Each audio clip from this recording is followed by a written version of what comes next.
Hello? Hello, everyone. Oh, man. Hello, it's another day. Hi, Kuma. Hello. Hi, cute bear. Who? I don't see. Oh, actually, there is one. There is one cute bear right here. Right next to you guys. Right there, standing on top of whatever this thing is called. This little bear. Yeah, this one is a really cute one. That is a cute bear. But yeah. Hello, everyone. Today, I don't know how I'm feeling right now. I'm like, I'm gonna start stream a little bit early. Which is surprisingly something not regular or normal for me to do. But also last night, I think I partied a little too hard.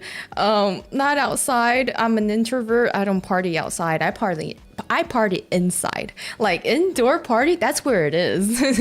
I was partying too hard indoors last night. And I went crazy just a little bit. Maybe I went out and got a little bit of the good juice, the adult juice, you know what I mean, the rated 21 and above kind of juice. And then I got like 6 bottles, and let's just say I think I downed 2 bottles and a half. and then I had a little side party at the bathroom afterward, let's just say, and it did not smell good. I have a little PTSD right now from that smell now. I think it's because I haven't partied in a while, so I went overboard, and so yeah. And then I woke up today and I was like, man, I don't know how I'm feeling. Holy Jesus, Kuma. Yo. Classic. Yeah, I had a bit too much of so glad. Had a little party of my own last night. I don't even know. I was having a good time. I low-key was like, do I want to do a party while I'm playing Honkai Star Rail? It sounds fun, but I don't know if people are like wanting to put up with my bullcrap, because I spew stuff when I'm in the other world. I don't know. I feel like I'm a talkative bear. Once I get over that threshold, I become an extrovert somehow. Was it worth it? No. I didn't expect myself to be puking up rainbow last night. I thought that, I could handle it. So I like downed 2 bottles. If you want to know what I downed some sojus. It was not beer. I did not down 2 bottles of beer. No. I downed 2 bottles of soju. And then I had another party happening in the bathroom. So yeah. So that's what happened. And then I woke up today and I was like, wow, I never had a hangover before. Like my head doesn't hurt. I feel fine. I just feel sleepy. That's it. Like I just want to sleep. Like this morning I woke up around like in the morning, by the way. It was like early still for like someone who was drunk last night. And I was like, man, I just want to sleep a little bit more. And I slept like an hour. And then I woke up again and I was like, you know what? I might as well be awake. Yeah, drunk Kuma stream when? I don't know actually. But it could be a thing in the future. But yeah, that was what happened last night. A little quick update with my life. Just to let you guys know if I sound like I'm tired right now. That's probably why. It's probably because I had a little too much fun. Also, I feel like I'm hella loud right now.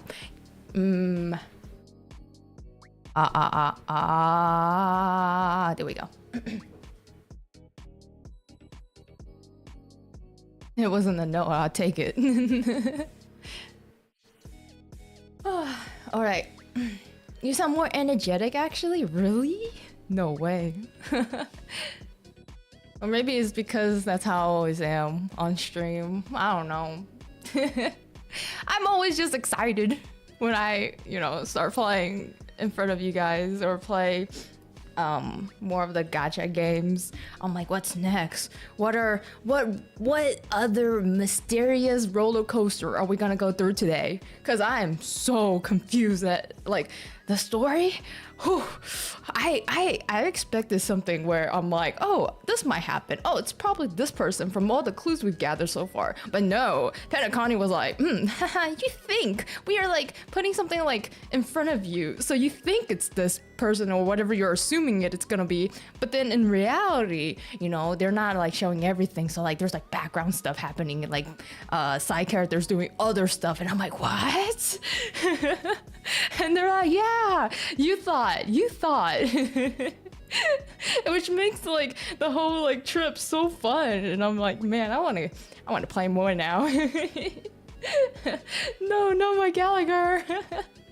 Yeah, I think Gallagher was like the last person I would ever suspect, mainly because like he seemed so chill, like out of everyone he didn't really was involved in anything. He was just there in a way, and like he was part of the Bloodhound force, so he was like kind of the quote-unquote the good guy of the like the leader of the good guy group. And so I was like, well, Gallagher is chill on my list. He didn't like backstab me, he didn't say anything suspicious, he's fine, right? And then little did I know, oh man, the reveal was great. Yeah, sorry, I'm playing around with my volume right now a little bit just to see where is the nice spot I want. But yeah, Penaconi is a roller coaster, a lot of plot twists. Yeah. You know, speaking of, I saw on the official Honkai Star Rail page that they released it. What was it? 2. Is it 2.4 or 2.5? I forgot which version is the newer one. And I was like, yo, I wanted to watch the live stream so bad because because Rappa is in there, and also obviously our favorite Sunday. I don't even know him that well, and I'm just like, I want him. All because of Robin. But like I'm like, I want to watch just because I want to see what like Sunday content they reveal a little bit more in this live stream. But at the same time, I'm like, is that a spoiler? Are there any spoilers in there? 2.6? Okay, I'm way behind then. 2.6 is coming next week. Jesus. Yeah, I was like, I wanted to do a watch along with you guys. You probably already saw it, but I also want to do another watch along to watch the 2.6 live update, the live stream. But I don't know if there's a lot of spoilers inside. because they do tend to like drop it once in a while without even realizing. They're like, hey, so like this happened, and I'm like, shut up. I'm not even there yet, shut up.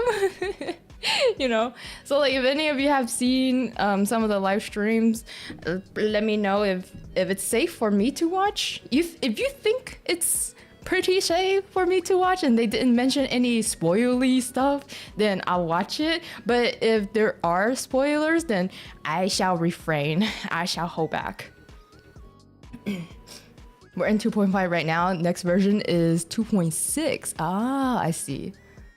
I'm waiting for the ENVA's watch along. Oh yeah, they do that, don't they?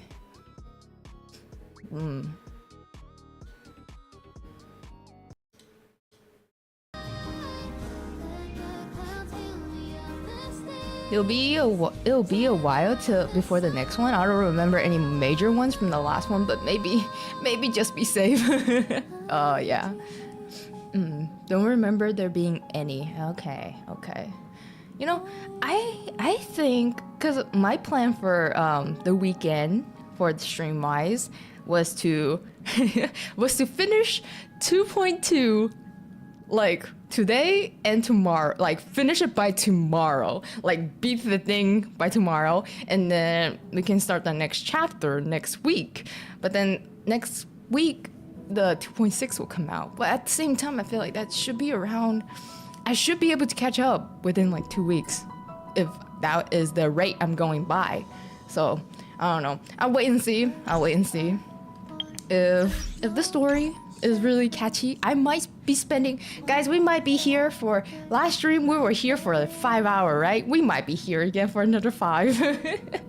Just depends on the story. All depends. noise. Did you get your Topaz? Ah, I did. That is a great question. I got her by luck, like pure luck. No, I didn't even need streamer luck. How many was I in? I was like 60 or 70 into her pose, and I think I got her. Look, this is the day. Yeah, right here, the stream date, and I literally I pulled her 2 pose after that. After I was like, oh, no more, money gone. And then I was grinding a little bit, and then I got a little bit more gems. So I was like, you know what? I'm gonna try my luck. I'm gonna pull 1 by 1 to see if she comes in somewhere around near pity. And she did. So I was like, whoo, whoo. That was good luck. But now I'm looking at her light cone. I don't think I'll be able to get it in 10 days. I don't know. I'll wait and see. Maybe like the story might give me a little bit more. If so, then I'll be pulling. I'll keep pulling on it until it expires, until this banner is over. But yeah. So I do have Topaz now. I don't have her built completely yet because grinding is a pain. So I'm thinking about just using links in my party for now. I will use Topaz once I build her properly.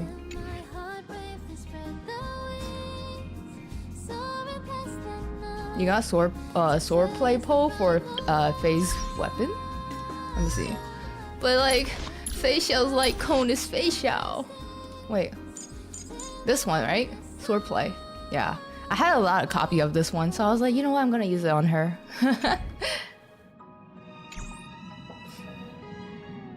I'm torn between Topaz, like cone, and E1 Misha. the fight, the struggle of the waifus. Now the only A in fart is missing. Yeah. The golden boy. The gambler boy. Alright.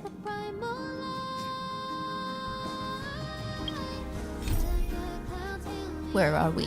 Oh yeah, we were Robin. We were the imposter Robin. It is time to do what you must. Quote unquote Robin. To be honest, our light cone isn't necessary for Facial's team. Oh. So many people talking about it. This commotion at the theme park definitely made waves. Did you see the 2.6 live stream? I didn't. I looked at the thumbnail of the video only, and I was like, oh, they're talking about Rappa. I just know Rappa and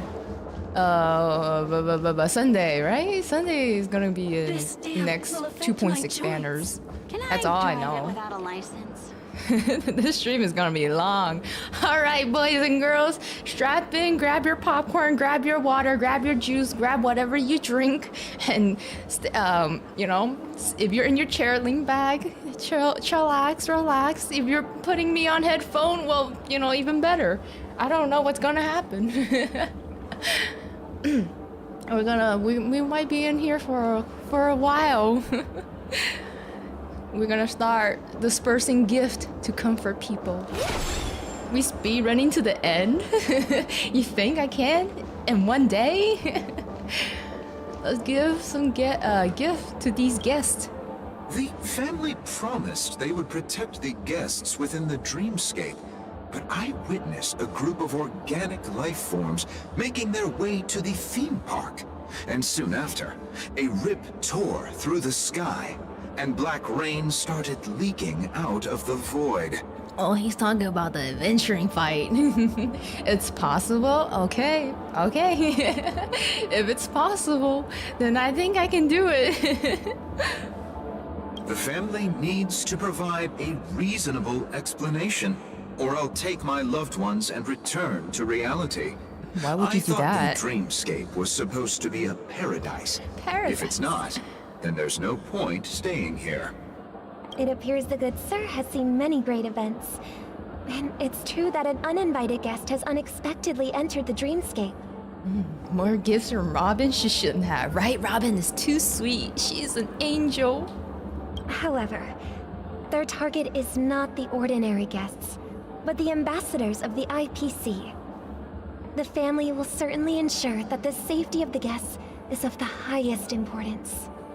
Miss Robin, I know the Bloodhound family has already sealed off the theme park and has control over the situation, but it won't resolve the problem. This guy needs to shut up and treat Miss Robin with more respect. The family can try their best to protect their reputation, but as a guest, I don't wish to gamble with my life. He's not a gambler, unlike Aventurine. But as you can see, sir, no innocent bystanders were affected in this incident. Perhaps the dreamscape is not as perfect as promised, but there's no place safer than dreams under the family's rule. I believe you know this better than I do. If this incident happened in real life, how many people would be able to walk away from it? When the name is question mark, question mark, question mark.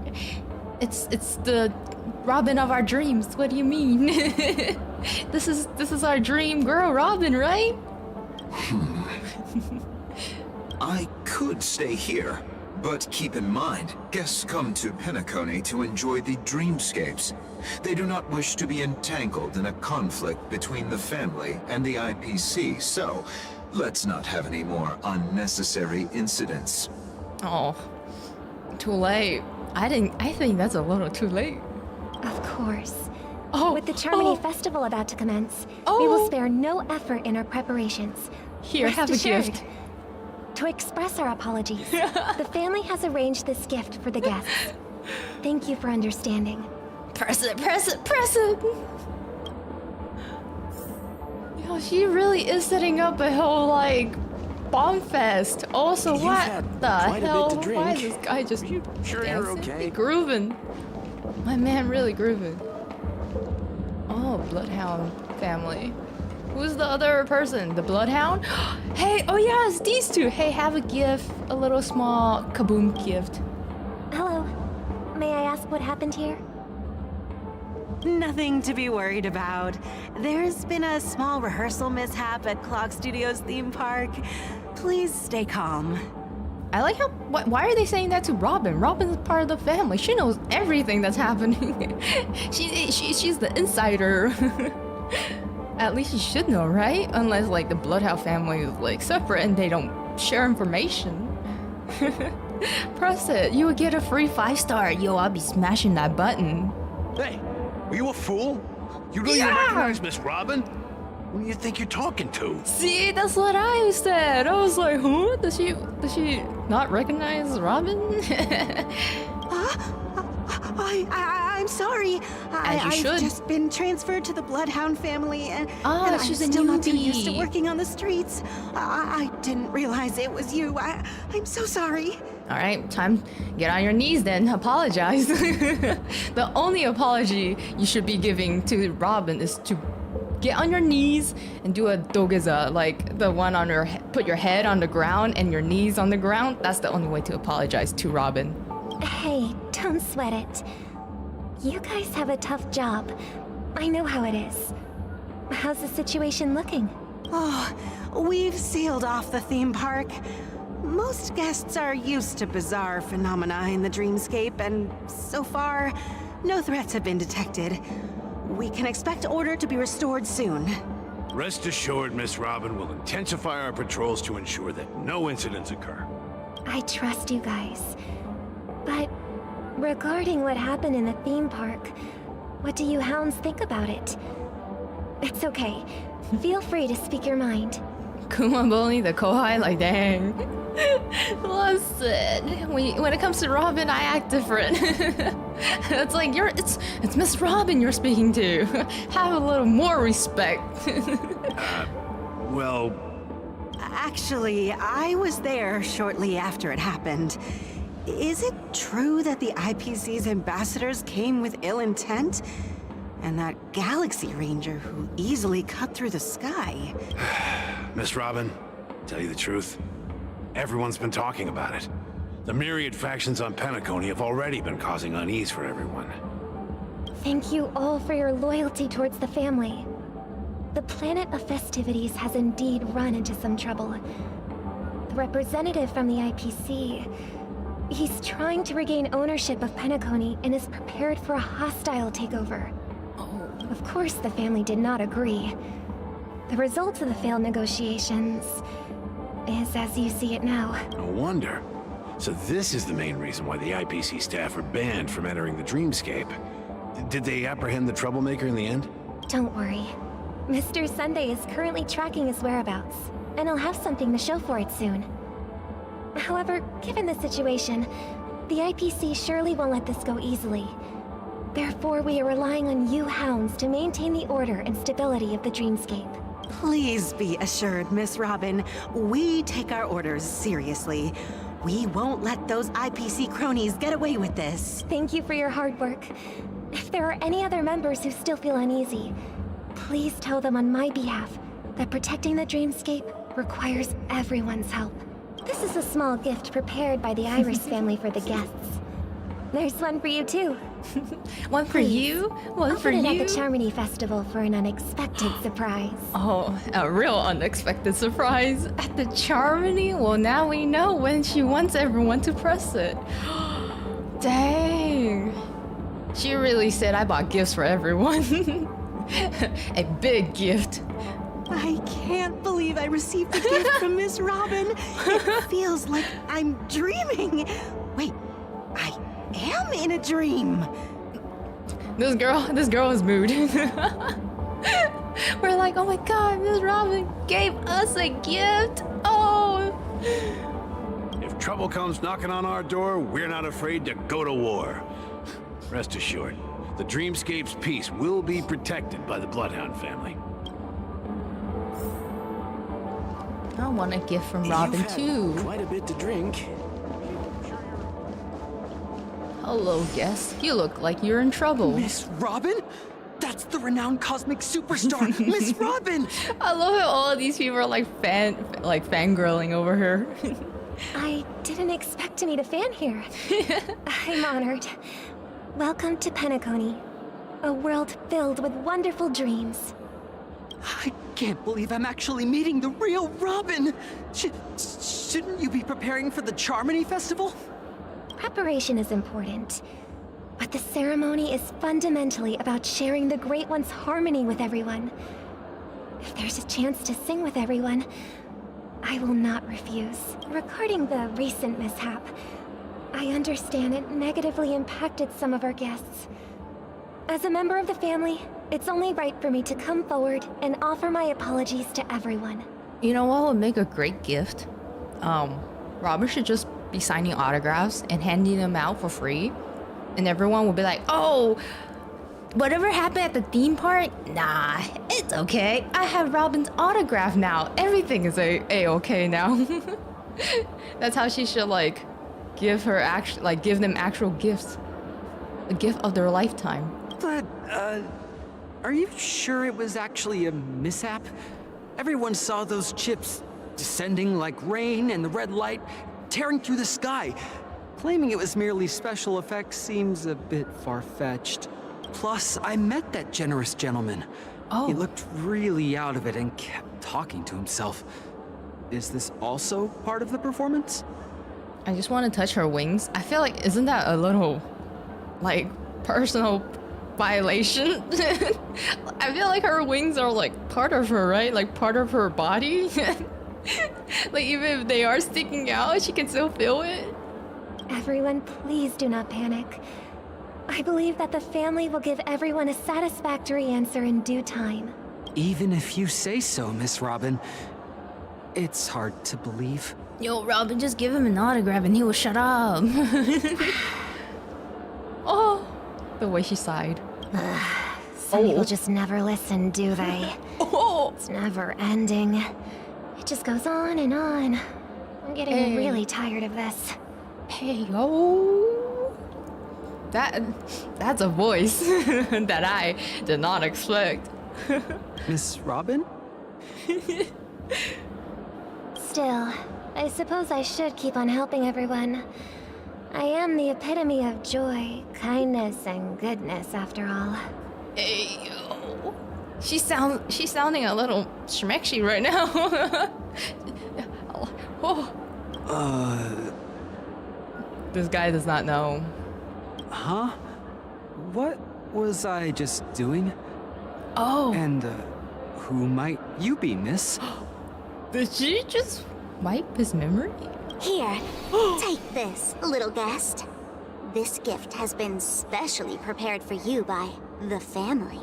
Yeah, it's Sparkle. Make Sparkle sure to take time. good care of it until the opening of the Charmony Festival. Then, when the show reaches its climax, press the button together with the others around you. You never know. Something very exciting might happen. Man, Sparkle doesn't even have a lot of time, like screen time. Even because like most of the time she's like always either hiding or being someone else. And I'm like, no, reveal your true self to us. I want to appreciate you more. You're so adorable. Oh no, we're going back to my POV. In the meantime, we're back to where it all began. You entered the golden hour from this place. And it is also from here where you will enter the true Penacony. Okay, never mind. I take it back. I take it back. I take back what I just said. Oh.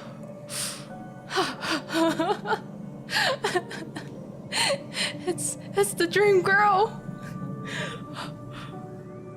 It is a pleasure to journey alongside you once more. But it's time I laid bare the entire truth before you. As you might have heard, I also go by another name. Stellaron Hunter Sam. It's okay. It's okay. You know, I don't care if you lied to me. I don't care if you're like on the opposite side of the team, if you're playing for the opponent. You know, it's like I accept you for who you are. Yeah. Are you all right? Are you okay? I'm fine. Sorry, I hope I haven't scared you. I mean, you gave me a little trauma, but it's okay. You know, now that you're back, it's fine. I know you have many questions. Do you remember when we encountered death in that strange dreamscape? Mm-hmm. When I was caught by that meme? By that stupid ass meme, yeah. I thought my life was flashing before my eyes. It's okay, evil is hot. Amen. I agree. Oh. In that instant before it killed me, I saw the reflection of another dreamscape in its ghastly pupils. Another one? So, following the clues in the script, I came up with some theories about the meme. That's why I instructed Silverwolf to issue invitations, drawing everyone to the Dreams Hotel. I intended to call upon death before you arrived, to solve the riddle using more direct means, and then invite you to join. However, contrary to my wishes, I couldn't defy the script. And I didn't get a chance to explain it to you. She said I was stuck in the plot. I couldn't resist the plot. I had to follow the plot. Look at this smile. Taskaru.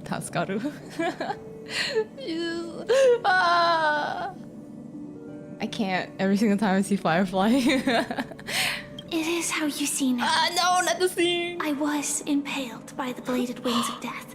She was? The heavy pressure of concentrated memoria miasma exploded in my mind as if it was actually reality. Wait. And then you have to answer the question of how did you survive? But after the momentary numbness subsided, I found that my body was absolutely unscathed.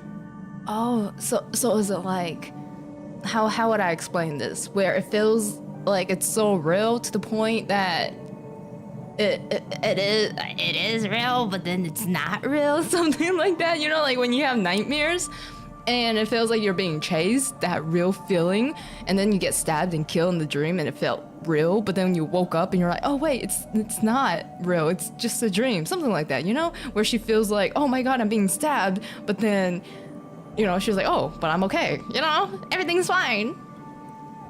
I was still alive. And it was just as I thought.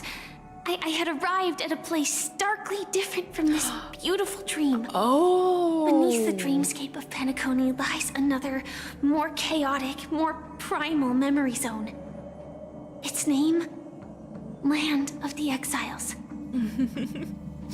The meme only deals emotional damage. That is so true. It didn't do real damage. It didn't really kill Firefly. It just did some emotional damage to us. I see.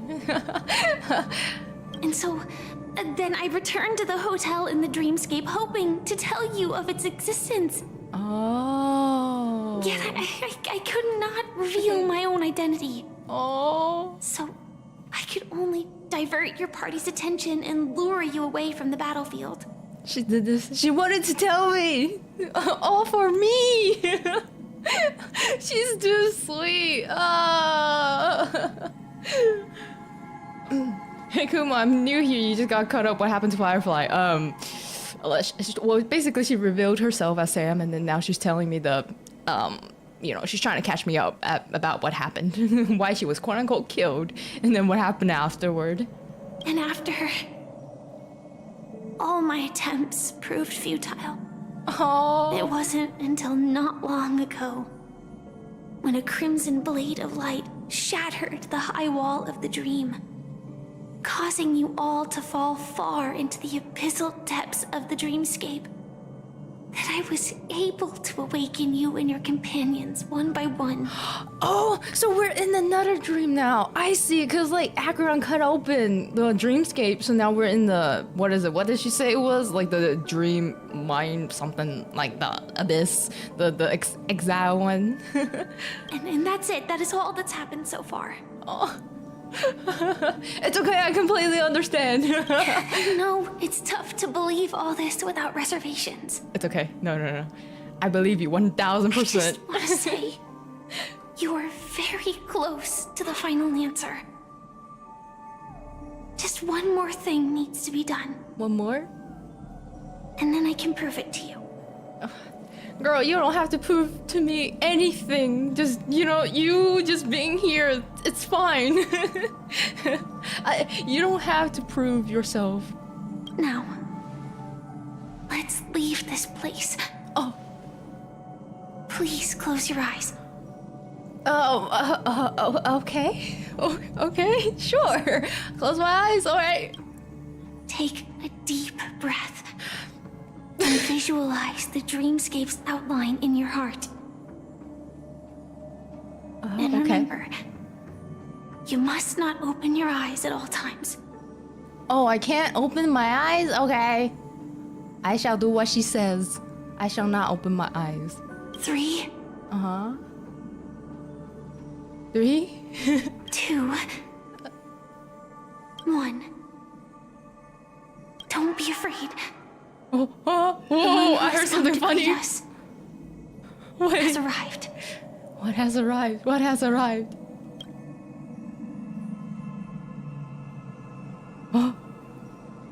After a piercing screech, a thick, ferocious surge of memoria crashes through your chest, churning and ravaging. Your consciousness becomes the scraps of paper caught in the whirlpool, breaking apart, dissolving, and dispersing within the turbulent, muddy current.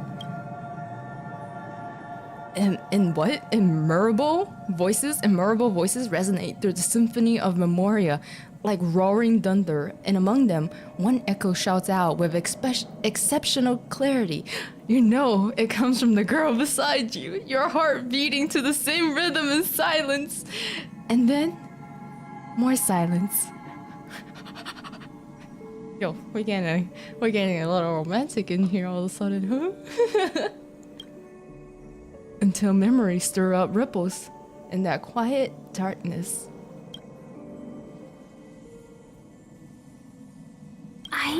never knew you could do this. Whoa! Hey yo, Firefly in the suit. She in the... Thank you. Thank you.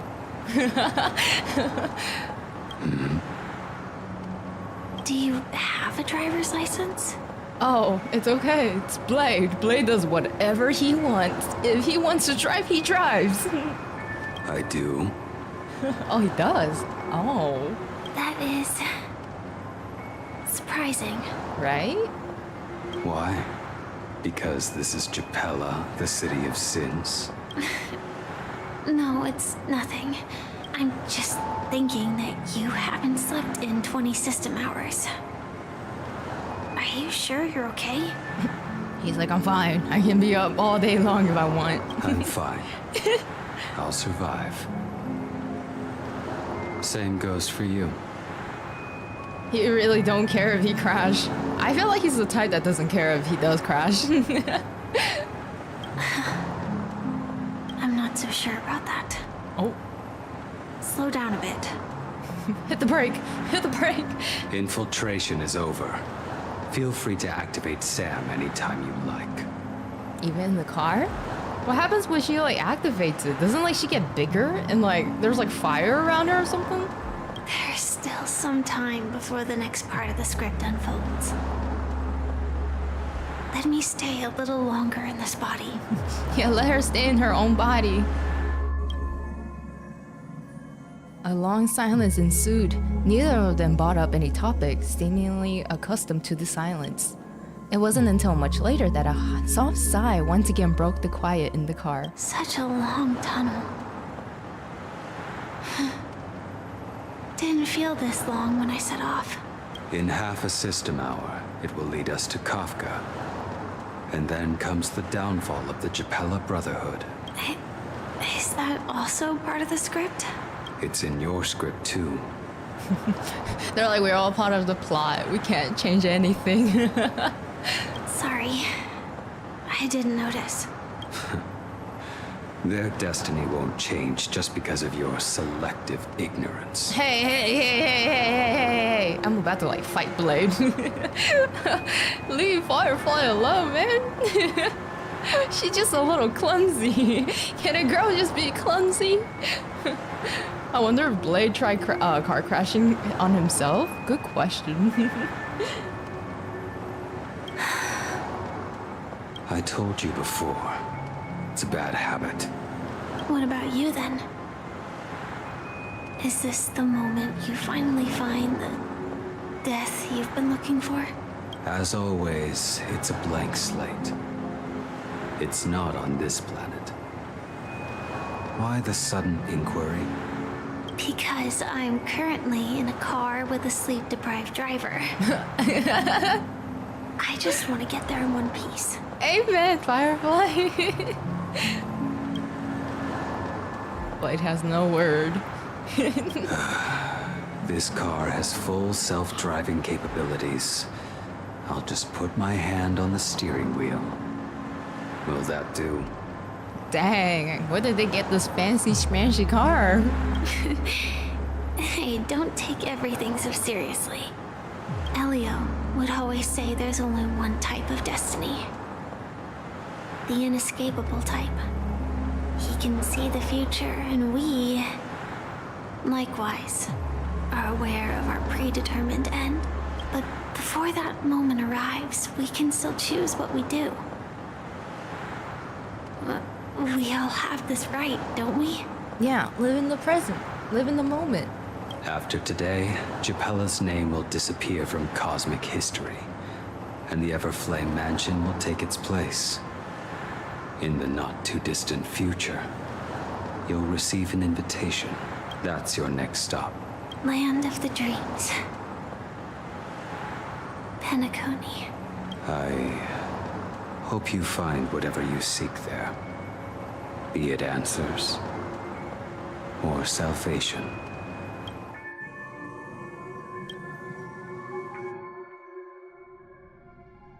Look, it's me, Kuma.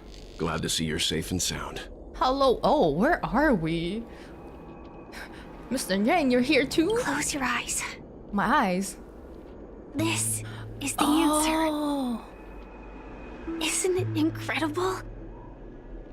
The monster that we have always known as Death is actually the guardian of the land of the exiles. It abides by a certain rule, abducting people from their dreams and bringing them here. Suddenly dumped in an ally with Firefly. And Mr. Yang, don't forget about him. He's right there. The question that has been perplexing us, does death really exist in Dreamscape, appears to be a cognitive trap. It was laid by those orchestrating events from the shadows to cover up the truth behind the disappearances and the existence of this fortress known as Dreamflux Reef. Every emergence of that meme is related to the Watchmaker. Since Dreamflux Reef is where it brings its captives, it's likely that many of our long-standing questions will be answered in this place. So is this like the final destination where we uncover everything? The atmosphere here is starkly different from the beautiful dream. Yeah. There are no regulators here like the family. And they all look like they're mildly dazed. But from the whispers of the residents, they've heard a familiar name. Gallagher. Gallagher. It's that man again. Yep. Always in the right place at the right time. Yep. Though that does save us the trouble of looking for him. 𝗖𝗵𝘁 and March have already made a move. Get ready. We're about to set off. Alrighty. The real Dreamscape. Oh. The land of the exiles. Oh. Before we go, should we speak to everyone first? Oh, these balloons. Yo, I low-key kinda like this world more than the Dreamscape. The Dreamscape was fun, don't get me wrong. And it was like wonky and funny because it was the dream world. Nothing made sense there. But at the same time, I do like the dark alley, like city cyberpunk-y look. Like this is what true cyberpunk city should look like. Dark, gloomy. Should I talk to Mr. Yang first? Let's talk to him first. Something on your mind? Let's talk about it. Acheron's blade slash. No wonder Miss Acheron is so averse to drawing her blade. Yeah. It's hard to imagine such terrifying power could reside in an ordinary sheath. Her measly, meagerly strength strength that she keeps on originated from talking the about. preservation. The entire dreamscape would have been affected. Yeah, she was like, my meagerly strength. And I'm like, what meagerly strength? What do you mean? You can like easily destroy the whole dreamscape if you want. Don't feel burdened by this. Even without that Stellaron inside you, Aventurine would still have found other methods to accomplish his goal. Let's just believe in Miss Acheron. And given her prowess, I don't think we've got anything to worry about. About Firefly and the crew. Before we found you, she'd already revealed her Stellaron hunter identity and shared a lot of information. That's why we Who would have trust in thought Firefly. that the Molten Knight's true identity was actually a young girl. For her, this is a secret that she cannot allow others to know. That being the case, I think we can believe she's willing to cooperate. But she didn't reveal all her secrets. I just can't shake the feeling that her situation is different from that of the typical dreamer. And I hope that doesn't lead to any dangerous predicaments. Okay. I hope you've regained a little composure. We'll move out when you're ready. Talk to the best girl. Firefly! Oh, she's so adorable. I am really sorry for waiting until now to tell you everything. Why couldn't you reveal your true identity? You know, I would have accepted anything. 2 reasons. Firstly, the script. In the future that Elio saw, Sam and the Astral Express's confrontation was inevitable. I tried to break the shackles of the prophecy, but this is as far as I could go. She tried. That aside, there were also my personal motives. I wished to travel with you as Firefly, and not Sam.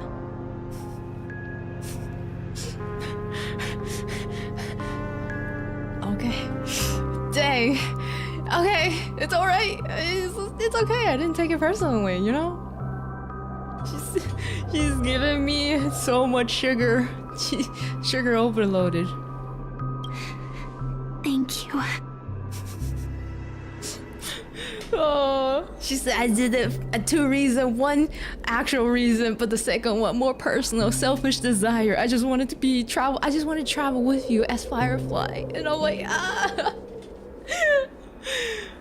How does this girl even exist? She's too perfect. Everything she says is too good. Do the Stellaron Hunters also want a piece of the legacy? Elio only gave me one instruction. Allow the Astral Express to pursue the Grand Legacy. It means that the Watchmaker's legacy holds great significance to trailblazing. And to you. Elio's scripts used to revolve and expand around certain specific Stellarons. But with your appearance, this condition has apparently ceased to be appropriate. Perhaps he also saw the impossible in the future. So who exactly is Sam? Do you still remember the medical cabin I told you about? Yeah. Well, that's Sam. It belongs to the Iron Cavalry of 𝗔𝗵𝘁 Firmament Frontline, a Firefly Type 4 strategic assault mech. That's a mouthful. It is the cradle of my vitality and the meaning of my birth. And for the longest time it was how I should have looked to the rest of the world. Oh, The I want to talk to her timescale more. of Dreamflux Reef differs from reality, so we mustn't lower our guard. You're sensitive to memoria. A slight misstep, and you could get lost in this memory zone. Oh, if I'm gonna get lost, then maybe we should hold hands so I don't get lost. I'm just kidding. It's just a joke. It's a joke. My brain going places, I know. Oh, hello. Welcome to paradise. Yeah, it's true paradise, because Firefly is here now. What the hell? We got the goods? What's happening over here? Oh, gang members. I see. I'm gonna skip this. I don't care about these gangs. I only care about Keep Firefly. going straight down this alley, and it'll lead to an elevator. It'll take us to the center of the land of the exiles.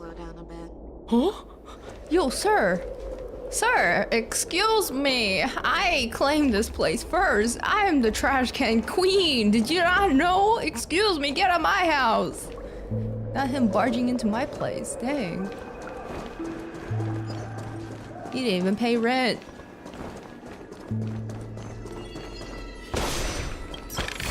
This place is so dark. Nice. But surely there's something better out there. Oh. Happy? At least someone's happy in this world. He took your spot, he did. Oh, there's a paper down here. Little kid, if I quit drinking, will she come back? Oh,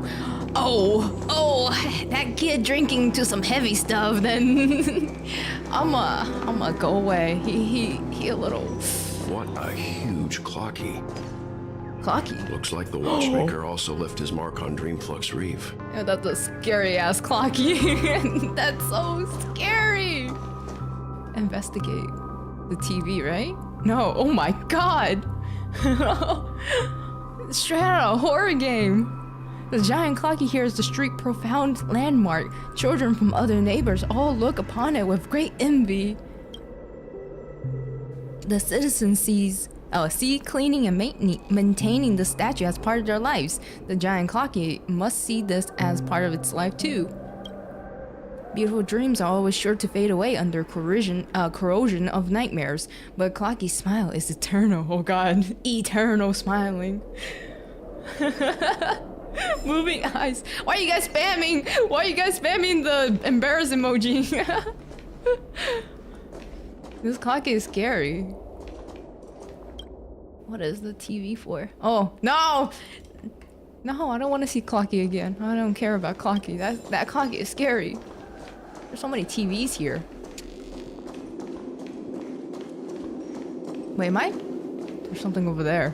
There's something. I feel like I'm heading backwards. Where am I supposed to go? Oh, there's a door here. No wonder. I was like, I missed it. Elevator. Take me up. It's like so dark, I couldn't even see it. Like blend into the walls.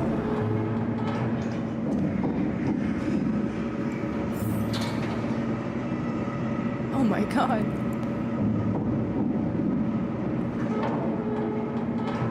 Investigate. What was there to investigate? What did I pass? There was something to investigate. Huh? Unbelievable. Oh! To think there's a settlement of this size within the dreamscape. And all beyond the family's reach. Oh my god.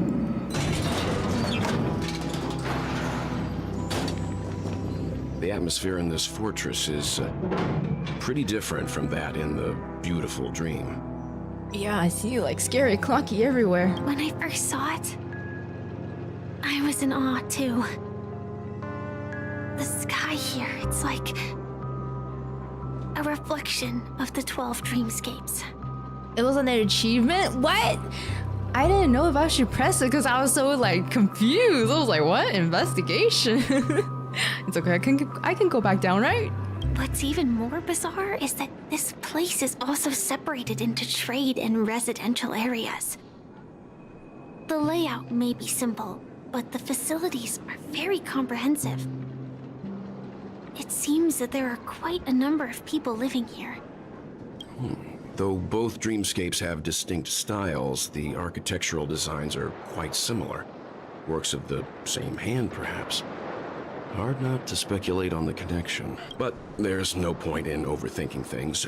Let's meet up with 𝗵𝘁 and the others first. Take a right turn at the end of this road and you'll reach the trade district. There are more people there. And perhaps someone knows where she is. Not coming with us? No, don't leave us again. Don't leave me. The Astral Express likely needs room for some internal deliberation. In the meantime, I'll try and locate Gallagher. Oh, we can do that together though, right? Sure. Let's reconnect later. She doesn't have to do all the hard work. We can do it together as a team. Letting her go was the right decision. Oh. Further observations are needed before we decide whether to trust her. But first, there's someone I need to talk to. Let's go. I'm sure you've already noticed him. Oh, this guy? Yeah. Yep, I saw him right away. He's right over there. The Reverie Hotel's bellboy. How did he end up here? He's and everywhere. Right after Miss Acheron severed the beautiful dream. We'd better check, just to be sure. Don't badmouth her, Mr. Yen, for real. I was gonna tell him off. I was like, how dare you call Firefly like that? She is to be trusted 1000%. Alright, I'll be ready this time. I don't know if it'll show up when I go back down.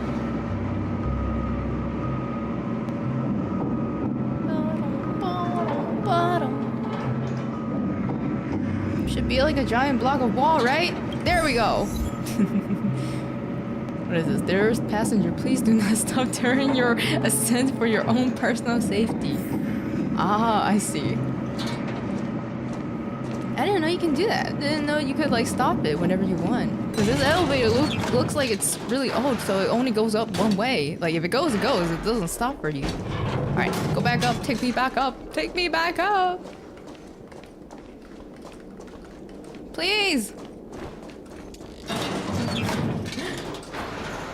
This elevator has bad sensitivity.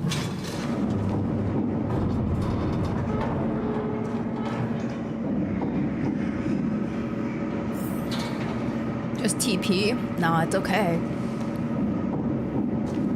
Did I even unlock a TP point up there? I don't remember. I don't remember hearing anything.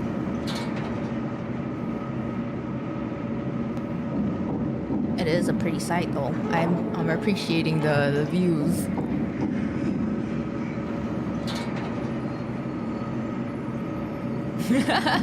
Kuma just likes riding the lift, I see. Yeah, let me be, man. Oh, there was a point, I see. Hello, Misha, and Clocky. You're the guest from before. I can't see Clocky the same way again. We meet again! And a new friend. Forgot to introduce myself. I'm the hotel's bellboy, Misha. Hello, Misha.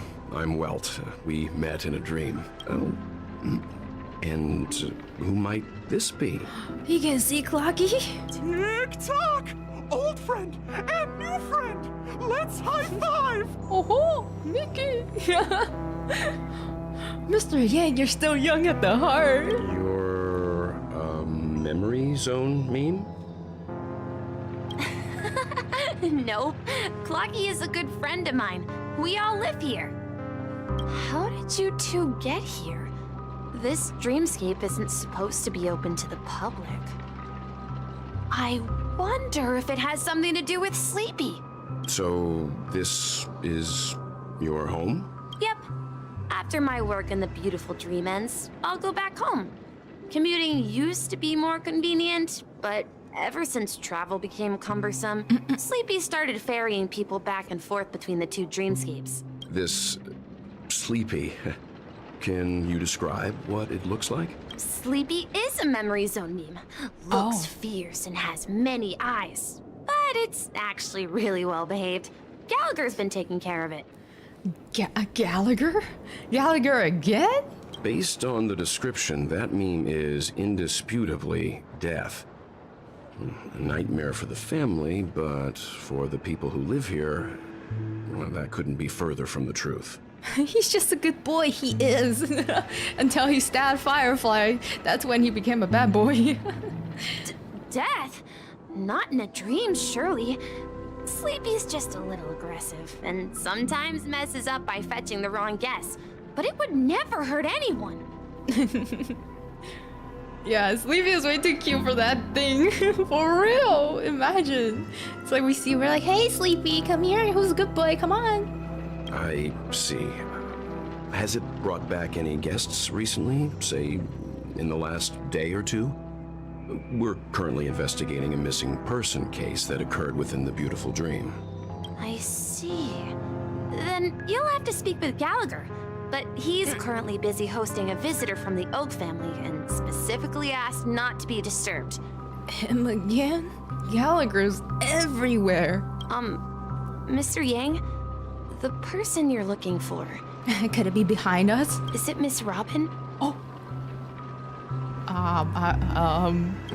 Just as I thought. Considering what happened with Miss Firefly, this doesn't come as a surprise.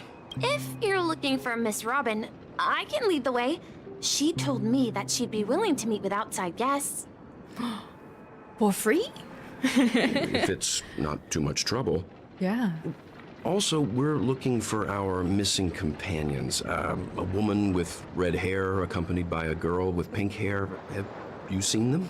Yeah, a beautiful red hair woman wearing a pretty dress and a pink hair girl wearing a funny blue skirt. Acts a little dumb sometimes. Have you seen them? Oh, I haven't. But please, rest assured.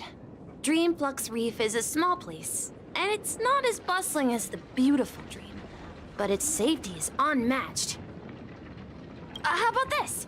Since it's your first time here in Dreamflux Reef, I'll be your guide and help you find your companions. And then we can all go visit Miss Robin together. Oh, that sounds great. She's gone to Mrs. Grace's to visit the children. She won't be leaving anytime soon, so there should be enough time. All right then, we'll follow your plan. Tom is so mean. Well, Let's call it we now know simple-minded. the answer to both murder cases that have caused such commotion in Penacony.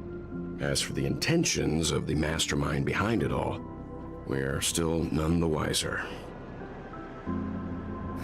That name, Sleepy. No idea. But its connection to Gallagher is worth digging into. Regardless, we have to find him. Oh yeah, March is just a little bit special. Say, you mentioned before that you saw a clocky that only you could see, right? Yeah, he also mentioned that only people that are kind and pure heart and young can see him. Yeah, he was with Misha at that time. I can't shake off this strange feeling. Am I really still so young at heart? Yeah, Will was doubting himself. No, well, if you want to be young, you can be young in heart. You know, physical age doesn't matter. As long as you're young within the heart of your mental health is like young, then that's good. Forget it. It's not important. We'd better just follow Misha. Mr. Young really was debating. He was like, am I really that young? No way. Oh, absorb emotion. Give me your emotion. The more dangerous a place, the more they're fascinated by it. Is this what organic beings mean by emotional appeal? Yeah. From the psychological point of view, a beautiful end that they must traverse a crisis to reach is more likely to provide them with more positive emotional feedback. What's more, the distortion of this space is inherently beautiful and maintains its stability with remarkable precision, exhibits smooth and sleek properties. I see, thank you. My understanding of organic beings has increased considerably. Oh, call me? Calm gear. Oh, my bad. Whoa. Everyone, look! From here, you can see the most spectacular view of Dreamflux Reef. Yo, it looks like it can suck anything in. A black hole? No. An accretion disk formed from consolidated memoria? Was Dreamflux Reef built on such unstable memoria? Oh, so Mr. Yang is also versed in memoria dynamics. I was just trying to figure out how to explain this huge hole to everyone. I bet you guys have a lot in common with Miss 𝗵𝘁. Just tell everyone it's just a big hole. Accept it. Period.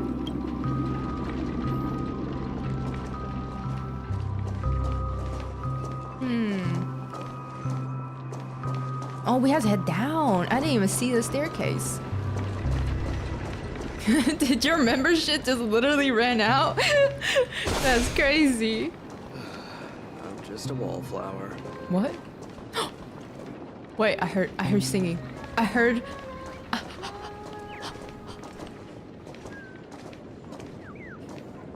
Are you singing? Are you singing?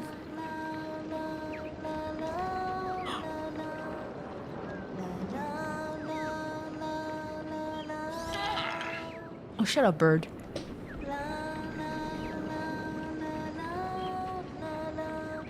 Can you not tell we're appreciating this music right now?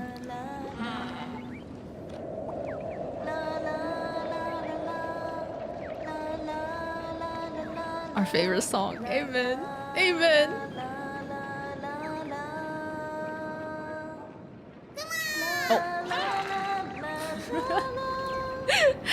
Welcome back to the membership, Joe. Thank you. You and Bluebird stare at each other, but it doesn't look like it's going to speak anytime soon. Tweet? Did you go silly from hunting for birds? A little bit, yeah. I had a bird hitting on me. Never mind. Since you're here, take this mission before leaving. Oh. Let's see, according to the plot, I should be playing the kind origami bird in this chapter. You're the kind-hearted guest who helped me find my companions. Yeah, that is normally what the plot is supposed to be. But playing a bird is tiring, and I'm refusing this role. I'm busy enough fixing up Roseville? Who? Wasn't that the bird that was hitting on us? The red one? Anyway, I'll give you your rewards just as long as you get enough birds back. You got that? You should go get going if you have. Oh, okay. Let me yoink the teacher's emotion real quick. Not her speaking the lyrics. Yo, this teacher has taste. Birds are born with no shackles. Then what feathers my fate? This line should be sung gently. Yeah! Like stars slowly lighting up in the night sky, or like a ship slowly settling sail from the moonlit harbor. This teacher, amen.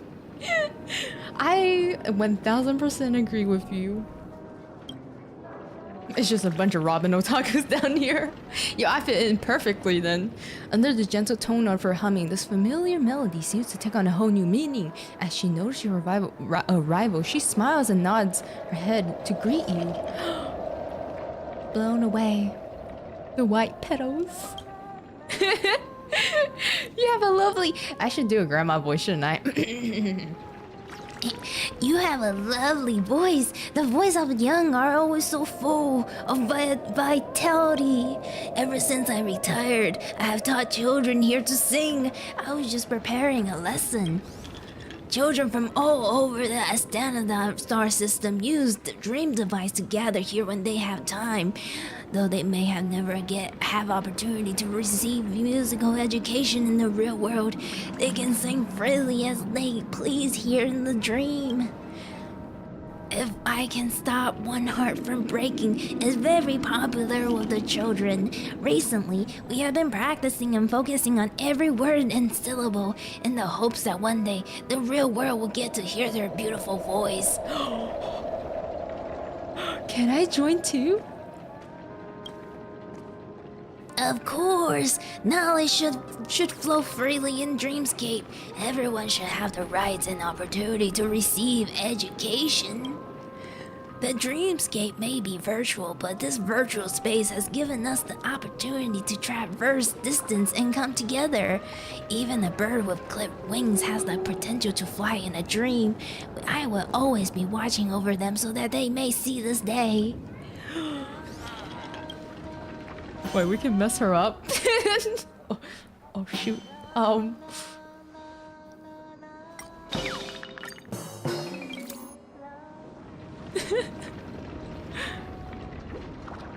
Wait. Since I was injured, my health has been worsening by the day.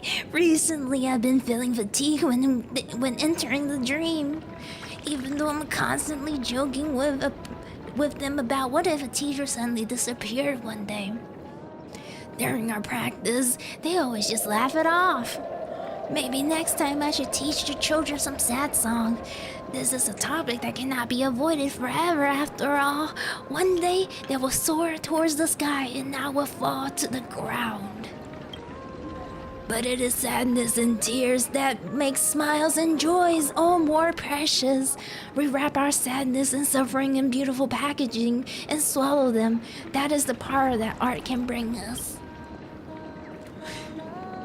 Now she's gonna actually sing if one heart can stop. She's gotta be in the sad mode. How could you? I just wanted to see what happens. We're no longer afraid to fall, that we truly learn how to fly. Oh, that's her actual voice. But we truly can learn how they come. Okay, something like that. What else can I do? Make her angry.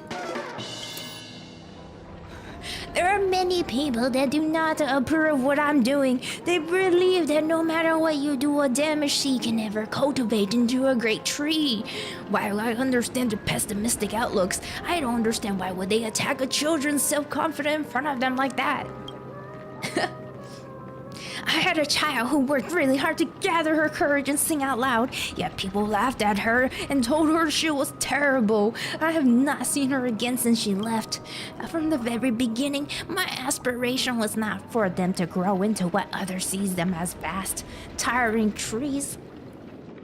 It was for them to be able to enjoy the life of a normal person, that when they are sad or happy, they will be able to think of music and think of those moments full of hope. Killing my throat. This granny voice is killing my throat. There are people out there that will hardly trample even a tiny little hope like this. There we go. Okay.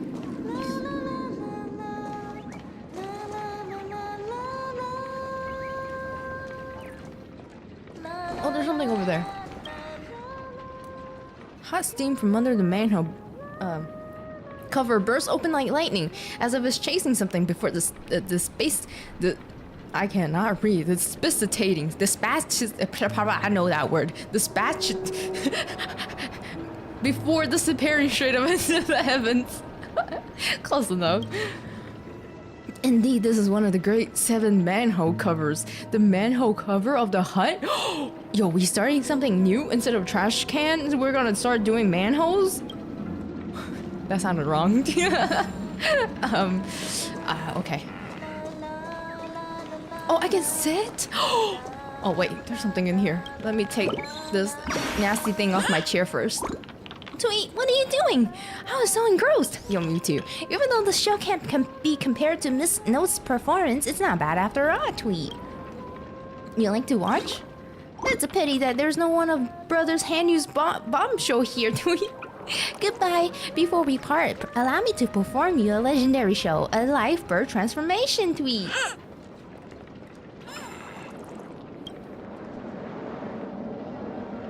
Everything seems to be quietly falling into place, as if ordered by fate. You pass by here, you linger for a while, and you lose yourself in the illuminescent, moonlit ocean that songs have transformed to.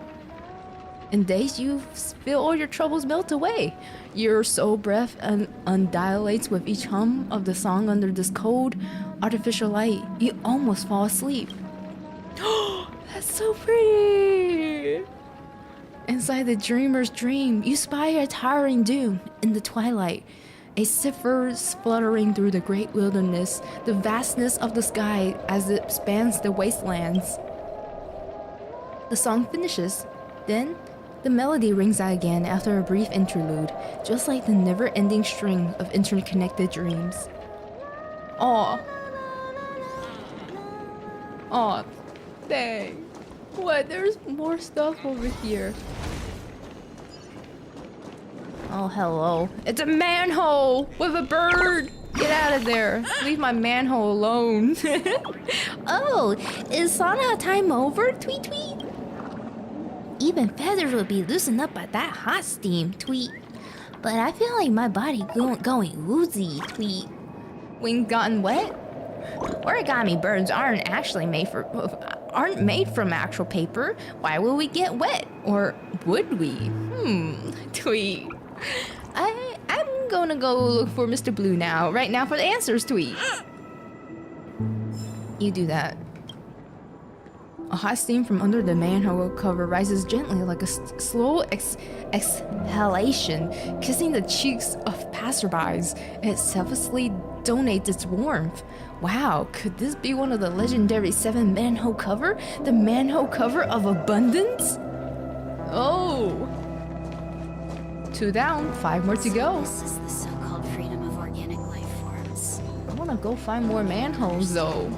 I feel like there's like probably ones hidden in the alley. Oh, look at that! The hot steam under the man cover dissipates evenly and effectively like a program that was written long ago. You can be certain that with this one of the 7 manhole covers from the story, this is the manhole cover of the erudition. I don't even know if I don't know how to say this one. Oh, there's a treasure chest here. Sometimes it's nice to slow down a bit. A strange aroma penetrates your nostril. You sense a 50% beautiful dream, 30% horror, and 20% thrill of something burning. Something is burning? Here? No. Something is burning? Here. The steamer under the manhole is united in song. Each water molecule is sharing their joy, hand in hand. Ah, this must be one of the incomparable 7 manhole covers. The man cover of harmony. We got what? 3 more to go.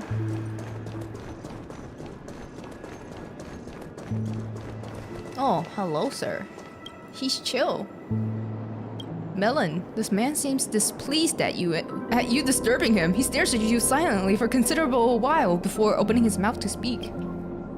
Did you know what the greatest thing about Dreamflux Reef is? The peace and quiet. There's no horns blaring constantly, no flashing light, no walking billboards to harass you. Honestly, I just finished planting in my fields and was searching for a quiet place to take a breather. I want to farm too. Oh, you're interested in farming too? This is rare. Though we may not be as professional as dream reavers, all it takes is a firm determination, and anyone can mold the dreamscape into the vision they desire. First you do this, then you do that. The man excitedly reels off hundreds of things to look out for when farming in the dreamscape. Phew, it's rare to find someone willing to listen to me sharing all of this. No one in Dream enjoys farming, but it seems like you could be someone I could work with. My name is Melon. If you're interested in farming, please, you're welcome to come and discuss with me whenever you please. Oh. I don't know why I can mess with them. What happened? Here, I'll make you happy. There was a pesky person. What? Okay, he's just gonna be talking about the farm. No! At this rate, the family will be done for! Done for! I want to crouch so bad. I want to see. Oh, I see now. Alright. Manhole cover! A hot steam from under the manhole cover envelops you. Who are you? What are you doing? That pain. What pain is there in life? What suffering is there in death? There must be one of this must be one of the mysterious 7 manhole covers. The manhole cover of nihility. Will be done for! Done for! Looks comfy? It does. What the heck? Nancy. Welcome. Oh, don't tell me we've got another new guest visiting today. All of these new faces in town. I can't even keep track of them all. I heard lots of people are coming over from the dreamscape because of accidents. You look to be the same. Oh, I'm so sorry. It's far too easy to natter on about yourself once you get to my age. Let me give you a brief rundown of what we do. We're the only band in the Dreamflux Fortress. All of our staff here are talking automated instruments, just like me. Our main trade is also in automated instruments. For just a few alpha credits, customers can take home the instrument of their choice and have it play for you at home. Of course, I personally am not for sale. We also sell our own vinyl records here. Come here and flip through some if you're ever bored or feeling down in the dumps. I mean, after all, our store motto here is bring joy to the world through music. Oh. No problem, pick up whatever you like. What do you got? Dream First Way of the Wolf? New Soundless what? Ew, why is that guitar mouth like that? Here, I'll buy these music. I don't even know what they sound, what the music is. I'll just have them anyways. Should I buy this? What does it even do? Oh, I see. Interesting. Oh, manhole! A hot steam from under the manhole is silent and unstirring. Its protection banished from all cold from around you. Wonderful. This must be one of the 7 mystical 7 manhole covers. The manhole cover of preservation. Oh, what happened here? I knew you couldn't hold your liquor. Tried to warn you too. Me last night. Oh, is this a bar? Cowgirl. Oh, she looks fancy for a cowgirl. A stroke of genius like this. Oh, I see. Sorry, I'm not interested in them. I'm more interested in finding all the manhole covers. I think we have 2 more. I'm stuck.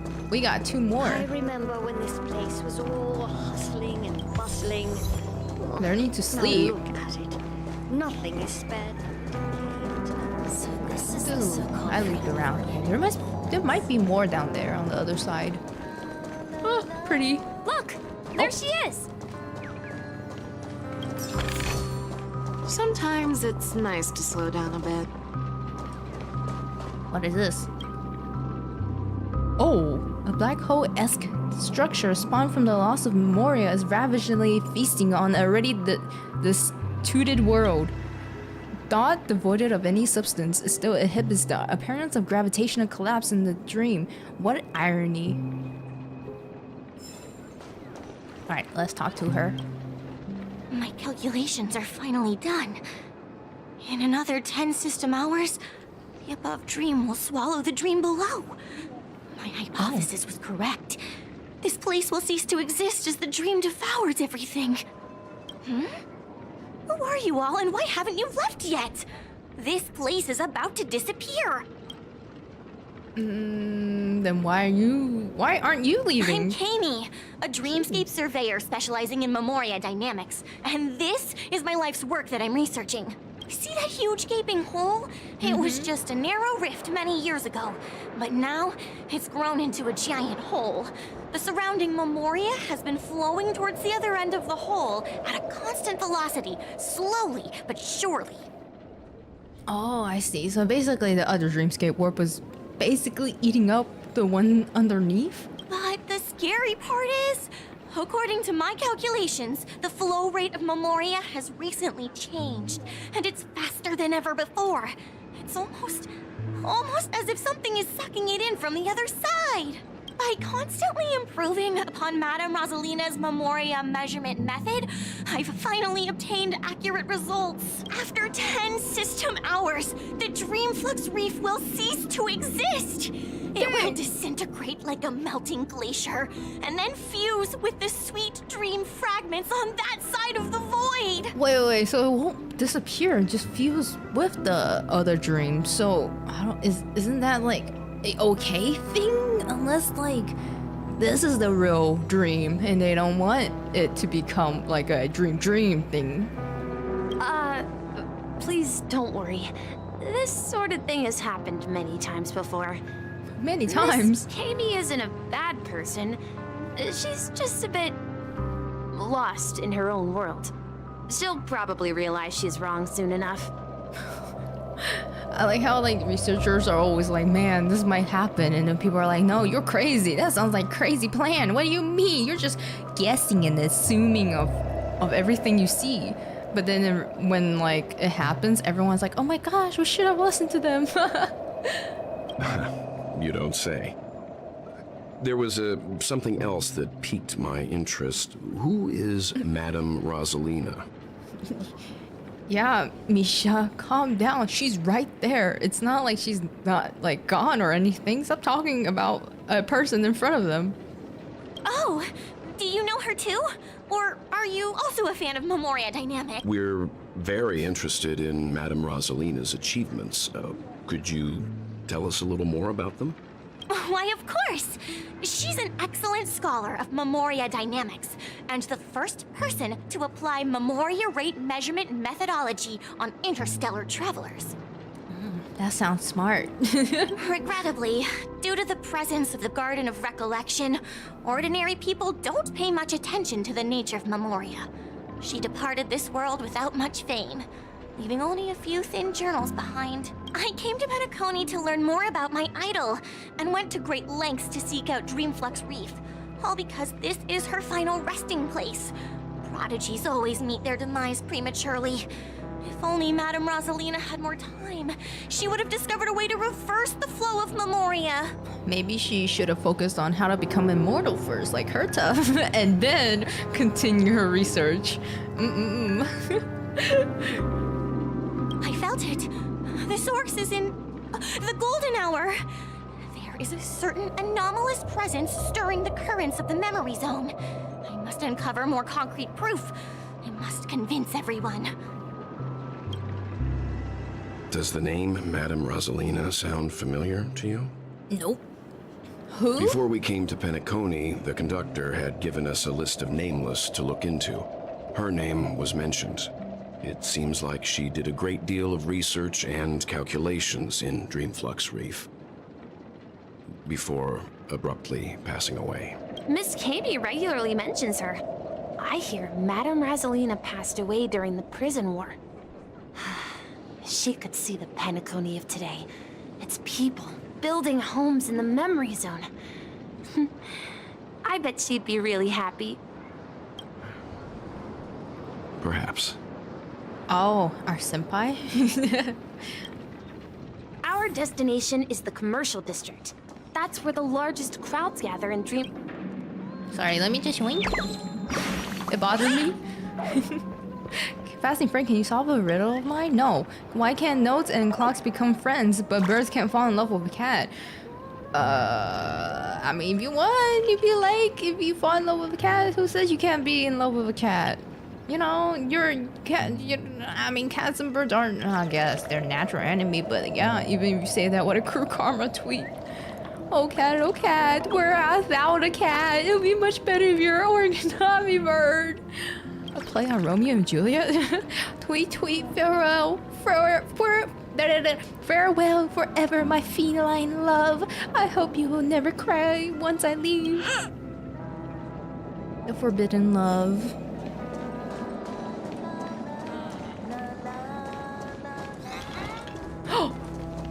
Hey yo, is that our sister? Let me go! Please, come to your senses. I'm begging you. Is she bullying a kid? What am I witnessing? March! Did you stoop so low as to like... You're bullying a little kid for like lunch money? I'm disappointed in you, March. And I even called you my sister. Ghost! There's a ghost! Don't come near me! Wait, what? A ghost? Oh my. I'm human and so are you. Can you get a grip? There you are. I've been waiting for you two. Quickly, come help. I bumped into a member of the family on the way here. He was so scared and I just wanted to calm him down. But you did the opposite, didn't you? From the way things were looking. Let me go! Let me go! I've only done good in my life. Why can't I rest in peace after death? Ooh, dang. I don't think I expected to see March have so much power over someone. Well, this is how it turned out. March, quick, ask him for some lunch money. Now you should pay respect to March 7, ghost of the Dreamflux Reef. Me? A ghost? Don't make me hit you. I was just playing along. You're the one who made him cry. What did I do? He thinks he's dead. Although, when I first fell in, I also thought the same. Dear guest, this is not the afterlife. This is Dreamflux Reef. We just reunited with March, and she's already fed up with us. It sounds about right. You know, it's tough love. You know, we hustle and tussle around every single time we see each other. That's right. Did you hear that? Repeat after me. Repeat after Dreamflux Reef. Yes, March, Miss March. You're talking to someone invisible. If I'm not dead, what am I? What am I? I shouldn't have pushed my luck and tried sleeping in my dream. Curiosity kills the Papeshi. Oh, that's what they're called, the Papeshis. What's wrong with sleeping in the dream, though? Stop asking! You'll alert the monsters. All the dead are right here. All of them. You're not talking about the memory zone meme, are you? Sleepy. Don't say that name! It's all your fault. They're coming! Imagine dying, going to hell, and it's just March yapping in an alleyway. Imagine if this is like the after death and the random pink-haired girl comes out of nowhere, shows up, was asking you some questions, and you're just like, ah! Oh! May song bring us victory. What? Sir, you're a little ferocious, aren't you? I didn't expect a battle now. What are you made of? Look what you did, March. Now we got a battle. Fangs and claws got dull. Tonight. Is that even heaven or hell? I guess it's up to you. Commencing research. If you see March in the dream, cause if you think seeing her in your dream is a heaven or hell thing, it's up to you. You're falling apart on your own. Never hesitate!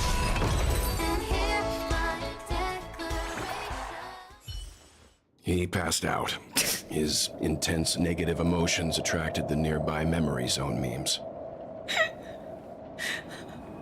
All I did was a little stabby stab and a little talky talk.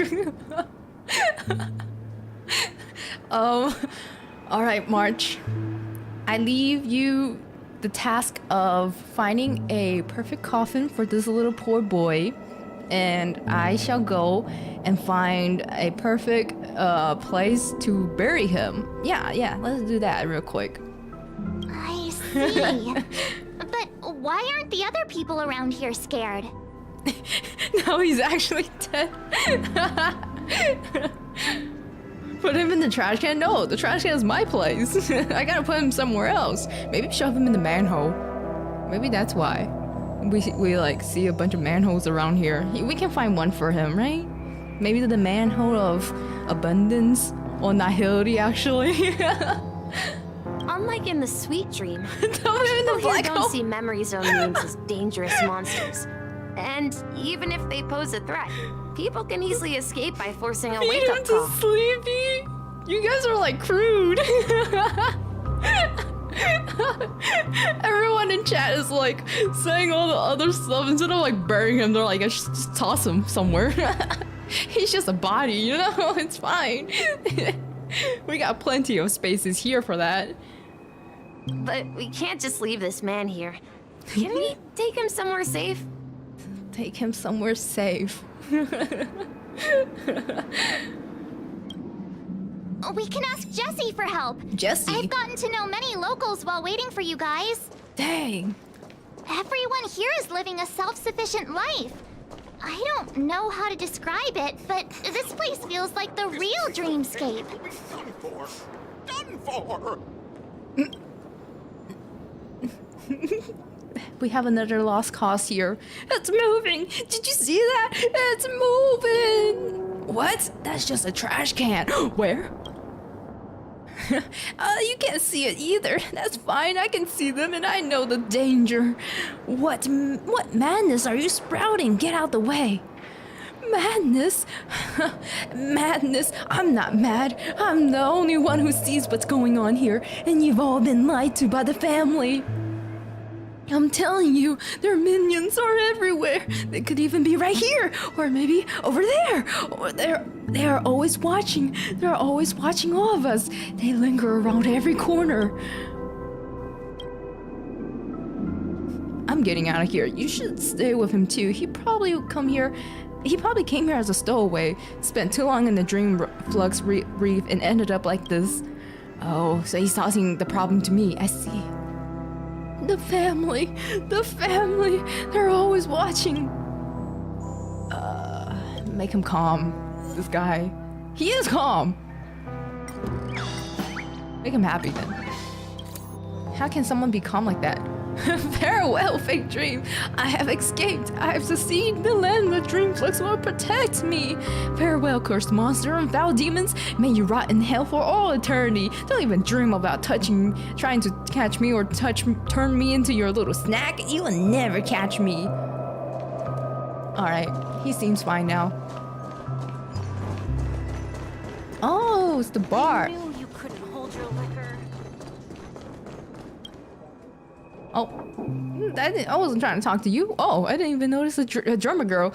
Are you a newbie? I haven't seen you around in Dreamflux Reef before.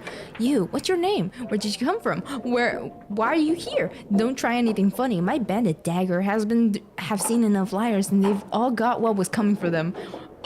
Have you not heard of the great galactic baseballer? No, what is that?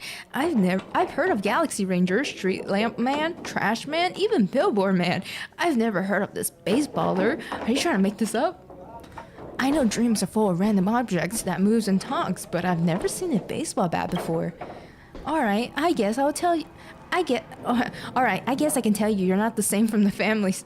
Not someone the family sent you here. You don't have that foul stench of harmony on you. Oh, there have been a lot of people appearing out of nowhere here lately. I need to keep our guard up. I can't afford to have bloodhound finding their way in here. The Dreamflux Reef is a place full of people who just want to live a peaceful life. They don't want to be disturbed by the chaos of the outside world. I never introduced myself. My name's Claudia, and I'm an interstellar cowgirl. Wow. I can make her sad. Too much power. Although I don't have a bad life, and Talia already isn't some glamorous paradise. Sometimes I still miss my past. I come from a distant planet. There's nothing I love more than flying up my spaceship around the universe as I please. Honestly, if you haven't experienced it, you won't understand that freedom, romantic sensation, and the feeling of being truly unrestrained. I love that feeling so much. The trail of my spaceship leaves behind is like a net, and stars are like frolicking little fish. Wherever I go, those stars belong to me. I came, I saw it, and I owned everything. It's a shame though, we have everything here in the dream, that even the sky is fake. There are no stars here. Oh, she got deep. Okay. Evening, Jessie. Is it evening? Welcome, Miss March. Who might these be? This guy is fake. Kuma, you just love going straight to making them sad, huh? I mean, I just wanted to see what happens, you know? These two are my friends. As for the man lying on the ground, he's a scaredy cat who fainted from fright. March, 10 out of 10 explanation. I'm so proud of you. I see. Another poor guy who accidentally ended up here. I'll take care of him. There have been a lot of new faces lately. Things must be tough in the beautiful dream. The few remaining havens of freedom in Asdana will soon face trouble. Do such things often happen here? Not really, but they're becoming more frequent now. Guess it's one of the signs of the Sweet Dreams collapse. Kuma likes when the characters cry? I mean, maybe a little bit? Just a teeny tiny little bit? This man has had quite the shock. Could you help me find a 𝗖𝗵𝘁 lady, March? A what? Her songs can heal mental wounds. 𝗖𝗵𝘁 lady? A 𝗖𝗵𝘁 lady? Alright, another moment where me and March perfectly stink up. That must be Robin. She's also here in Dreamflux Reef. Huh? Robin? But I thought she... Oh, right. If Firefly is here safe and sound, then it means Robin must be okay too. Yeah, March, look! Both of our dream girls are alive and they're doing well. We both were right. You know, it was just a dream. They're doing a-okay, and we're gonna meet up with both of them now. Misha is about to take us to her to find out what happened. But before that, let's meet up with 𝗵𝘁. You were with her earlier, right? The guy on the floor? Yeah, we talked and battle started, so we sadly beat him. It's his fault, you know, he came at us. We met some stowaways in the residential area. Most of them came from neighboring star systems. I heard that places like Dreamflux Reef are scattered throughout the memory zone of Asdana, like islands in the ocean. They existed before the family arrived. I also heard that when Dreamflux Reef took shape, it was the center of all dreamscapes in Penacony. Oh. If that's true, it's no wonder there are so many similarities between this place and the Sweet Dream. Yeah. 𝗵𝘁 must be gathering information. Let's hurry up and get going. Let's go find our mom. The only one left in this family. No, at this rate, the family Oh, there she is. What? Who's that guy? This is where we split up. Who's that she guy? Can't be too far away. Who?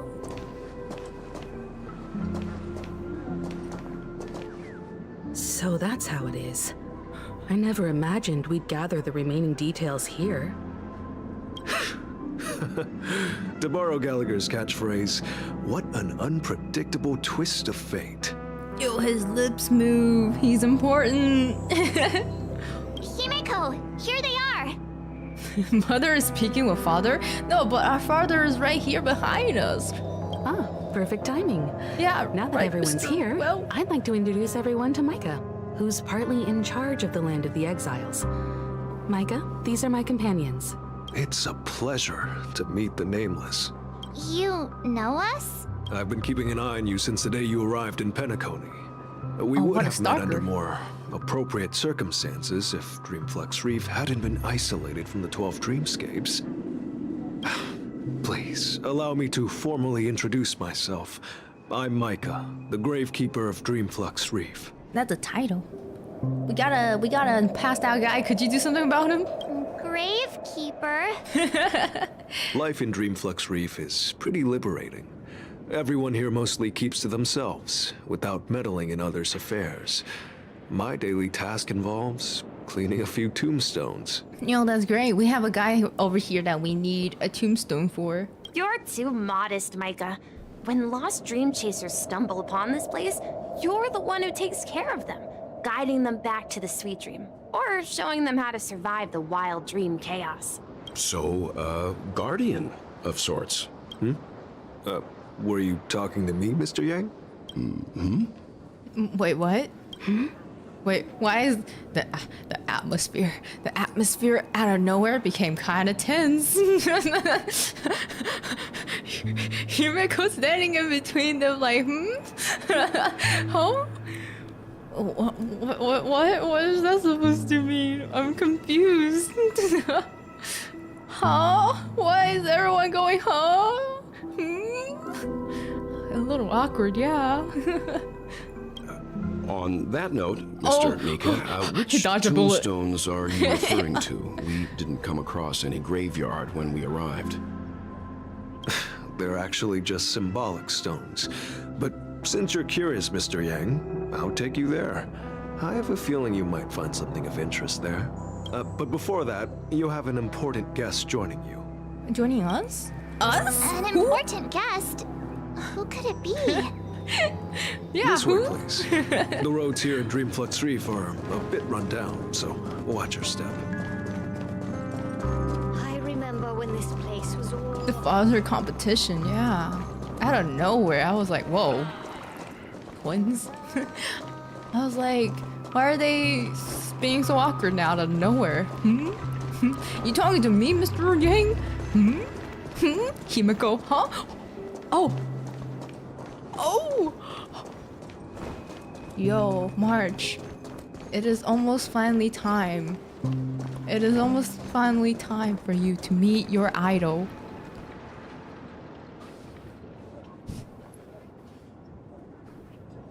There she is. There really is her! Miss Robin! I knew it. I knew she was gonna be like that. Everyone sang so wonderfully. It's not often that I tried this music style, but I've gained some valuable insights from it. Oh, I can't thank you enough, Robin. Well, these kids have made incredible progress in only a few days. It was nothing, Grace. I merely taught them how to sing. It was you who brought hope into their lives. Life must be quite difficult for them in reality, I imagine. That's right. Whenever it's time to say goodbye to these kids, they're reluctant to leave. But I've explored every corner of Dreamflux Reef, talked to everyone I met, and they all told me the same thing. This shattered dream is not worth clinging to. It seems you truly are a child of the Harmony. Emma and Andy are orphans I took under my wing. Carol there, with her blind eyes, used to work at a nutrition center in the outer ring of Penacony. And as for Gary, he's been living with autism since he was a child. They're not old enough to enter the sweet dream managed by the family. Oh, I didn't know the dream had like age restriction. If we compare people to birds, these kids are like fledglings with impaired wings. But in this dream, well, they can fly freely. Even if they stumble along the way, well, they're still relying on their own strength. And me, an old lady with no legs. No legs? But without this dream, No, I couldn't she had even legs, walk right? toward them. I'm glad that you found a new life here in 𝗵𝘁. It's just... Don't worry, Robin. Dreams have their significance, but they aren't everything. Both the children and I understand this. No matter how long we fly through this dream, we will one day return to reality. But you know what? Emma and Gary aren't plagued by their insecurities anymore. No, and Carol is learning how to cope with her blindness. And Andy is livelier than ever. Well, even I've become more optimistic. Oh, in reality! Yo! Then these kids are so... This is like a sad group. You see, in dreams, we learn how to live. Once we return to reality, we learn how to survive. And should our feathers be damaged, then we share our wings with one another. There's no need to covet an illusory sky in dreams, because we have the right and the ability to fly towards a broader horizon. Dang, what a quote. It's a relief to see you safe and sound, Miss Robin. Yeah. Ah, Miss Robin! Give me your autograph, please. It's nice to see you all again, Astral Express crew. I heard my disappearance caused quite the commotion out there. I'm really sorry about that. Since you're here, can we assume that you're fully aware of the situation in 𝗵𝘁? Ever since I returned to 𝗵𝘁, my voice started to change, until it gradually faded away. At first, I thought it was a temporary ailment, perhaps due to having been away too long. I thought maybe it just takes some time for my body to acclimate to the high concentration of memoria and asdana. Wait, but then, is this the real Robin? She said again, but technically we haven't really met Robin before. it was Sparkle the whole time, wasn't it? I want to poke her floating halo. What? Keep your hands to yourself. That's rude. A lot of people sick/disabled in reality live in 𝗵𝘁. Oh, that's so sad. Yo, that makes 𝗵𝘁 like... Ah, man, now it's like, oh, don't destroy this place. It's like hope and beacon of light to people who are in need of it. But now it seems the root of the problem goes way beyond me. There are elements around me that don't align with the harmony. Losing my voice is just one of the signs of the sweet dream's collapse. Oh yeah, we did meet her when she was like slashed open in the bathtub. The sweet dreams collapse. That memo keeper mentioned the same thing. So it's real. While I was away from 𝗵𝘁, the boundaries of the 12 dreamscapes kept expanding outward. But whenever I mentioned the anomalies in the dream, all the family heads refused to talk about it. Only my brother was willing to respond. Later, I discovered the secret letters from the IPC ambassador, which further convinced me that there are hidden secrets beneath the surface of 𝗵𝘁. So, following the clues in the Oak family's dossiers, I found my way here, the land of the exiles, concealed by the family under the guise of death. A dream within a dream, where 𝗵𝘁's past is buried. Hearing you speak, it sounds as if your voice has made somewhat of a recovery. I hate to admit it, but the harmony in this place resonates more broadly than within the sweet dream. It's regrettable, but the family has experienced betrayal. The traitor, or traitors, oh, more than abandoned one? their original principles and, using the name of harmony, exploited people's weaknesses to turn 𝗵𝘁 into the planet of festivities, trapping everyone in the illusion of the sweet dream. This is not the strong defending the weak, but rather the strong exploiting the weak. Oh. A world without equality won't ever be favored by the harmony. And naturally, those voices blessed by them have lost the ability to sing. Robin angry. Could there be another force influencing the family's shift in philosophy, Miss Robin? Considering what happened with Acheron, it's difficult to conceive of another entity within the realm of the harmony capable of influencing everyone. Unless a power surpassing that of an emanator is involved. I'd heard about what happened to the Xianzhou Alliance. But as far as I'm aware, the family hasn't faced any such external interventions. Who knows? Perhaps I've just been away too long and missed something. Regardless, I cannot accept my home is moving towards the very opposite of what the harmony represents, while still claiming to uphold it. I must uncover the reason why Mikhail cut ties with the family, and who exactly it was who betrayed us all. Do you remember our arrangement, Mr. Micah? Well, here's my answer. I've decided to forgo my role and never step foot on the Charmony Festival stage again. What? 11 system hours until the Charmony Festival. Something, the text was too fast. Look here, brother. A little bird. Looks like a fledgling Charmony dove, but Charmony doves don't live here. So how did this little bird get here? So Maybe pretty. its parents abandoned it? Robin is graduating. Oh no, our idol's graduating. No, I haven't even seen her live yet. It looks weak and frail. Why don't we find something soft and make a nest for it? This place is too dangerous for a fledgling. Let's take it with us. We can put it on the wooden shelf in front of your window. Okay. A bird like that must have a beautiful singing voice. But where will it live? I'll ask the family head to build a cage for it. A cage? But then it won't have the freedom to fly. Let's see.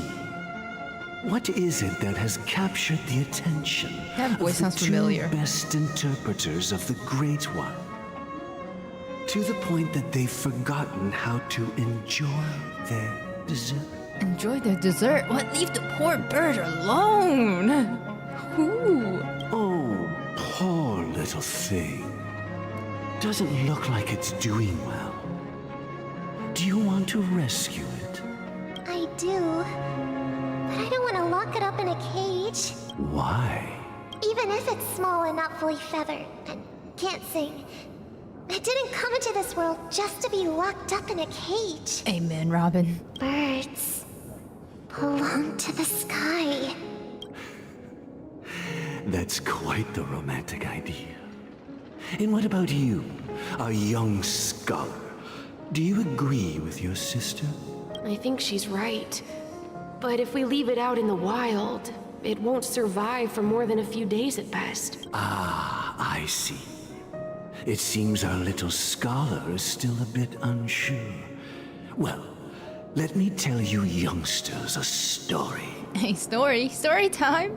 As you probably know, Charmony doves can fly through the air.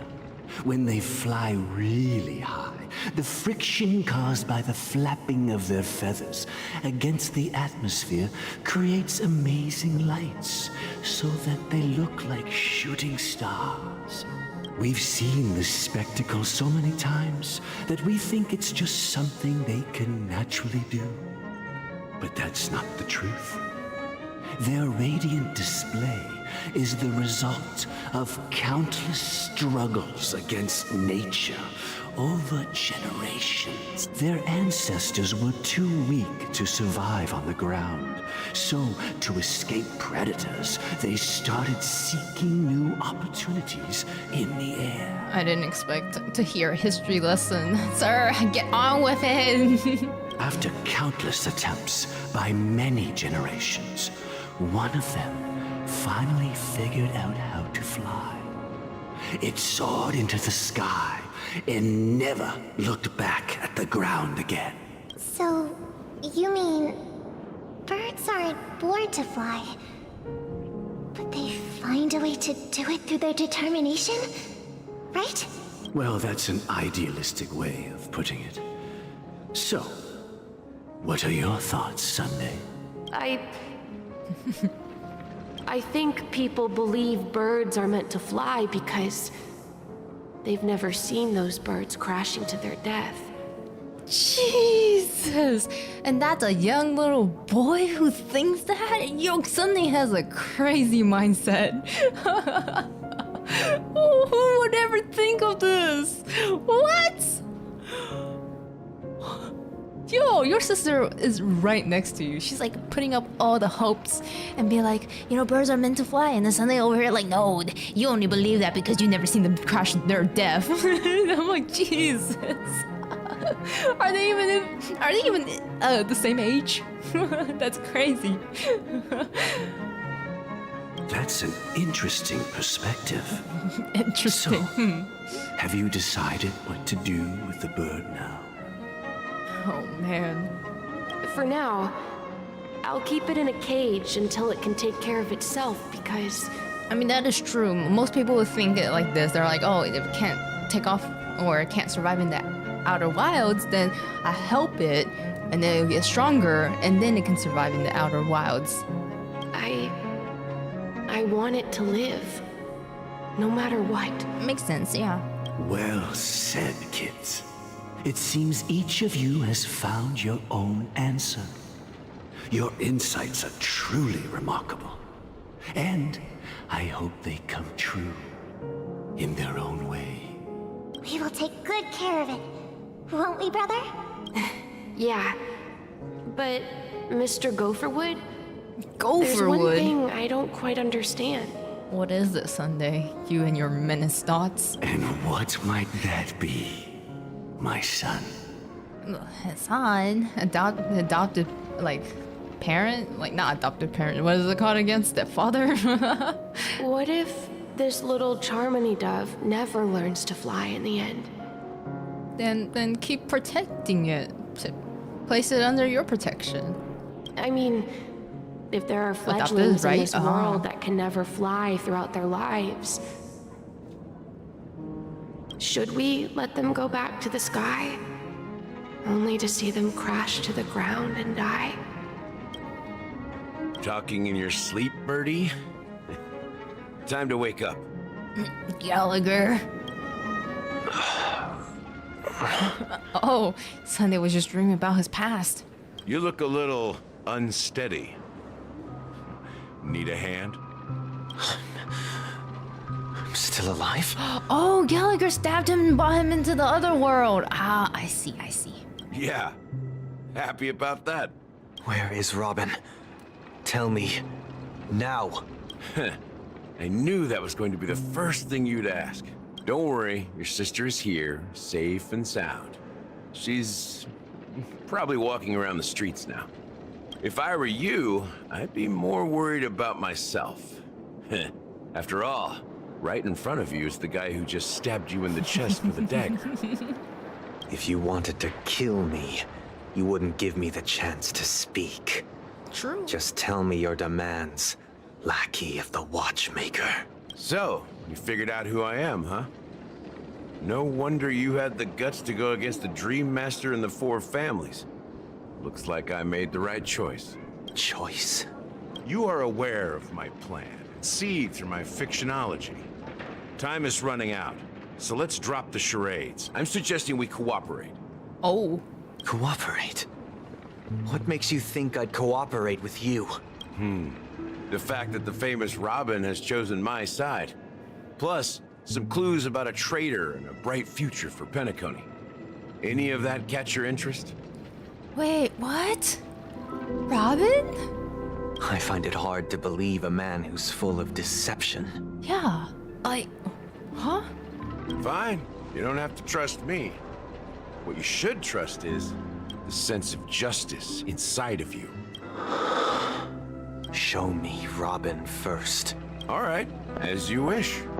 Here she is. Huh? Robin looking a little funny today. Our idol. What's your trick this time? Wait, what? Oh, that's not Robin. Just kidding. Just kidding. This lady will lead us to Robin, right? Even Firefly is angry now. And the crew, too. There are too many people who you owe an explanation. Literally. That'd be great. Please follow me, Honorable Oak family head. Now, all the actors are on the stage. I mean, they're both cute girls, but I mean, they're like completely different from each other. They don't look anything alike. Moments later, everyone, are we all gonna be here? Is everyone finally here? The whole crew? Everyone? This is the monument I mentioned earlier. The names inscribed on it should be familiar to all of you. Rosalina and Tiernan. When Penacony was known as a frontier prison, it was the Trailblazers who connected it with the stars. They were the heroes who saved Astana, and their names deserve to be immortalized, not just on this small stone tablet, but in the annals of history for all of time. However, today, the planet of festivities is nothing but sweet dreams. That heavy piece of history is all a distant memory. Just like that prison. If their names are inscribed here, then that means... According to Micah, they died long ago. Rosalina was killed during the War of Independence. She ventured alone into the heart of the star system to investigate the flow of Memoria, but she never returned. Tiernan was a skilled gunslinger, strong and reliable. He led the people through countless battles, but he didn't live long enough to witness the arrival of true peace. In the decade following the war, Penacony faced challenges internal and external. To protect Astana, Tiernan picked up the way of the Trailblaze again, and led the 𝗵𝘵 family to explore beyond the system, only to be surrounded and wiped out by the swarm. Though I had expected as much, the tales of these heroes truly are sorrowful. True to the title of Trailblazer, they spent their lives venturing into the unknown. But what about this tablet? There are no names carved on it. This one is specifically for us. He saved one for us, you know? When Dreamflux Reef was created, its owner was still alive. However, he insisted on erecting a monument for himself, saying that it will happen someday. I see. Here we meet again. Oh. Everyone from the Astral Express. The whole gang is here now. Robin. Oh. Oh! Firefly. I brought Gallagher here. It's time to face the truth. Already? Dang. Hey, Misha. I like how Misha is just there the whole time. He hasn't said anything. Huh. The atmosphere sure is livened up with all these people in here. Interesting. Look at these two. Look at them. Finally reunited. Brother. Oh. There's no need for words. Oh. You're safe. And that's all that matters. Man, Sunday is such a good brother. Seeing these two kind of, you know, makes me happy.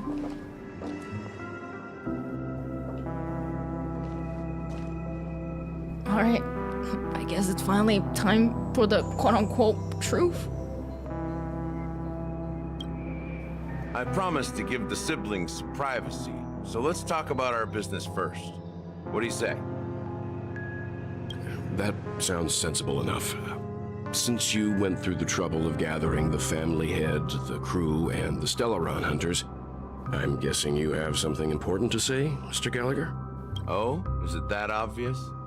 The look on your face is practically screaming, I'm the one behind all this. Oh, we learned that, right? Wasn't he the one that's like everywhere at the perfect timing? You're right, Mr. Yang. It is indeed time to come clean on everything. The siblings already know what they need to, and they've made their choice. But you, Nameless, arrived a bit late. So it's only fair that I answer your questions. Before we begin, let me reintroduce myself. I'm the founder of Dreamflux Reef, the deputy of the Watchmaker, and the one who sent out that invitation. This whole time?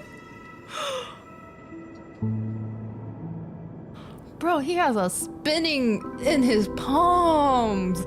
I trusted his words, and I was like, yeah, he's just part of the family that has been, you know, through generations of Watchmaker.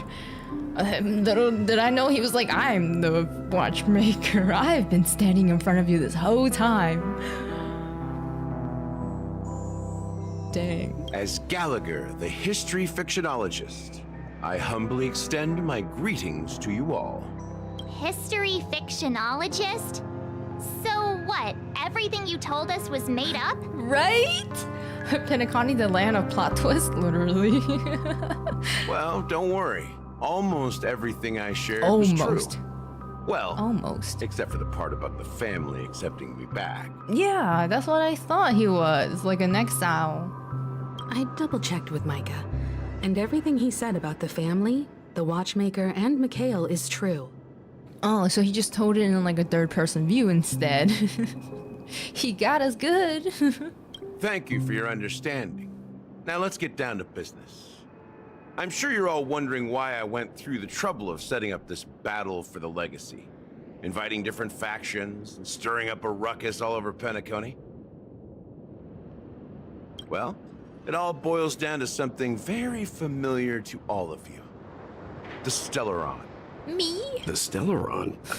But how is that possible? Penacony is a free-flowing interstellar hub. There are no signs of contamination whatsoever. Maybe it's hidden. You're totally correct. So, care to take a guess at what that means? It's hidden. It's sleeping. It's someone is manipulating it. How keen. Well, what should I say? I expected nothing less from the person here who is the most familiar with the Stellarons. The sweet dream doesn't come out of thin air. If you think of the memory zone as the sea, creating the land of the dreams is like filling that wild ocean with earth to make an island. To achieve this feat, without the help of an emanator of remembrance or enigmata, the only way is to use a Stellaron. And that's not something you can achieve with a simple wish. It requires vast quantities of knowledge, time, and manpower. I'm sure you get what I'm hinting at. In Azdana, the planet of festivities itself is a Stellaron disaster. Oh. The planet of festivities itself is a Stellaron disaster? It all started a long time ago.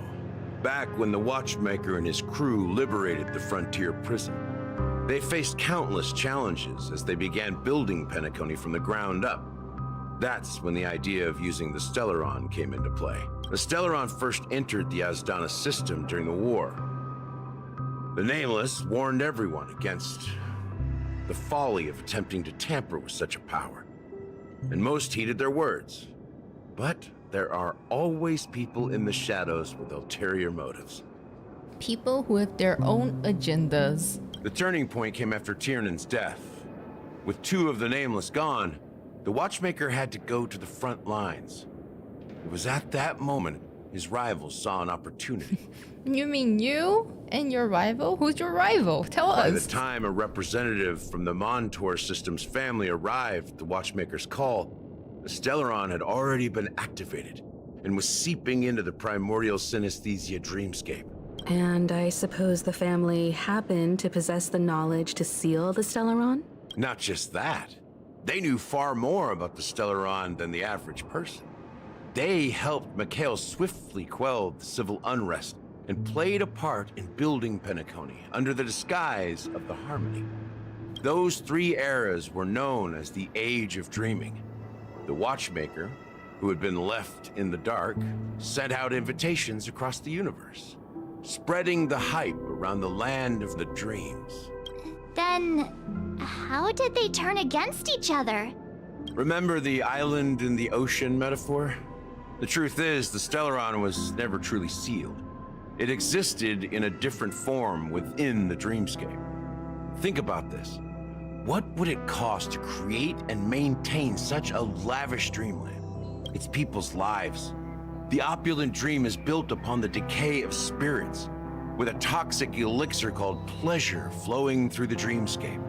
It tempts people to indulge in the dreamscape, and gradually their minds succumb, becoming nourishment for the sweet dream. What? That's even worse! Confusion, laziness, and cowardice. Weaknesses that plague humanity were magnified and nourished by the family. Penacony became a new kind of prison, even more impenetrable than the previous one. So it's basically a place that sucks people's emotions and use that as an energy. We realized this far too late. By then, the family had a firm grip on Penacony, swiftly quelling any opposition that arose. At my wit's end, I had to use the power of the 𝗖𝗵𝘁, and sought refuge in this chaotic memory zone. Over the years, I fabricated a meme within this dream for our use. Dormancy. That's its real name. We exploited a loophole. You see, regular people can't fall asleep again while they are inside the dreamscape. Oh. So this is the true meaning of the impossible. You sent out invitations in the Watchmaker's name to find forces capable of resolving the Stellaron disaster and draw them into Penacony to uncover the truth. It's not just that. Above all, I wanted to see what happens when the major factions engage in a struggle for the legacy. Since this is the Watchmaker's first announcement in decades, the traitor within the family is bound to reveal themselves. So, the legacy is just a facade. If you want to consider the Stellaron as the legacy, I'm totally fine with that. If that's the case, where is the Stellaron now?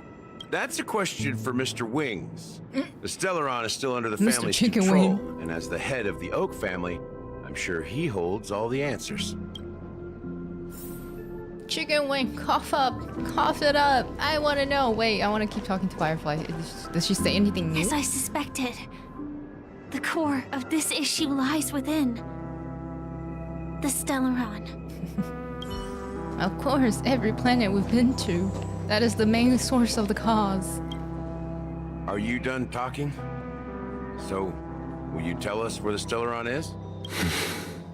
It is the Penacony Grand Theater itself. It's a physical building? As I suspected. It's the embodiment of the family.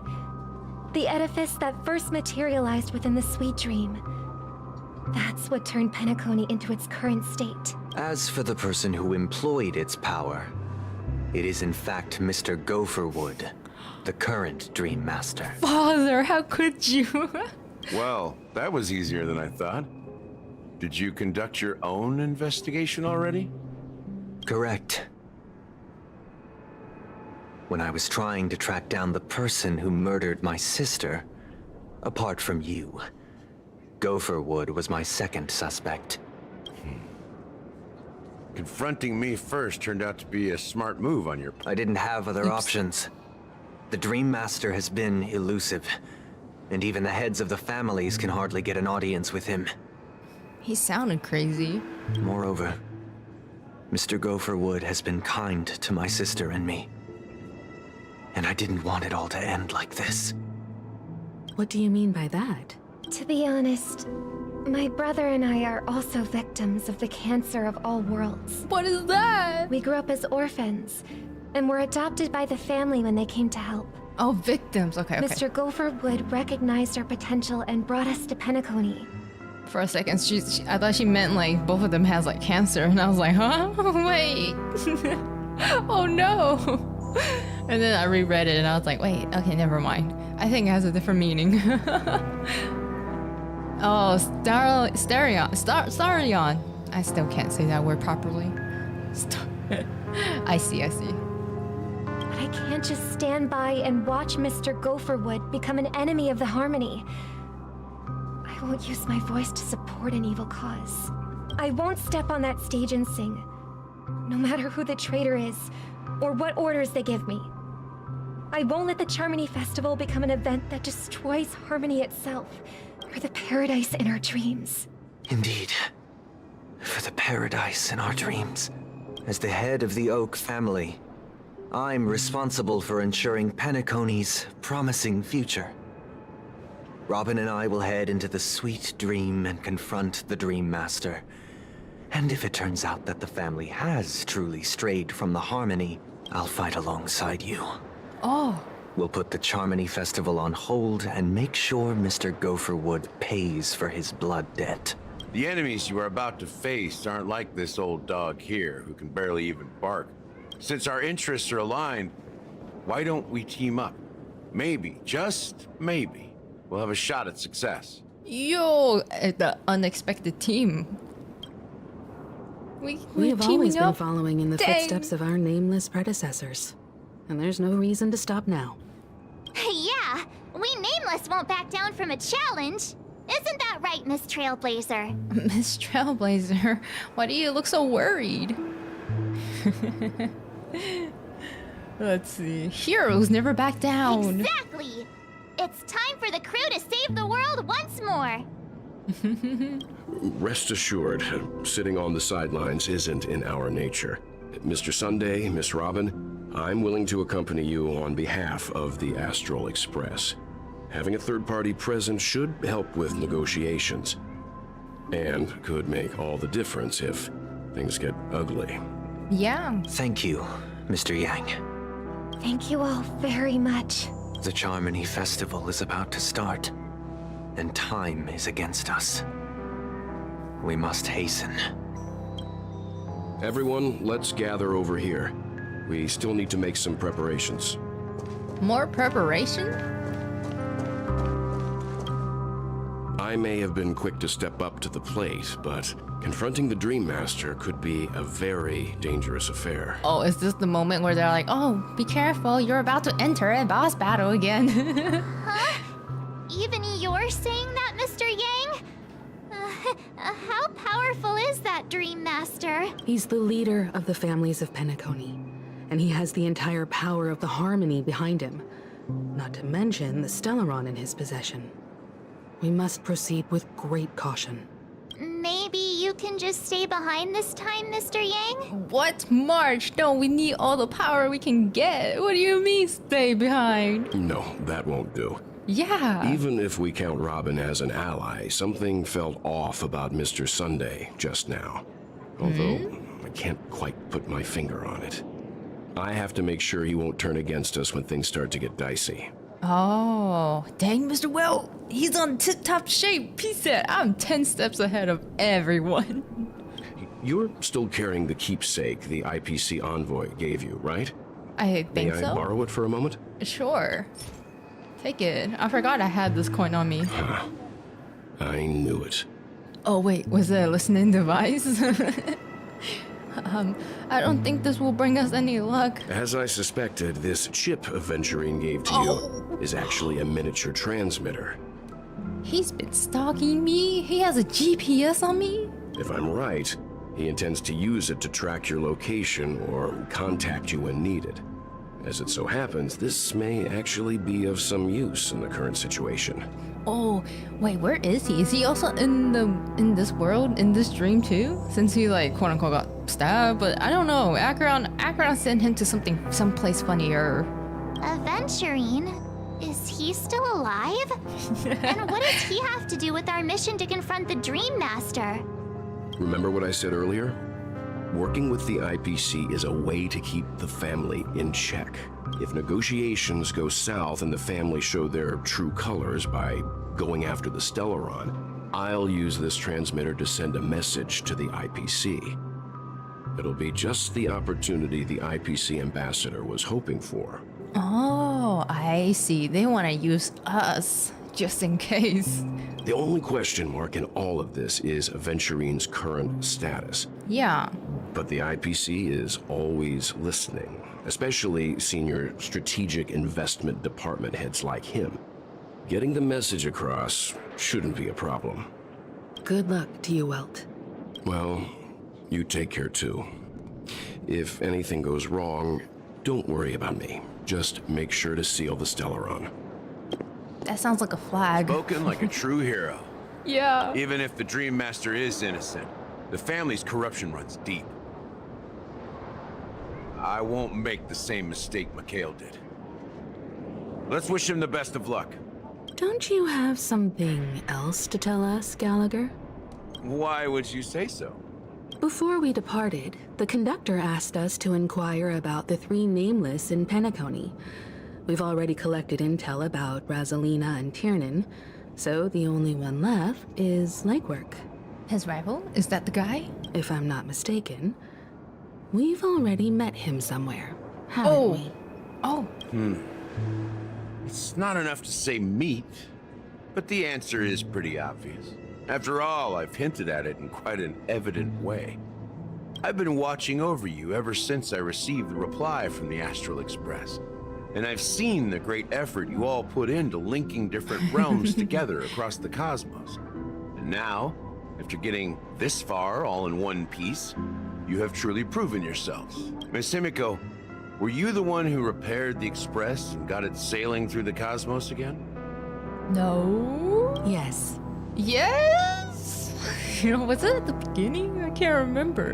And you two, young Nameless, you have very interesting life stories and extraordinary skills.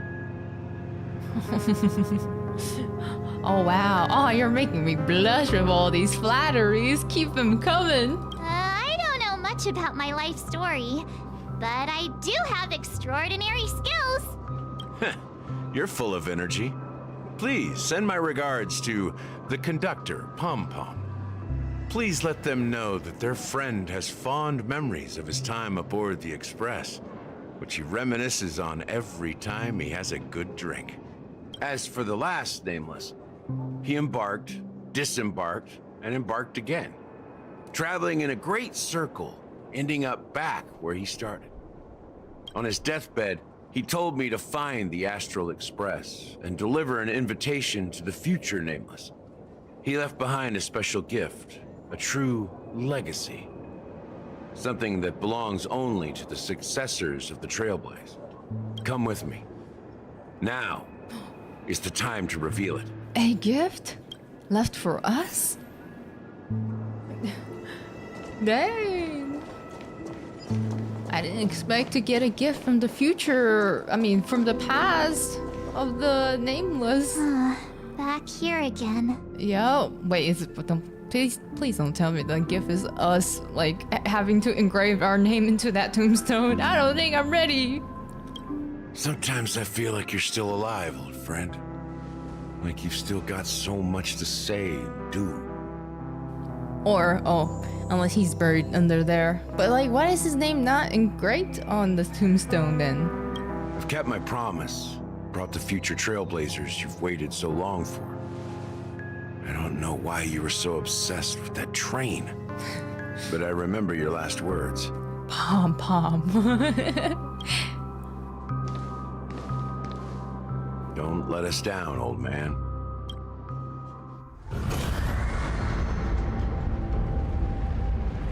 He just... Oh? What's happening? Wait. Why is the buildings all, like, going upward?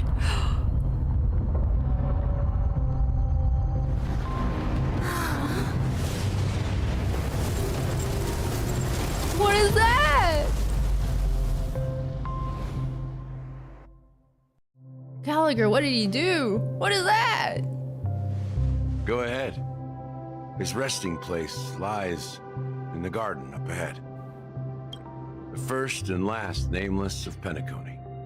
𝗖𝗵𝘁 the Watchmaker. Oh, that's where he is. No wonder that tombstone didn't have his name on there. Oh. How do we... Oh. I didn't notice the stairs. Whoa. I feel like nobody knew about this. Dang. What a view. Of course, he needs a spanchy schmanchy place as the first and the last legacy. As a nameless.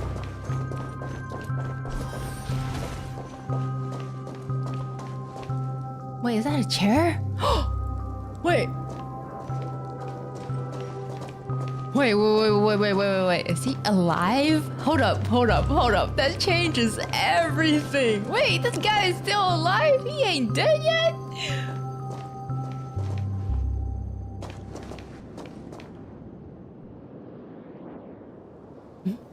Beneath the sea surface of the memory zone, in the garden closest to the moon and in the water, an elderly man rests on the recliner, enveloped in utter silence.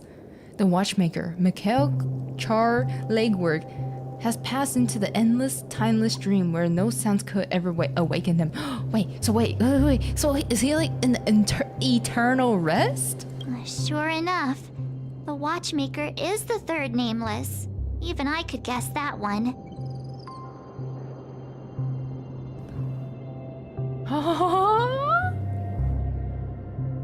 Is he just sleeping? So basically dead. Eternal rest. The legacy he left behind was a dream bubble. I believe inside that bubble, there's something that holds meaning only for the nameless. Bro, I'm surprised his body has not decayed. After all, when I checked its contents, I found nothing inside. Maybe some Trailblaze runes? Even more enigmatic than me. He's just a little eepy. Well, let's have a look. As Word sees, 𝗵𝘁 nods ever so slightly in your direction. You take a deep breath, steady your mind, and turn your gaze towards the Watchmaker. Touch the dream bubble in 𝗵𝘁's hand. You press your hand against the dream bubble, and the thick, vicious memoria converges under strain, then stretches outward towards your fingertips. As if weaving a delicate web, it gently cradles your palm. A chill travels from your fingertips, carrying with it a myriad of vibrant and intertwined memories, as experience would suggest. But this time you see nothing at all. What? No, try to focus and capture memories. The dream bubble is clearly extraordinary. Perhaps the approach was wrong. You think, holding your breath and closing your eyes, with one knee on the ground, you press your forehead against the thin film coated in memoria. Yet before you, there remains an abyss of darkness. No crimson sun descend upon snow-capped mountains. No gentle laughter. No twinkly stars. No echoes of sword clashing. And most of all, no traces of Trailblaze. Am I not the one? Am I not the chosen one? There is nothing, and nothing is there.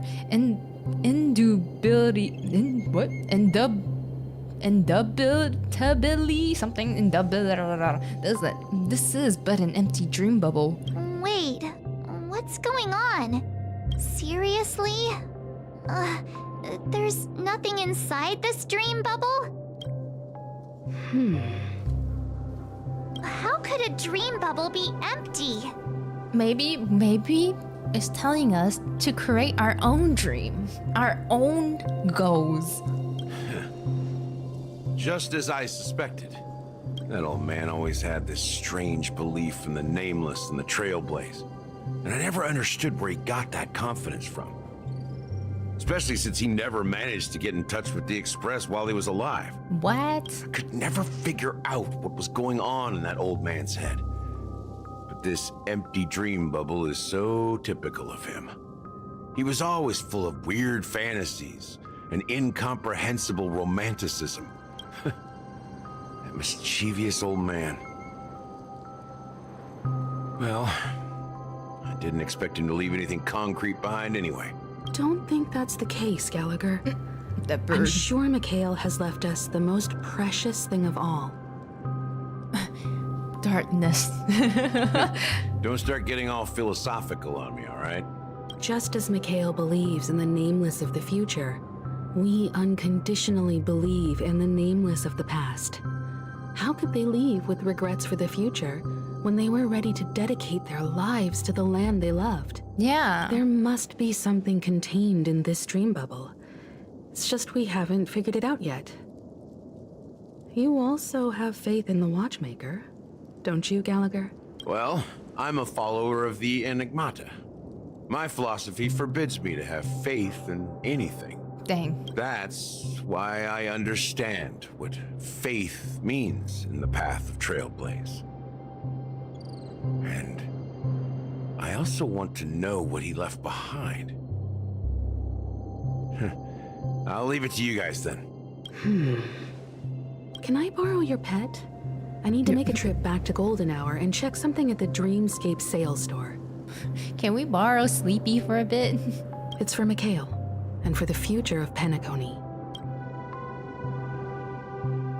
Oh, it's Boo Hill time. 10 systems Welcome hour to the until Reverie Germany. Hotel. How may I help you? Yo, Dong Hung. It's been a while. Greetings. We're the Nameless from the Astral Express, and we'd like to check in. The Astral Express? But I thought... Yes, my companion's already checked in. My name is Dan Hung, and I believe my personal information is recorded in your system. Oh yeah, I remember now. The system had his name and not my name on there. I see, but your companion said you wouldn't be coming due to a change of plans. Now the plans have changed again. And you are... I'm Boo Hill, yeehaw. Me? I'm Pom Pom. He's Pom. A new Nameless who's also with the Astral Express. No, not everyone trying to steal everyone's identity left and right. Now this is Pom Pom. Who's on the express then? It's a random guy named Boot Hill. He's my fellow trailblazer. We responded to the family's invitation before he boarded the express, so he wasn't registered in your system. Is it possible to accommodate him as well? Oh my god, Pom Pom finally left the express. Hey, no way. Oh, I see. Another one of the Nameless had a similar situation. Seems like a lot of people are joining the Trailblaze these days. Yeah, we're becoming a bigger and bigger family. Since there's a precedent, it shouldn't be a problem. Just give me a second to contact your companions. Leave a message after the tone. Beep, beep, beep. I'm sorry, dear guests, but it seems I'm unable to reach the other members of the Astral Express. We're sleeping. We're really, really eepy. What do you mean by unable to reach them? My apologies. This is the first time I've encountered a situation like this. However, the system indicates that those guests are still in the Dreamscape. How about this? Give me their room number, and we'll go check on them ourselves. I'm afraid that's not possible. I need to verify both of your identities before I can share any guest information. How about you just wake up someone? Let's say, Welt? He's like, how about you just do it brute force, you know? Instead of going through all the step 1, step 2, just do it, you know? I'm sorry, but there are strict rules regarding forced awakening. It cannot be done without the proper clearance. So nothing works, huh? What's your solution then? Are you saying we sleep here? At the reception? Please be patient. We need to contact your companions in order to confirm your identities. And now it seems you need to confirm our identities before you can contact our companions. He's like, we're going in a loop here. There is no way out. It seems so. Oh, fudge. Fudge. Dang. Nothing personal, but if you can't handle this, go find someone else who can, okay? Yeah, call your manager here. Please calm down, dear guests. I do recall that Mr. Sunday, the Oak family head, personally handled this issue earlier. Oh, please wait a moment while I contact him. I don't think she's trying to give us a hard time. She really just doesn't know what to do. She's just a worker. She's like, I just work here. I don't know what you want. I have a bad feeling about this. You tried to contact them on the express earlier, but they didn't respond. Something doesn't seem right. I need to leave for a moment. You can stay here with the receptionist. Sure thing. Just don't keep me waiting forever. Don Holland seems pretty worried about his companions. Ooh. I should give him some space. Stressing out about it won't help anything. We can talk to people. Sabrina? The princess? The Charmony Festival is about to start! I'm so excited! Hey! You guys here for the Charmony Festival too? Well, I didn't come all the way here specially for the festival. Honestly, I don't really even know what it's about. But I heard it's a lot of fun! Well, back in my home world, Anaria, we have festivals like that all the time.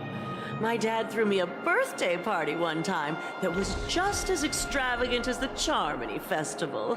Oh, come on! The Charmony Festival is a once-in-an-Amber-era event! How can a birthday party compare?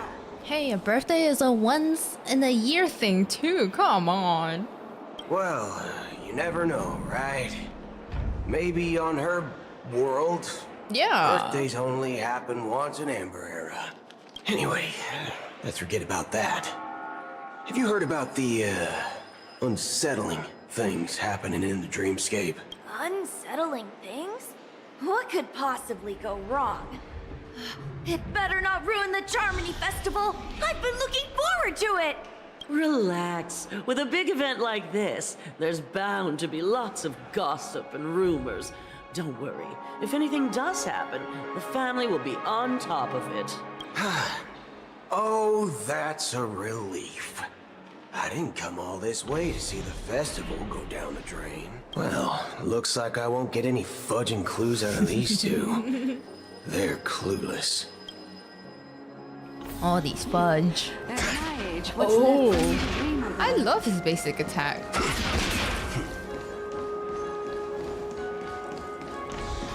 Hey, head of security. Maybe they know something. Greetings. I'm Cody of the Bloodhound family, head of security for the hotel. How may I assist you? Hello. So, there's something I wanted to ask about. I've been hearing some unsettling rumors about certain incidents that might affect the Charmony Festival. Do you think there's anything to be worried about? I've traveled all the way from the HoYoVerse Federation, and I don't want my trip to be ruined. What do you mean? Hottie? Are you trying to hit up security, lady? Wait. You haven't heard? I'm not sure where you heard those rumors, but they're completely baseless. I can assure you, as a representative of the Bloodhound family, that everything is going smoothly for the Charmony Festival. At present, all of the families are focused on making sure the festival starts on time. Even the Dream Master himself has arrived. So don't worry, your trip won't be in vain. Ah. That's a relief to hear. She doesn't appear to be acting. So, it seems that even the hotel staff are out of the loop. Yeah, go higher up. Higher Back power. already? Hasn't she returned yet? Nope. I'm starting to wonder. Sending her to contact Sunday was a good idea. Neither the staff nor the guests seem to know anything about what's happening in the Dreamscape, and wherever we go, all we see is people enjoying themselves. Definitely not a good sign. I agree. Another unusual thing is that the Oak family is supposed to be in charge of organizing the council and managing everything inside and outside the Dreamscape. However, I walked around the hotel, but didn't meet a single member of the Oak family on such an important day. Well, I'll be forked. If I remember correctly, the head of the Oak family is that Sunday guy. right? We shouldn't linger here too long. Let's go back to the Express for now. Not so fast. Have you ever robbed VIPC? Huh? Bro? If you run away now, everyone will be chasing after you. I don't think we have. Have we? Are you suggesting we sit here and do nothing? I wouldn't say do nothing. But let's stay put for now. Even if the family has ulterior motives, they couldn't have anticipated us showing up here. We're the surprise factor for them. They don't want to attract unwanted attention from certain outsiders, so they won't do anything reckless. See? The IPC lackeys are keeping a close eye on this hotel. If I were a family member, I'd find an official excuse and keep the surprise factors here. If we just wait here, that would be like walking into their trap. Of course, we don't need to walk into their trap. I gave a backup plan to the memo keeper. If it turns out we won't be allowed to enter the dreamscape, she'll order a drink for me in the VIP lounge at the hotel. In reality... Whoa! I wanted to be invited by Memo Keeper to the VIP lounge. A secret signal. That's right. Oh, a concrete object can indeed help the Memo Keeper establish a connection with you. But Boot Hill, if you have more backup plans in the future, I hope you'll let me know in advance. I'm sorry, but it's one of my quirks. I have too many unreliable friends. And if I reveal that I have backup plans, things can go awry. And that would leave all backup plans completely useless. How do we get into the VIP lounge? Sneak in, sneak in. This is where my street smarts come into no, play. sweet talk, sweet talk. I feel like he's gonna sweet talk. He has a good... I was about to say something. I guess I'll say it. He has a good mouth. He's got that mouth that can spew out whatever he wants and swoon anyone he wants. You're the lobby manager, right? Yes, I am. How may I assist you? We're the Nameless from the Astral Express. We wanted to check in, but there's something wrong with your system. The lady at the front desk said she would contact the manager, but now she's nowhere to be found. Now, we've been waiting here forever, without any food or water. What the fork, man? Yeah, Is what the this fork? How the family treats its guests? Bad service.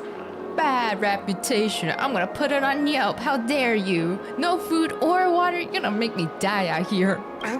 Is this your idea of street smarts? Starting an altercation?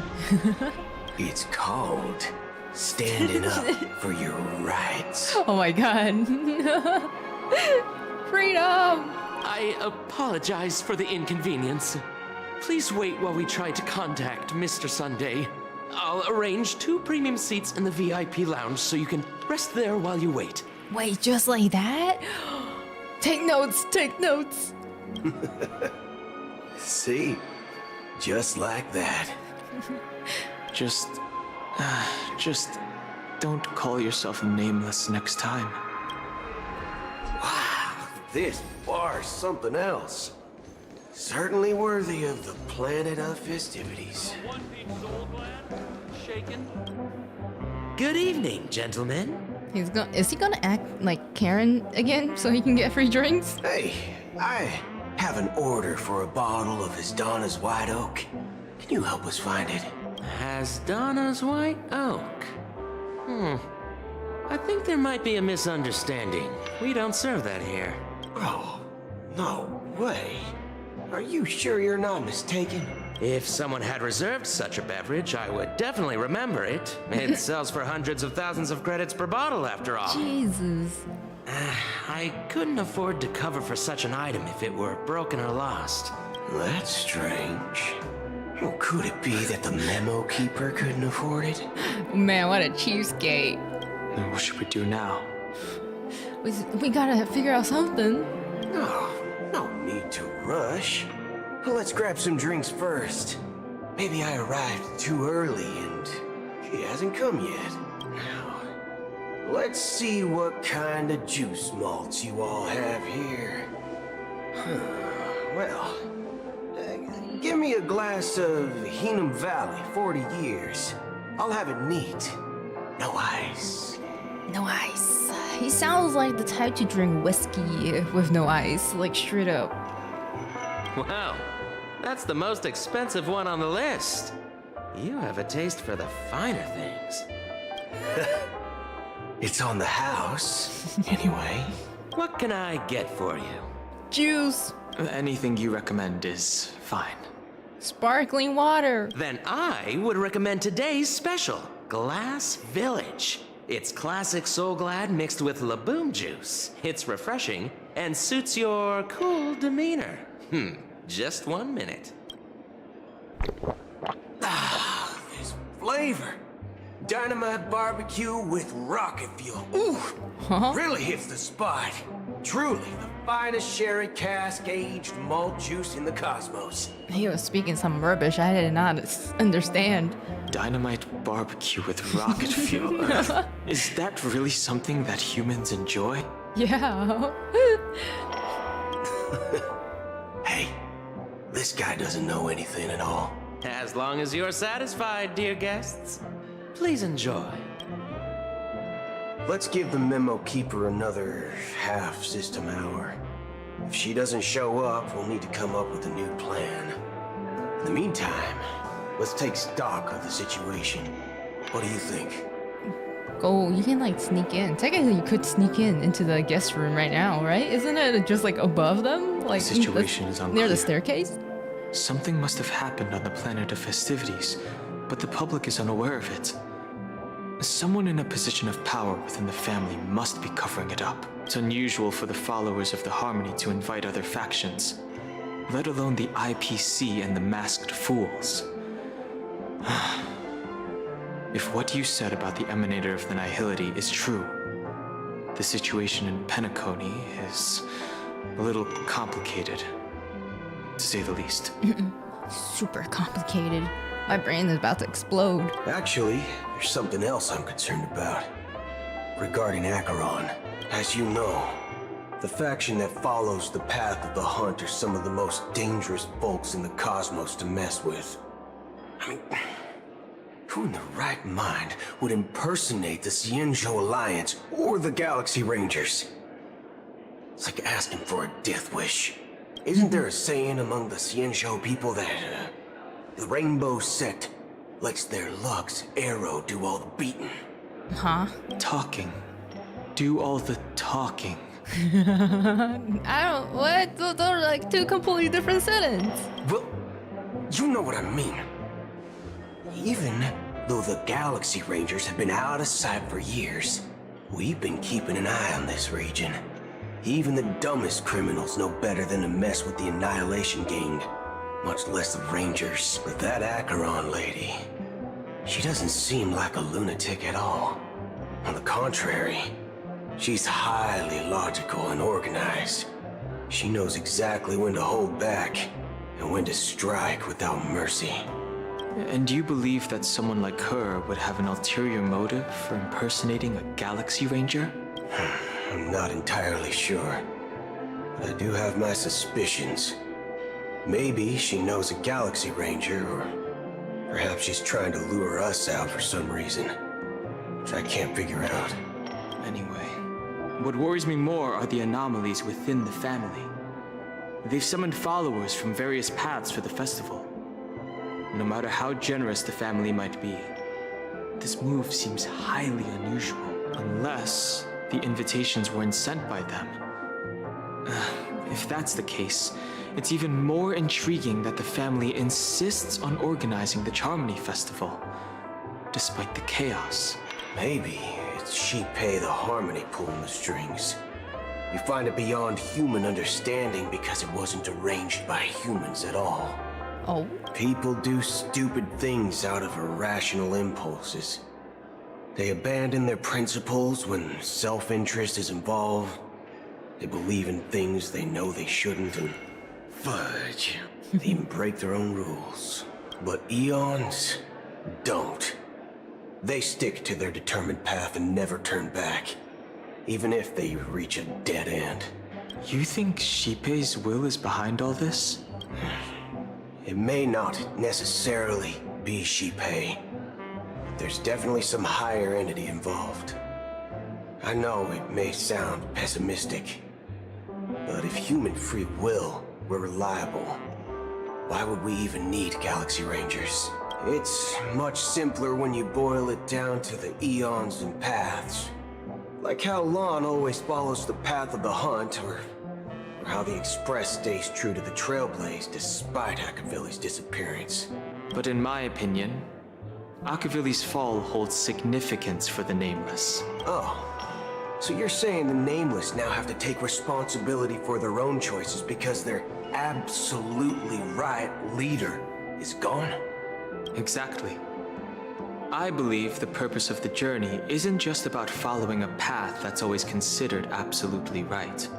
Dang, these two guys are talking about something real deep right now. It's more about doing your best to choose the right path for yourself among countless possibilities, even with limited insight and judgment. I don't know what you've been through, but I agree that people must take responsibility for their choices, because no one else can do it for them. That's why the Galaxy Rangers need to uncover the imposter and figure out her true intentions. Just in case. I have a backup plan if the Memo Keeper doesn't show up. This is my final backup plan. Backup plan of another backup plan. You sure have a lot of cards up your sleeve. Well, going back to my old career would make things a lot easier. By the way, when you were walking around the hotel, did you happen to see any important looking guests? What's your plan? It's simple. We just grab some hostages and use them as bargaining chips with the family. Or maybe we can even take their identities. Are you sure you're a Galaxy Ranger? Not him saying out loud like, maybe we should take some hostages and use them against the family, or even like take someone's identity. What the heck? This guy's a menace. No need for that. We'll return to the Express now. His plans, his backup plans are crazy. Wait, are you getting scared? Draw your weapon. Oh my god. Let's make a big scene. We went from, hey, let's just be chill and like go to the VIP room and have a drink and talk, to let's take some hostages, some identity, and like start fighting in the bar.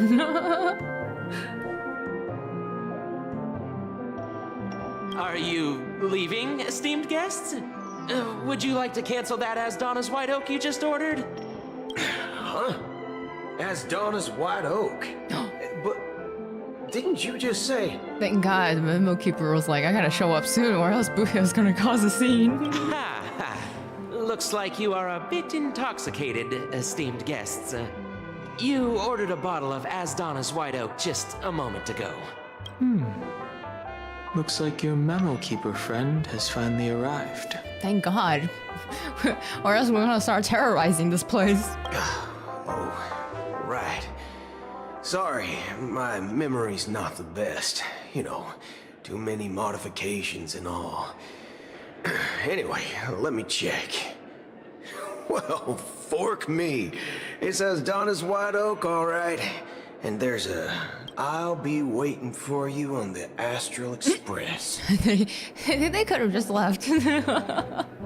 No mistake. That's her message to you. She knew the hotel wasn't safe, so she suggested we find another place. Well, looks like we took a detour, but now it's back to the Astral Express. So, what are we waiting for? Let's go. Let's fucking go. You're back? 2 guests just boarded saying they were looking for Boot Hill, so I told them to wait in the parlor car. What do you mean? Who's Boot Hill? We only have Pom Pom with us. Who are you? Oh, just in time. 2 guests? 2? Wait, 2? She's one of them. Look, we welcome all passengers on the Astral Express, but sneaking in like that? You have no regard for etiquette. And Pom Pom is like, we have a door. Enter through the front door, please. My apologies, conductor. It was an oversight on my part. I assumed you were already acquainted with the garden. Given the chaotic situation in Penacony, the Nameless are the only ones we can truly trust right now. You are the memo keeper. Pleased to meet you, Dan Hung. I've seen you in others' memories. And as for Boot Hill, this is our first face-to-face meeting. I hope you enjoyed that bottle of Astana's White Oak. You sure have a refined taste. Finally, memo keeper. Well, let's cut to the chase. Spill everything you know. That's precisely what I intend to do. But before that, please allow me to introduce myself. My name is Black Swan, and I serve the Garden of Recollection as a memo keeper. As for Acheron's story... Hey, yo! Acheron! Yo! It's the imposter. Alright, Boot Hill, control yourself. Don't start shooting. Don't start shooting! Not on the Astral Express, please. I'm sure she knows it better than I do. Greetings. I'm Acheron. What? You Garden of Recollection shirtbag! You betrayed me! I apologize, but she did that at my request. Due to certain reasons, I have been exiled by the family. Thankfully, this memo keeper came to my aid and helped me escape their surveillance unnoticed. To be honest, it was more like stalking than helping. Whoa. And the process was far from unnoticed. But we did escape. Black Swan was stalking Acheron the whole time? I asked her to guide me to a place beyond the family's reach and to contact a few trustworthy individuals. Namely, all of you. Trustworthy? Son of a nice lady. You think I'm dumb or something? Yo, I love Boot Hill's way of cussing. Son of a nice lady. I'm gonna write that down. How about this? I'll put a few bullet holes in your head and see what secrets spill out. Then, we can talk about trust. Boot Hill, what did I say? Put that gun down. No pointing guns in the Astral Express. It doesn't have to be like that. I'm willing to answer all your questions, but not right now. If my cover hadn't been blown, we might have had more time, but at the moment, we don't have any other options. Pom Pom, no. Put it down. No other options? What do you mean? This is the only way I can ensure everyone's safety. Oh? I kindly request an immediate warp jump out of the Astana star system.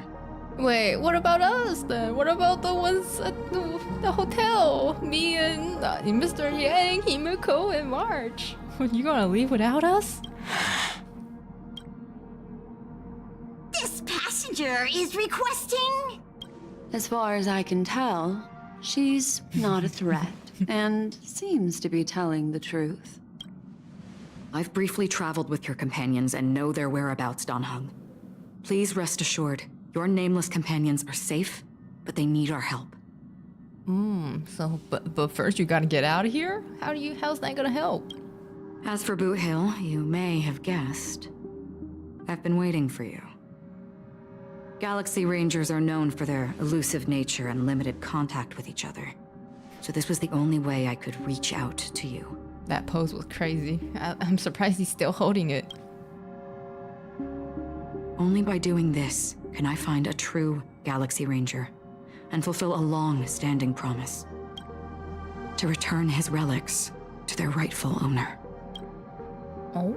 Someone once told me that every rainfall is like a gift from the heavens.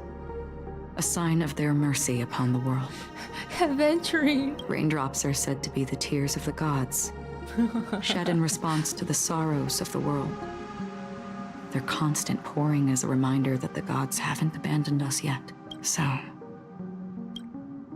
how long has this rain been going on for? I used to believe, just like you, that it would eventually stop. Years and decades passed. And in the end,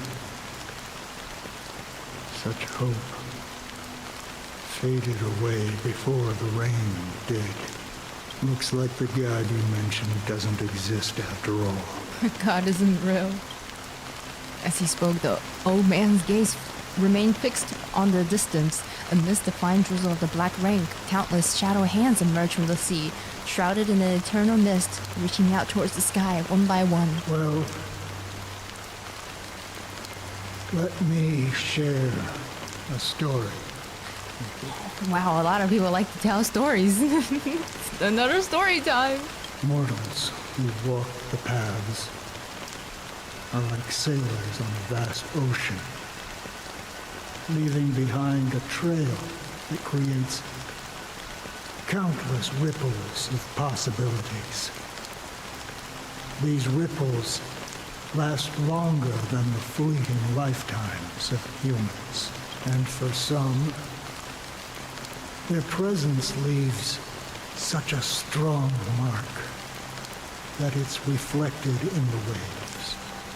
Like those shadows on the ocean. Sin-thirsters, the obsessions of the Pathstriders. They emerge from the depths of IX, seeing themselves as masters of their own destiny, unknowingly repeating the actions of their past lives. They emerge from the nihility and head toward it, leading purposeless lives. However, these hollow phantoms, they were once my dear companions. A group of Galaxy Rangers. Wow, so he's a Galaxy Ranger too? Are you watching over them? Watching over them? No. I'm guiding them toward transcendence. It was a brutal war. A crusade that shook the universe. The universe witnessed the fall of Zulo, the Lord Ravager, but it came at a price. A price so hefty that only those who were there still remember. The unwavering determination of the Hunt followers persists even in death. So someone must guide these lost souls to their life beyond. They were heroes in their time, and they shouldn't be reduced to mere puppets of nihility. As for me,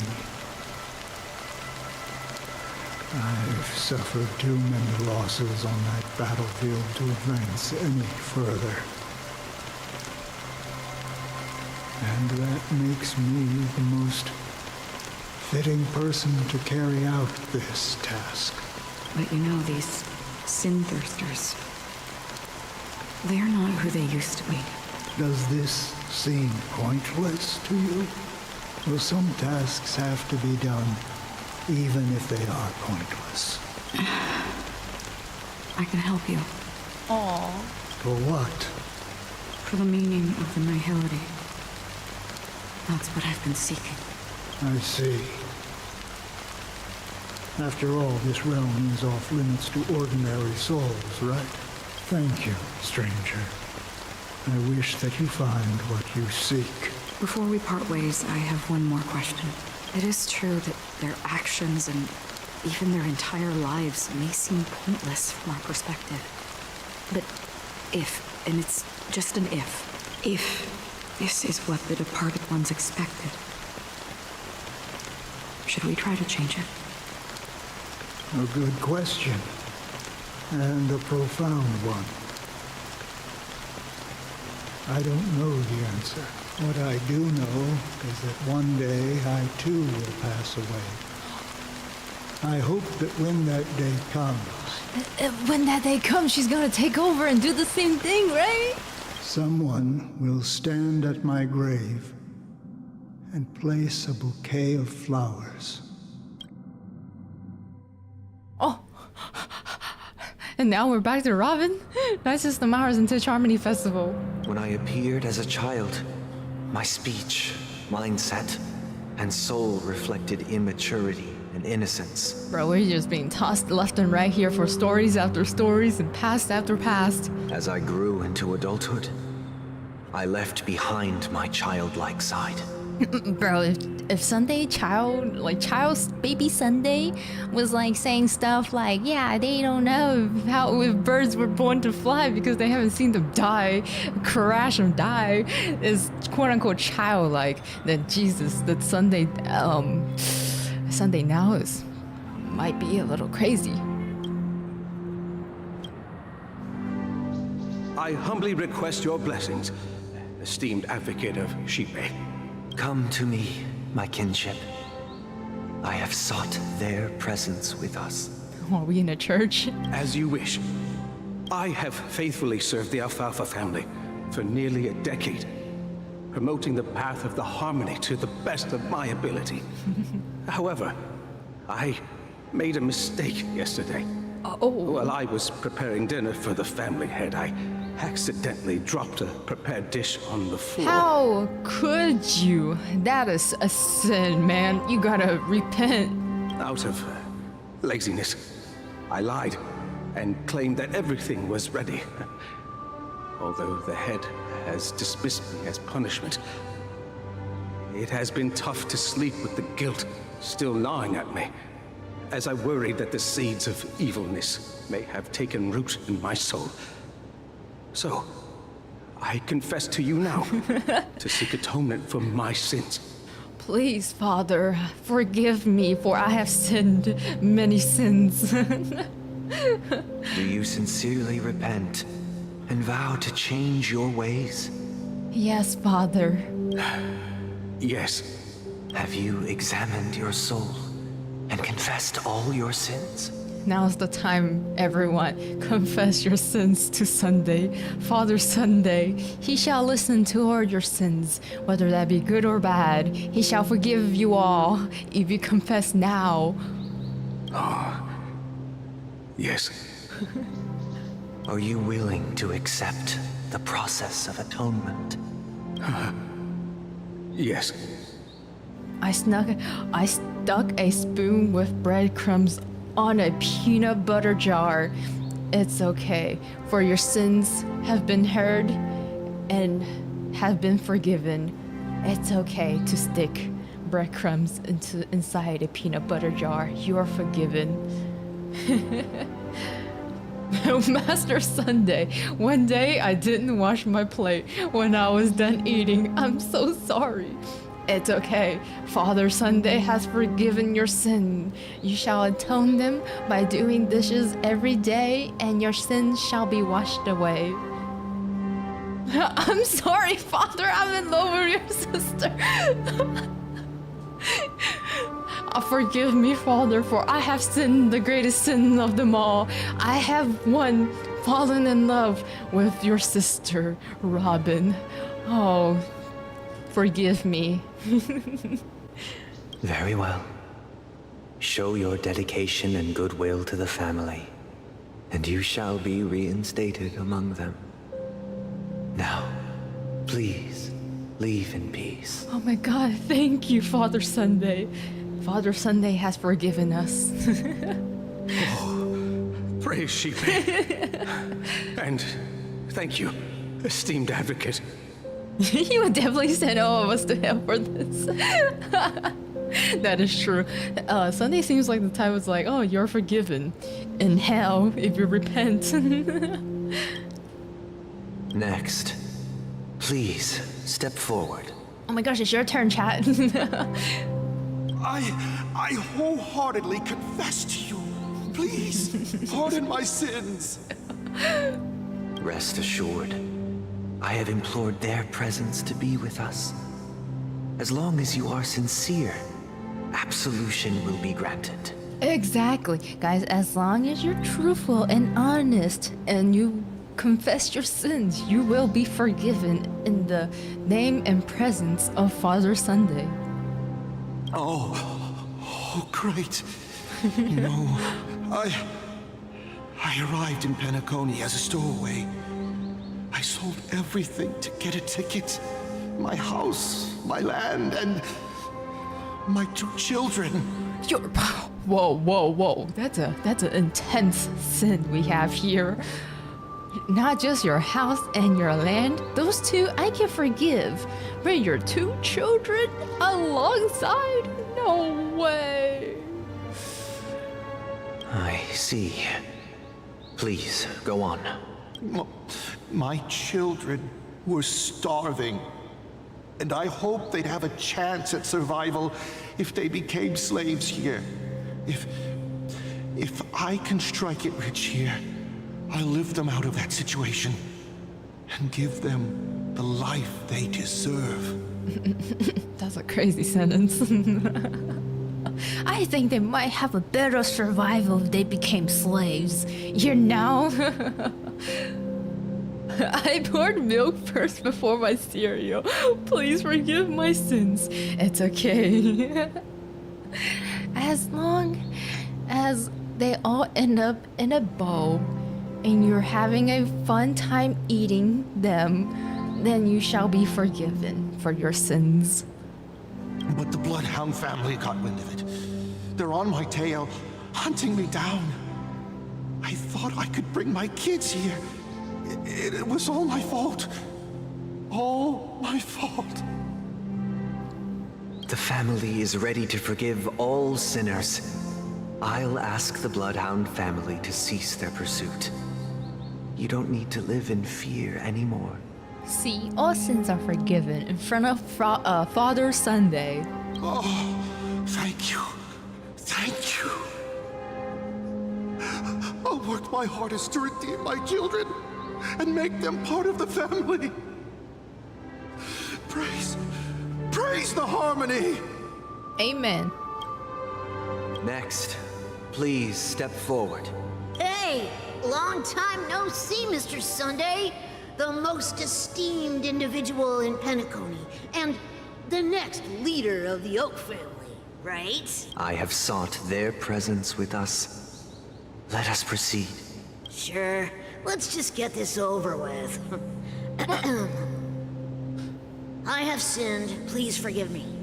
I wasted half a pizza at breakfast and a bottle of Soul Glad. That sin though, unforgivable. Wasted half of a pizza for breakfast? You shall not be forgiven. That is a sin among sins. That's it. Nothing more. Can we wrap this up? I've got a robo-ball game to catch, you know? What did you come here? Seek to atone for your sins through good deeds. Yeah. My sins? Started to sound like a saint, huh? Well, let me tell you something. Neither the family nor you have the right to judge me. You think nobody knows what your precious family has done? About the Watchmaker? Huh? Don't kid yourself, Featherbrain. Those dream chasers might be fooled by your act, but don't fool yourself. Oh man, people are making fun of Sunday for his wings. Before you start spouting off your holy verses, answer me this. Where does the power of the Oak family come from? And your power? What makes you think you can sit there all high and mighty, looking down on everyone else? Well, I've spent enough time in confession today to enter the Harmony's paradise, right? Then I'll take my leave. Good luck with your election, and, don't make me regret my investments in you. Dang.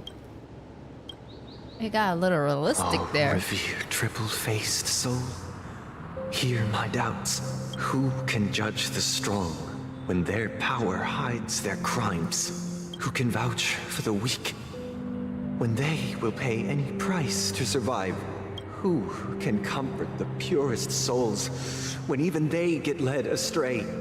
If the strong defending the weak is truly the foundation of paradise, then who is responsible for the suffering and anguish in this wretched world? True, true. Brother? Brother? Brother, are you all right? It's okay, he's having a moment. I'm fine. I've been working long hours, and I just made a trip to Dreamflux Reef and back. So, I'm a bit out of sorts. But it'll all be over before we know it. You've been working non-stop on the Charmony Festival, Mr. Sunday, and no one could have predicted this incident. Even if the Stellaron does pose a grave threat, I still feel sorry for all the trouble we've caused you. No need to worry about troubling anyone. The Charmony Festival was meant to spread joy and harmony across the cosmos. But now that we know the truth, I'm afraid we'll have to cancel it. It has always been our wish to make everyone happy, so we'll do our best to explain everything to the Dream Master. I'm sure he'll understand, even if the negotiation does not go smoothly. I'll refuse to go on stage. Without the Chord Master, the Harmonious Choir would not arrive, and the Charmony Festival would be just a grand performance, and nothing more. I'm relieved to see your determination. You know, since arriving in Penacony, we haven't had any contact with this Dream Master himself. I'd heard of the heads of the 5 major lineages, but the Dream Master is a mystery to me. The Dream Master rarely grants an audience, even for us. But, given the urgency of the situation, he's agreed to meet us in person. Perhaps you'll be the first guest to meet the Dream Master in years, Mr. Yang. Let's hope we can reach a consensus that satisfies everyone. Indeed. Let us hope so. It's about time. We'll have to get ready for the meeting. I apologize for any inconvenience caused by the urgency. Don't worry. I'll be waiting here. Oh. It's Mr. Sunday! What? Hey! Come over here! What does this little brat want with us? What do you want? Mr. Sunday. Hey there! Okay, see the moon in the sky? It's about the size of the cap on my Soul Glad bottle. If I just reached out my hand, I could grab the moon, couldn't I? Sure, kid. The moon? You mean the Grand Theater? Yeah. Look at me. I've been away from home for too long. I must be missing that moon. But it's no big deal. The Grand Theater here looks much better than the moon back home. It's just magnificent. They told me not to sell everything I had just to come to Penacony.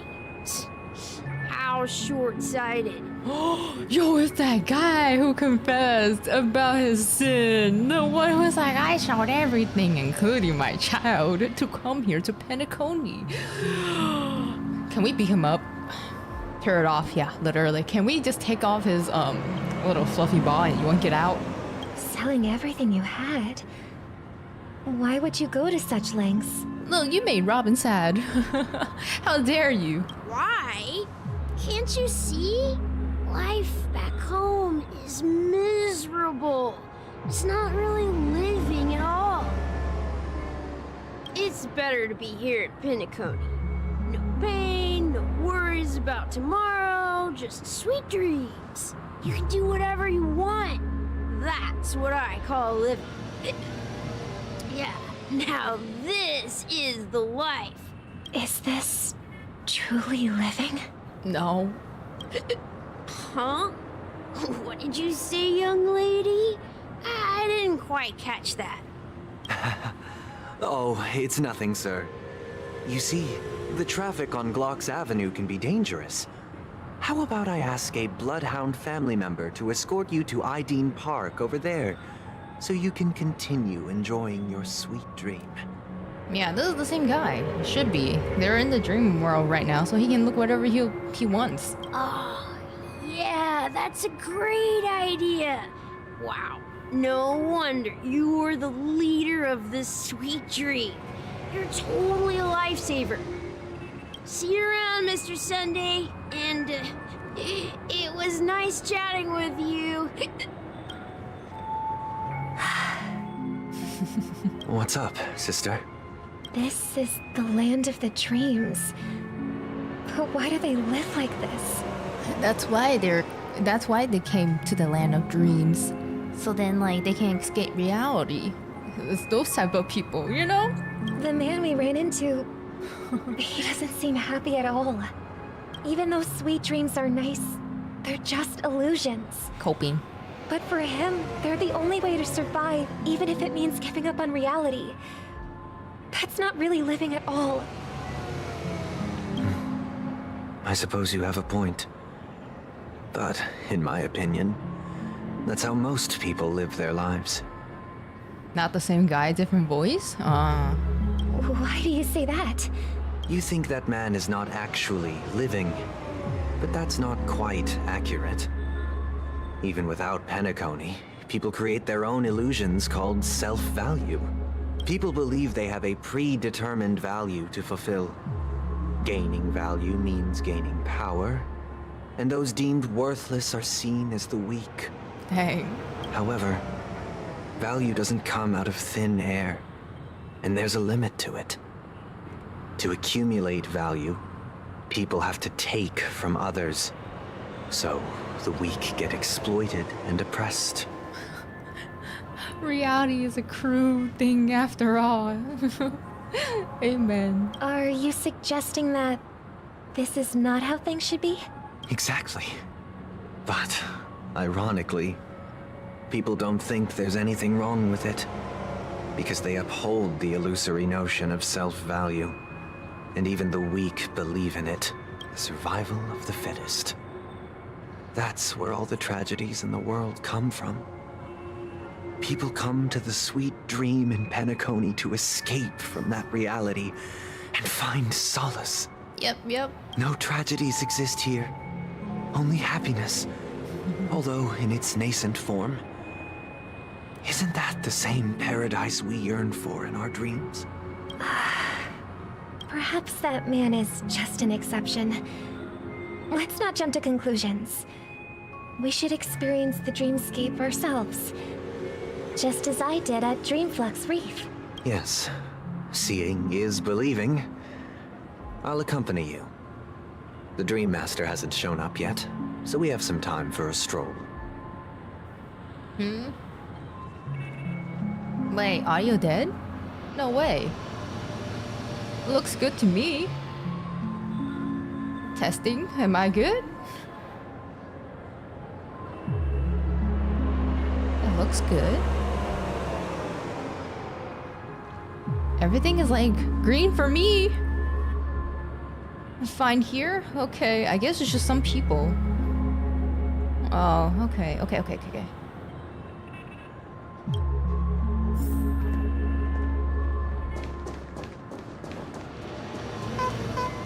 Oh, he almost ran over me. He almost dodged me. I wonder if... Okay. Cheerful guest. Glad to meet you again, Robin. How are the preparations for the Charmony Festival coming along? We're all so excited about it. About that. It's going smoothly. Thanks for making the trip to join the festival. You're too kind, Robin. It's a pleasure to have guests from all over the universe celebrating day and night. I can't stand being lonely or bored, so this jubilant dreamscape is perfect for me. But if this went on forever, would it get boring too? Nah, not at all. Who would get tired of having so much fun? Every day, you get to wear fancy clothes, explore all sorts of dream bubbles, indulge in delicious food without gaining weight, and you never get old or sick.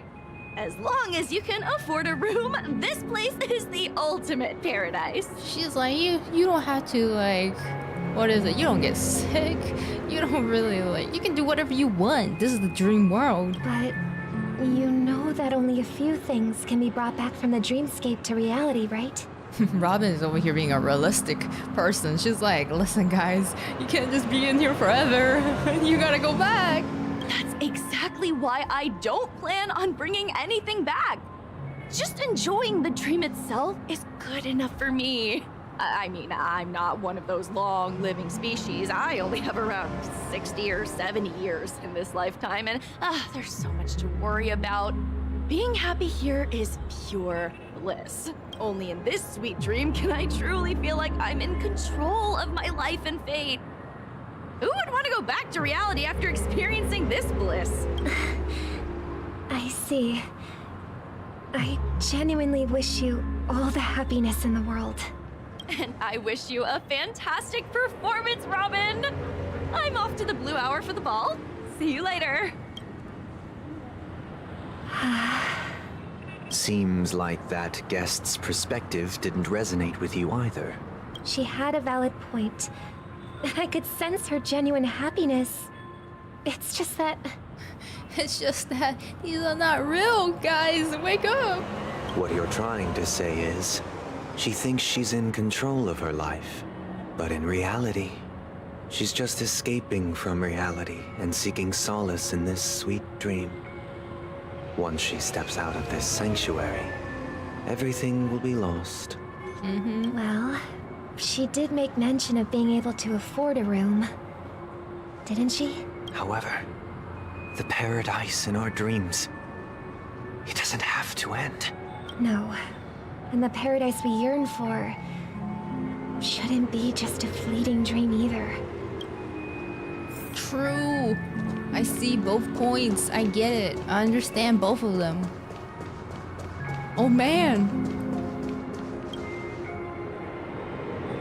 The scenery in this dreamscape is truly breathtaking, isn't it? Just like you, Robin. Oh, Robin. Can't believe I'm meeting you in person here. What an honor. You're right. Even though time stands still in this dreamscape, it always feels fresh. I find something new every time. A philosophical mind. I hope I'm not intruding.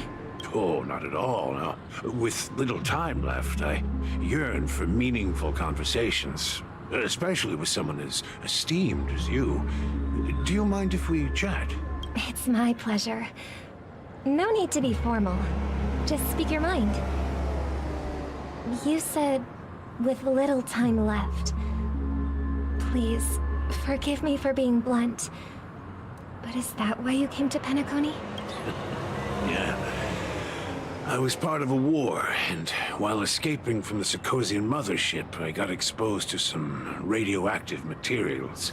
And then, all my comrades died, and my hometown was wiped out by neutron bombardments.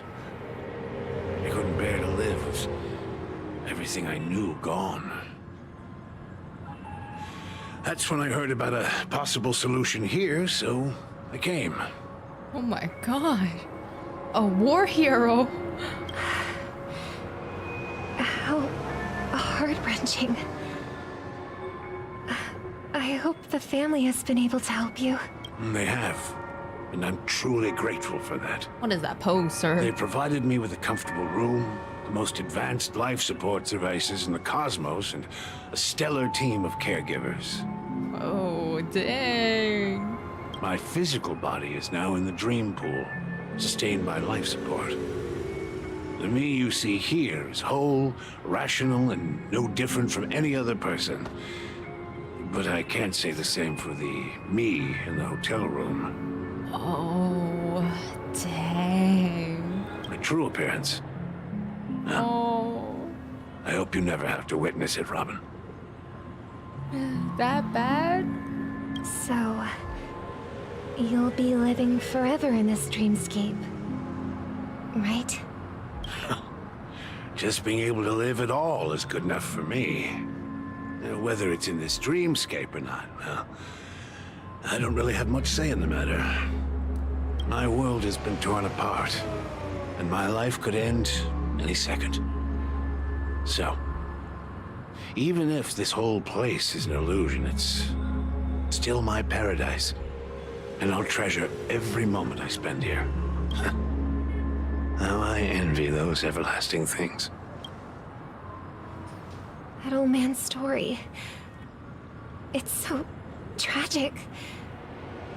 Fortunately, this sweet dream gives him joyful memories to hold on to for the rest of his life. That's precisely why this sweet dream in Penacony exists. However, even this sweet dream has its limitations. While it provides solace to the disillusioned, it can't completely eliminate pain in reality. There will be a way out. Penacony is already on the right track. There is? There is? Huh? Eternal... Oh. Hold up. Hold up. Hold on. Hey, imposter? Look what we have here. A lovely young lady. Look at this. Wait, is that me? Oh, what are you doing? I'm me. No, I'm me. Question marks, Among Us. Brother, what a surprise to see you again. Whoa, the way she said brother. Which Robin would you guys like? The sassy one? Or the what is it? The say-so one? The more wholesome one? Show yourself. Your trick won't work on us. No, stay. Both? Both. Yeah, both. I've heard that a skilled mass fool received an invitation too. That must be you, right? Did you enjoy yourself? I like how Robin sound more like a mockery tone now. Barely. The people here are way too gullible. A little bait is all it takes for them to bite. And they run away at the slightest hint of danger. In other words, they're naive and cowardly. Now that you've had your fill, it'd be wise to leave before it's too late. The music of the harmony doesn't tolerate discord. What? Now that you have the real Robin, I'm useless? Oh, how disheartening. I've done so much for the family. She's like, how dare you guys? How could you? I was by your side. I was helping out. You should be thanking me. Because if it weren't for me cleaning up this mess, Penacony would still be in shambles. Don't you think? That was a personal request from the head of the Iris family, and it has nothing to do with us.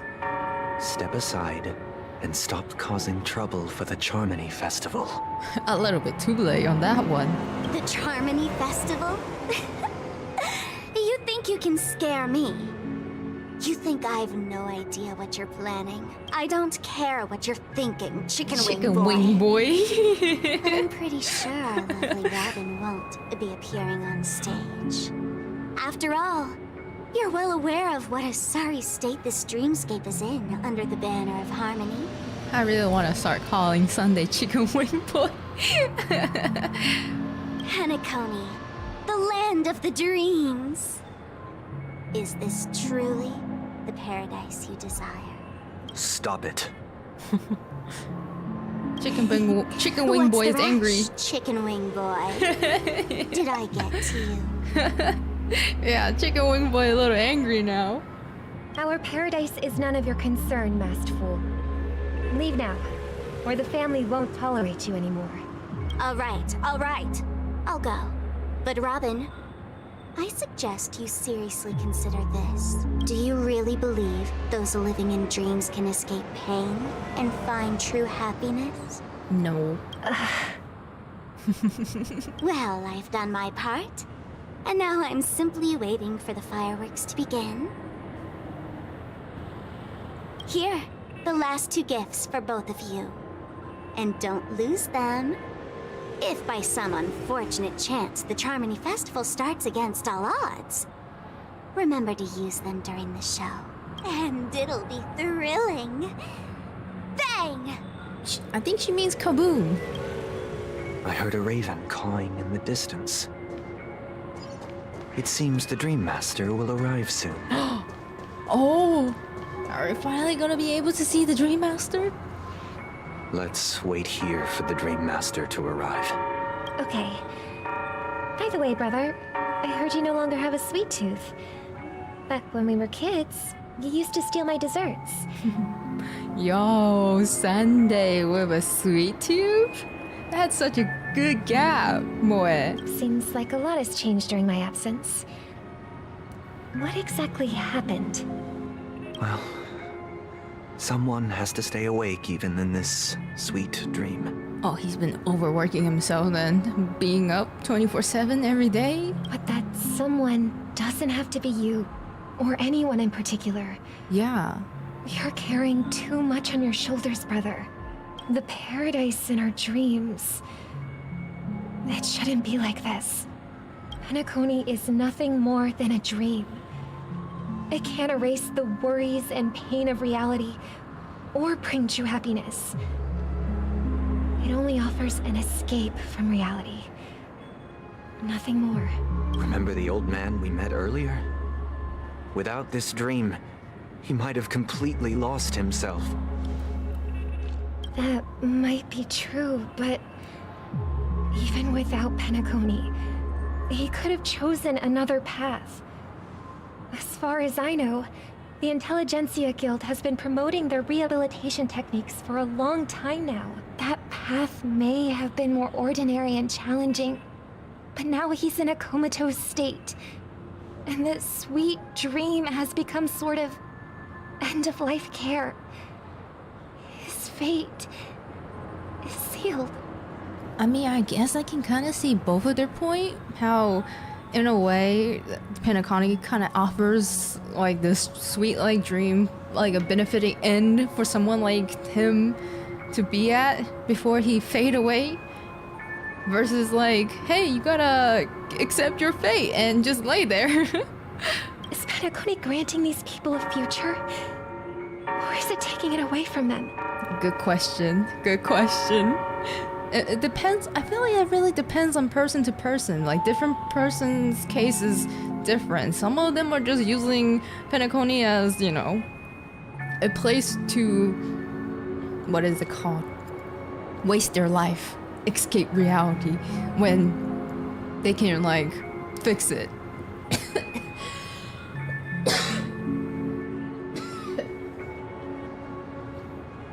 Sorry, I'm dying over here. Hold up.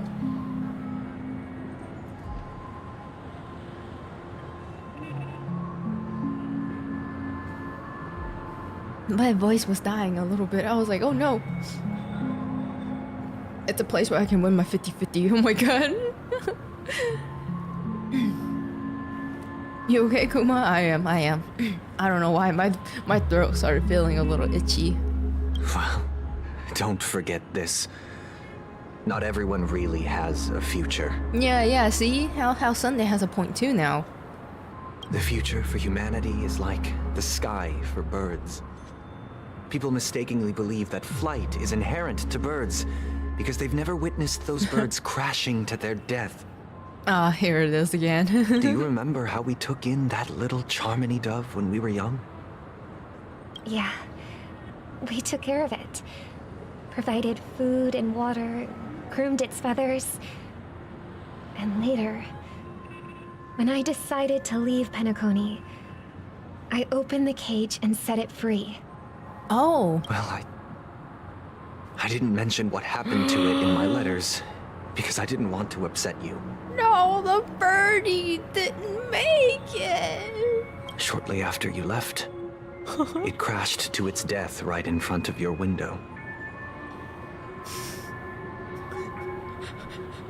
That's even crazier. Right in front of the window. What? So in a way, Robin is like, I fight for justice. Justice is always right. I gotta face reality. You can't run from reality. And there's something over here being like, listen, sometimes, even if you set them free, they might just crash. Oh, dang. Why do birds fly? So they can go crash on the ground and die pitifully?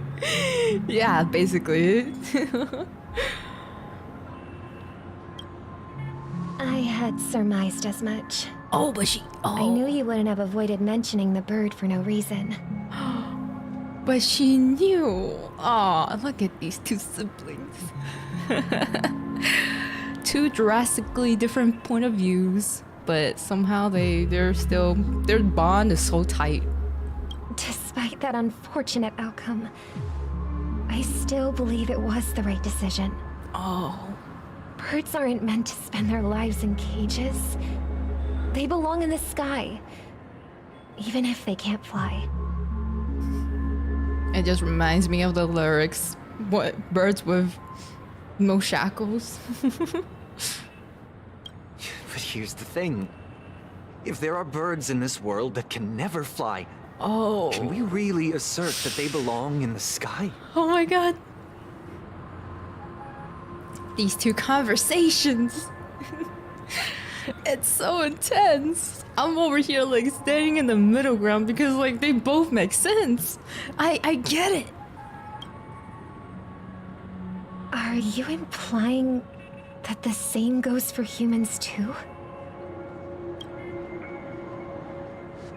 Let's take the Astral Express as an example. The Nameless made tremendous efforts to bridge worlds, gaining fame across the universe.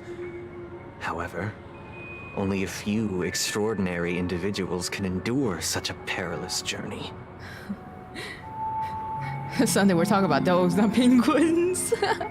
Penguins were not really blessed by natural selection. That's because the pursuit of the Trailblaze exceeds the capabilities of ordinary humans. Otherwise, why would this path be filled with broken rails, an abandoned express, and even a fallen eon? That's just sophistry. If that were true, then only the powerful would have the right to determine the future. Unfortunately, that's exactly what happens. Another name for the future is self-value. There is a bird that can't fly, it's called chicken. Chicken wing boy. Sunday is our chicken wing. He's the one who believes that, you know, birds can't fly. They can belong on the ground. While Robin is like, no, birds should fly. That's where they belong. Night and day, two visions. While this world has its fair share of heroes who inspire people and garner admiration for their heroic deeds, the majority of ordinary people will never become heroes in their lifetime. Some are born weak and vulnerable. Some find themselves trapped in unfortunate circumstances. Some fall victim to malice and cowardice. When it comes to survival, everyone is equal. And the weak can only watch as their value gets constantly diminished by external forces. Oh, that is so true. That's why we should care for the weak and support them as if their suffering were our own. That's what the Odes of Harmony have always taught us. But isn't that what Sunday has been trying to do this whole time? Supporting all these people that are in need of, like, you know, I wouldn't say, what is it? Of like a dream world, something like that? Sweet dreams? While the Harmony holds noble aspirations, the strong will always be strong. and the weak will always be weak. Even in this carefree dream. Human nature contains greatness, but it also harbors inherent weaknesses that can't be eradicated. Is he supporting them or enabling their cowardness? I guess you can see it in both ways. It's like, would it really be enabling their cowardness if they're the one who's willing to accept this dream as part of their reality? In the end, if people can't even secure their own survival, they won't care about the illusory future of equality. As long as the law of survival of the fittest prevails, there will always be fledglings crashing to their death. Remind me to never attend Sunday's lectures.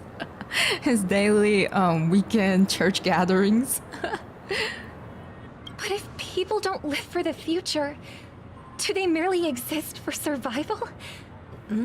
If even you, my brother, don't believe that the harmony will save the weak, then which eon can make our dreams come true?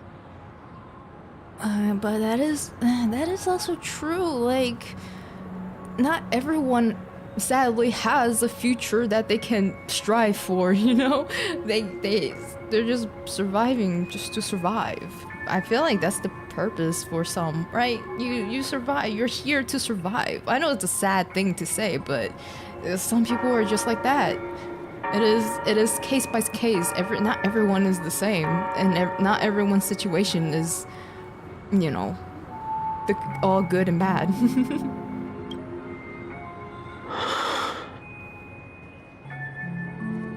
People often forget that when the first bird took flight, the entire world envisioned a future where no more fledglings would ever crash to their death. Are you reading, sister? What are you reading? Mr. 𝗭𝗋𝗀 gave me a picture book. It's about the story of the harmonic strings. If I could become a chord master, I'd like to summon Dominicus, the harmonious choir. I want to sing with everyone and spread our wishes so that all can feel happiness and joy. I see.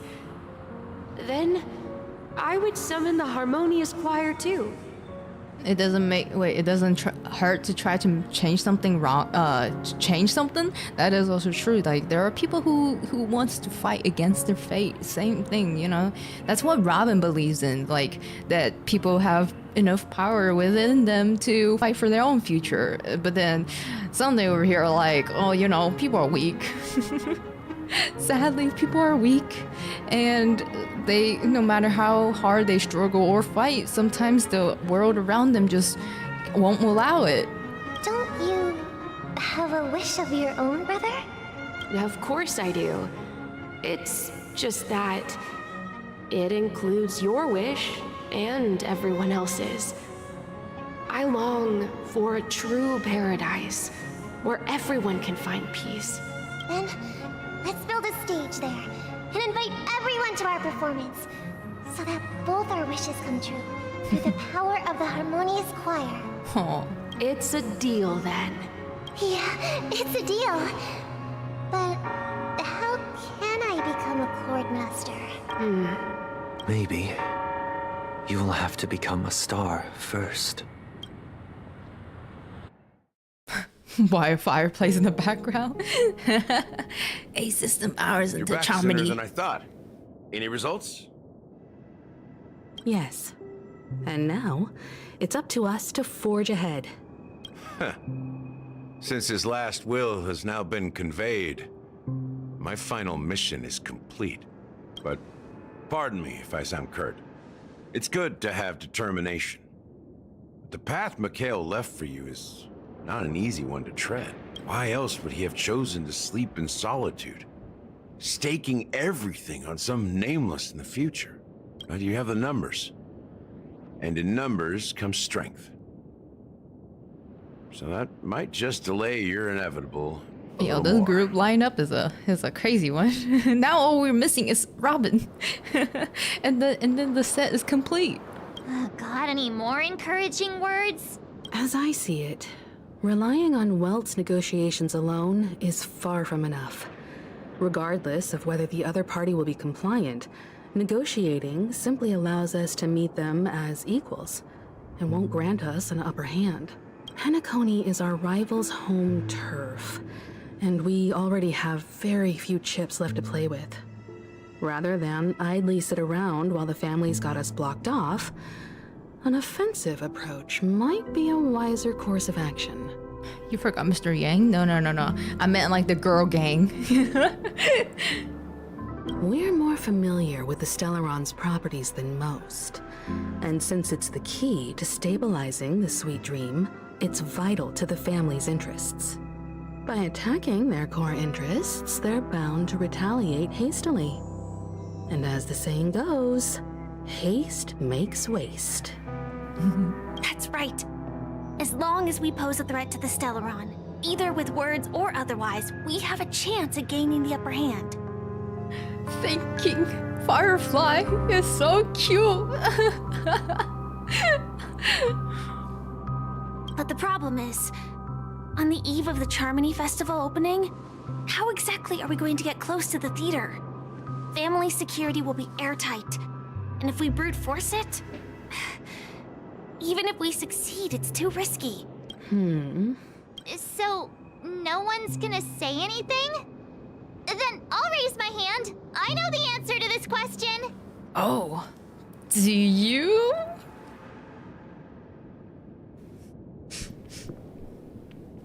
You? Of all people? What's that supposed to mean? You'd better believe it. So, I heard that before the Charmony Festival begins, there'll be a pageant to kick off the festival. A pageant? It's called the Soul Glad TM Festivity Auditions. Auditions? Or something. And it's going to be held in the moment of scorched sand. Are you saying that we should be attending this pageant, ma'am? I mean, I won't lie. It kind of piqued my interest. As long as we clinch the top spot, we'll be able to attain the title of Festive Superstar and be able to personally bask in the graces of Miss Robin. Not that that's important. What's crucial is that we can enter the Grand Theater before the audience arrives. March, your personal desire was leaking out just a little bit, but it's okay. I understand. Like, say no more. We're attending this pageant now, 1000%. So, how do we go about participating in these festivity auditions? First, we gotta find some pretty dresses for each of our gorgeous ladies here. And then we can attend it. I've already procured special invite tickets from Miss Robin's fan club. Marge, you didn't get one for me? I want one. To tell you the truth, I had been preparing to join the auditions all along. You? But now it looks like even if I scrape through, I probably still won't have the chance to shake Miss Robin's hand. What? But she was right there. Yo, Marge, missed opportunity. She was literally right there with us. You could have just been like, hey, can I shake your hand real quick? Why do you have to go all this? Go through all, the audition, the line, just to shake her hand when you had a one-on-one personal interaction with Robin just now. I don't get it. So they're still running this thing, huh? It was originally just a publicity stunt, set up by Mikhail to drum up attention. But it looks like it might be worth a shot. We'll follow Marge's plan. Mr. Gallagher, will you be joining us? Hey, yo. I'm afraid I won't have the time. Dang. As a virtual character, I've already completed my final mission. Whether Penacony can awaken from this dream is all down to you. Oh yeah, Marge wanted to play it cool. Should we ever cross paths again? I'd love for you to visit the Express. Whoa. A personal invitation from 𝗖𝗵𝘁. All right. I'll have to add to that data bank of yours you've got on the Express. And Miss Firefly, we thank you for all your support. We're faced with a formidable enemy, As long as the Astral Express and Stellaron Hunter's objectives are aligned, we're willing to cooperate with you. We've already come this far together. I'd like to join you for the rest of your journey on Penacony. I'm pleased that we can finally fight shoulder to shoulder. I couldn't ask for a better ending. Firefly, me too. Firefly, we share the same feelings. I'm so happy. This is also the spirit of the Trailblaze. Now everyone, let's prepare to move out.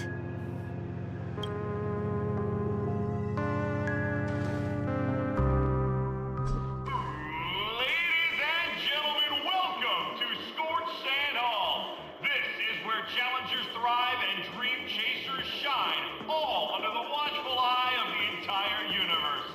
If you have ambition, dream, and the drive, dear friend, the next superstar of Penacony's Charmony Festival could be you! Oh, wow, they've really outdone themselves! Oh, I'm starting to get excited! Hey, yo! What's with this music? I'm starting to get excited too, man. Behold, here come 4 friends with spirits high and full of steel. Are you aspiring to be the superstars of the festival? Hell yeah. Is he talking about us? Who else? Yes, you!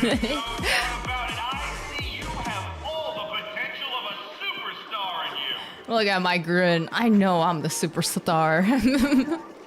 Excuse me, you 4. What are you hoping to get out of all this? Apparently a handshake with Robin. As the last group of contestants, how confident are you in overcoming all of the challenges? Oh, don't worry. I'm 1000% confident that we're gonna beat all their butts. Would you be open to a brief exclusive interview with us? Oh, hell yeah. It'll be quick. Oh, hell yeah. Girl, say no more. Your journey is long and fraught with peril, yet under a sky blanketed by banners, you vie for the crown. The sword and rose! Protect the beauty! The beauty, the beauty! Magnificent and majestic!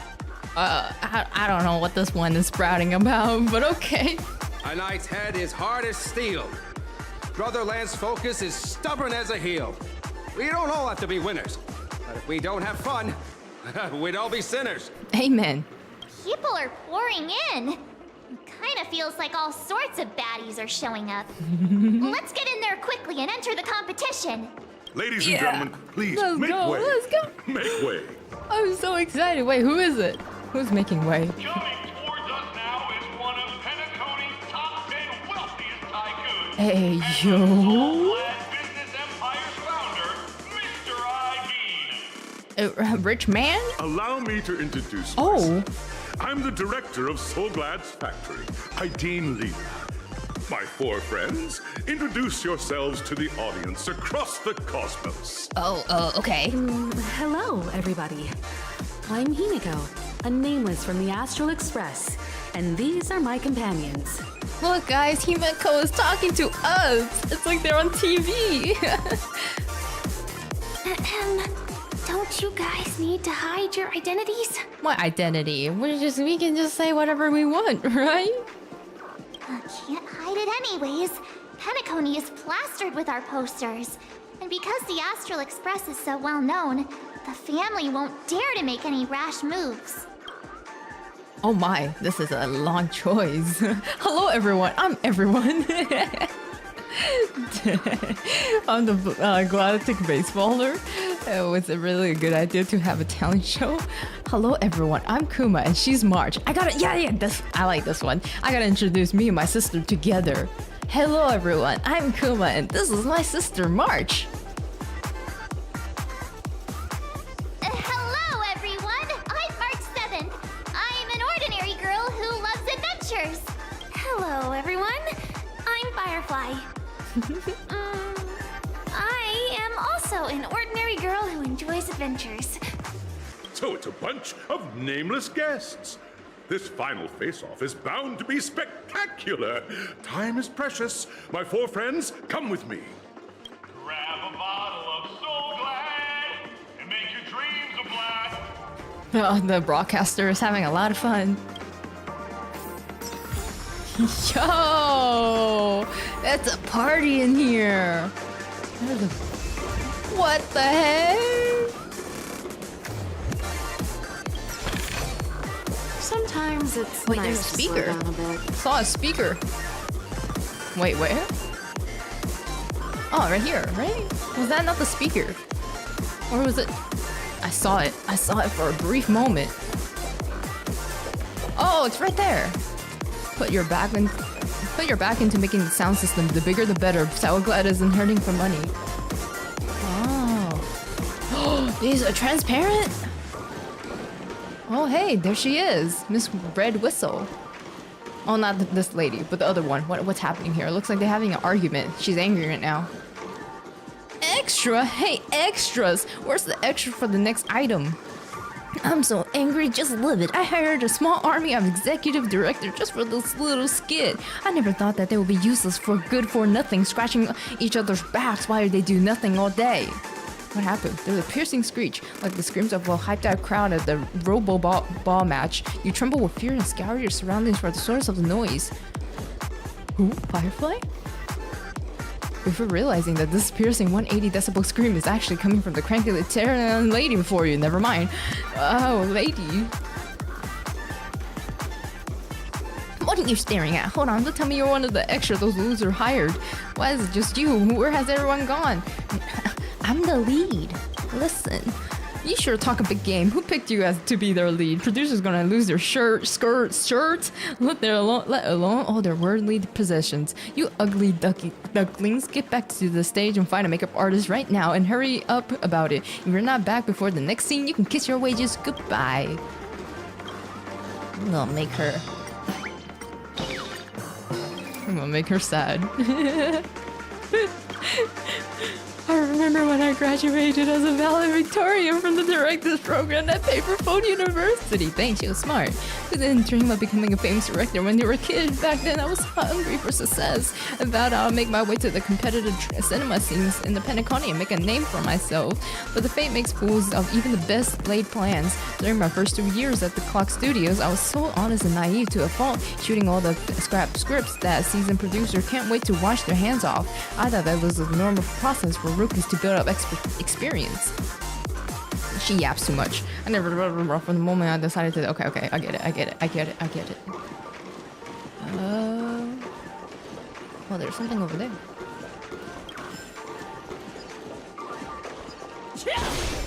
Why? I wonder why there's so many balloons.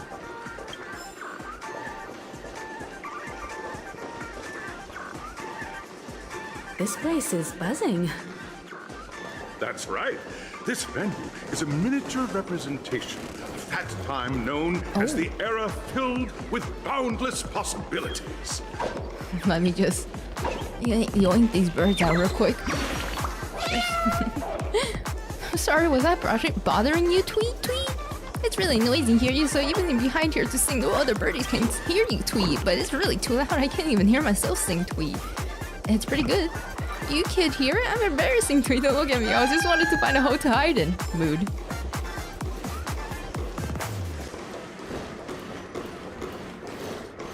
This place is bussin'.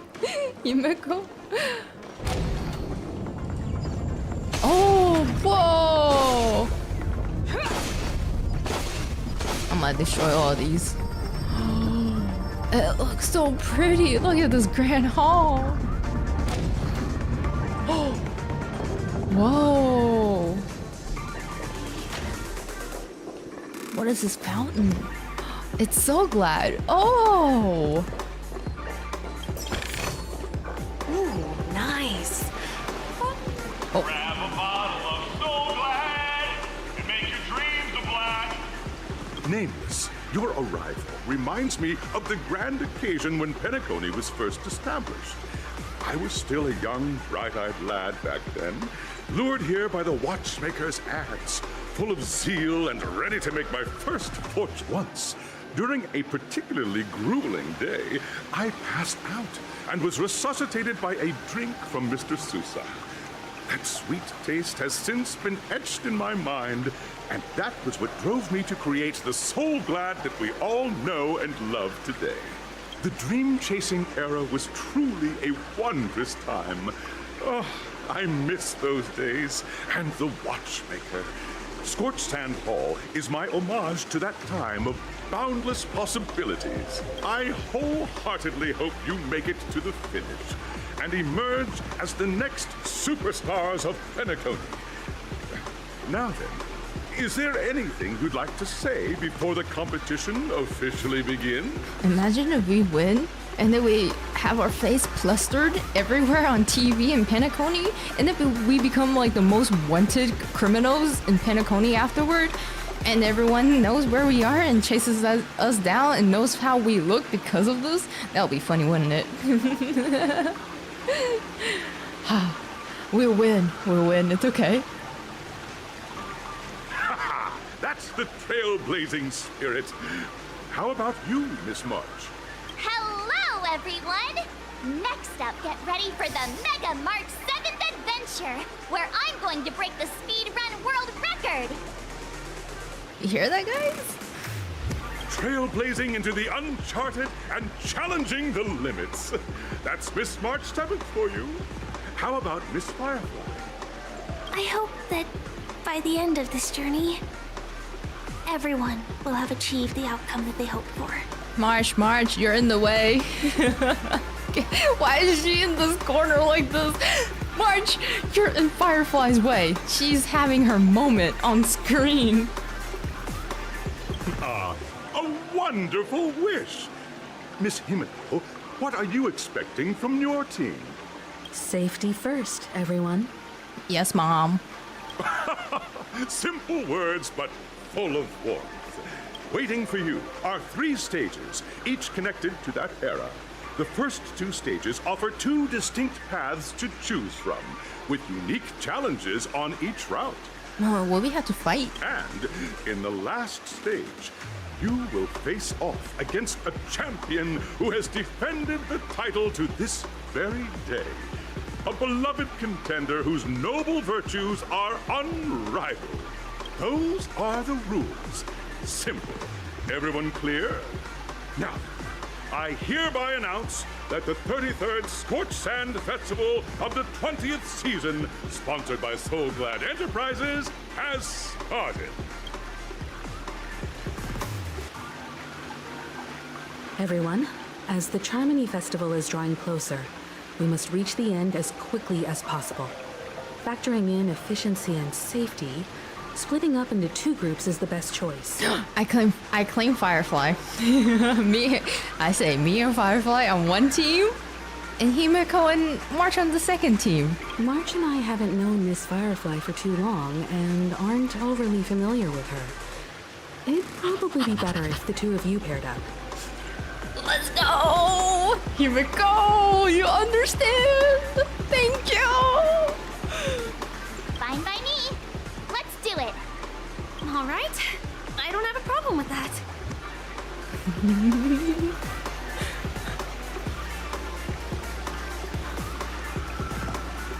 Say what? Now I get to pair with Firefly and there's no catch? Let me shoot in with me around. Hold up, has anyone of you even bothered to ask me for my consent? No, it's okay. I agree. I get to pair up with Firefly with no catch. We'll split into the assigned groups then. Let's not waste time. Himiko is the best wingman. Amen. Wing woman. Alright, Firefly, let's go. We can finally travel again together. Welcome to the first stage of Soul Glad Enterprises' 33rd Scorched Sand Festival of the 20th season, Dreamplay Fantasia. In this stage, you can choose between 2 challenges, the School of Acting or School of Action. Sorry, I'm too focused on how close our hand looks. I'm like, I can just literally reach out. So 2 stage, there's School of Acting or School of Action. I like action more. In the School of Acting, acting challenge, you have to complete 3 performances from 3 scripts and move the panel judges. In the School of Action challenge, you have to defeat 3 groups of enemies convincingly and reach the end. Never mind. Maybe let's go with acting. Acting sounds more fun now. I don't know if I want to defeat enemies. Now, make your choice. Yeah, I'm gonna go for acting. Action sounds a little too boring.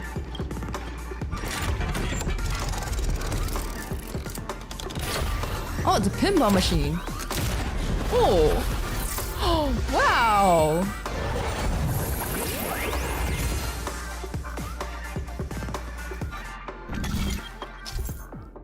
Click on the button track on the tracks and select the challenge area to go to. Is this... Click the button like this one or this one? Forward, right? Oh, action? Acting. Okay. Whoa! I'm getting trippy here. Who dare to dream? Welcome to the School of Acting Stage. Competitors, allow me to introduce the rules of this challenge to you. There are 3 stages up ahead. On each, you will find an outline of a script. These 3 scripts were written by the legendary filmmaker, the Watchmaker, and depict various stories from Penacony's era of pioneering. He almost sounds like Clocky, just a little bit. Your task is to bring those moments to life, find the right words, and act convincingly to make the judges feel the script's intended emotions. Oh, I wish you a successful performance. Also, a bit of trivia. The record score for this stage is held by a participant with fiery red hair. His exceptional performance brought even the strictest judge to tears. It's like he wasn't even acting at all. We are running out of time, so let's get this over with quickly. Thank you, Firefly. Tell him to stop yapping. Alright.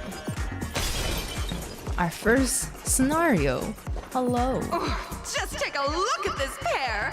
Such star quality. Oh, you shouldn't have. As a pair, I'll prep a 2-person scene for you. Hey, yo, can it be a romance scene? Can I request a personal romance scene, please, Judge? I beg of you. You two, are you ready? Yeah. I'm ready. Envision Hit that me. you both, driven by the spirit of exploration, are arriving at the land of dreams that is Penacony for the first time. But instead of lush lands, you find yourselves amidst swirling sands and desolation. Far from the paradise the Watchmaker described. You're driving an old clunker through the wilderness of the dreamscape, braving the cold wind, choking on the dust, and suddenly, a fierce memory zone meme blocks your path. Oh, do you even have to ask anymore then? The moment I see, I'll beat the shiz out of it. Now, Miss Greyhair, what line would you deliver to express your disappointment in Penacony? Disappointment. I just want to beat that meme up.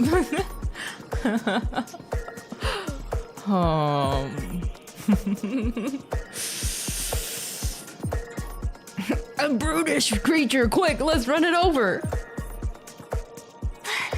Do you usually express disappointment this way? I mean, it killed, quote unquote, like killed you, so like why wouldn't I be upset and mad? The moment I see a meme, I like destroy it and run it over. Oh, I guess that's not the answer. Great, sure, I love living on the wild side. No, that's not right. You're trying to express disappointment. Why do you sound so chipper? I guess I'm not good at acting, guys.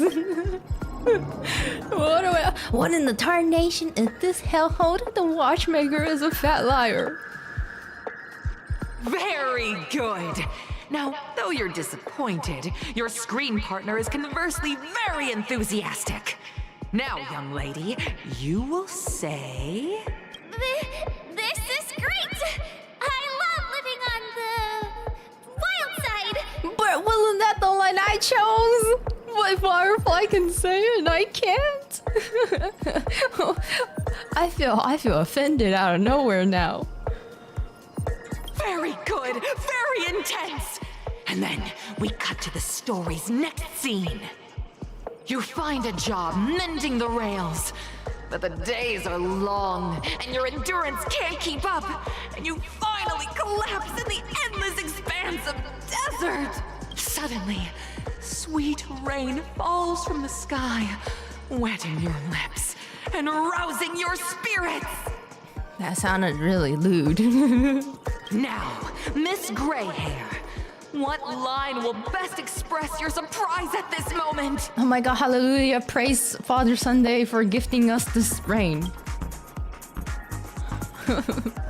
Yeah, oh, Penacony, my Penacony, you're truly abound with opportunities.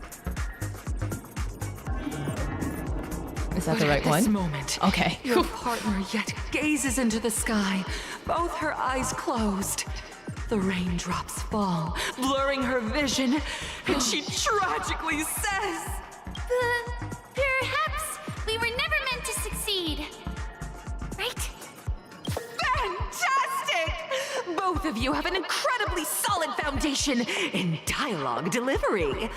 However, lines aren't everything in a performance. Please continue this story on the second stage.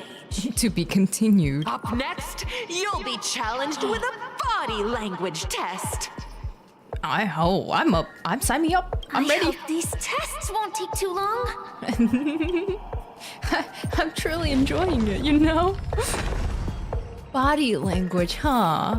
I think I'm an expert at that. Reading body language, I'm really good at that. Here, you two are required to skillfully utilize body language to portray the story context I've laid out for you. Okay, hit me up. From where we left off. A heavy downpour saves you both stranded in the desert. This rain quenches the anger in your heart. You look to your companion, now completely devoid of fighting spirit, wanting to comfort her. Hey, you! Hey, you! At this moment, what should you do to make her laugh?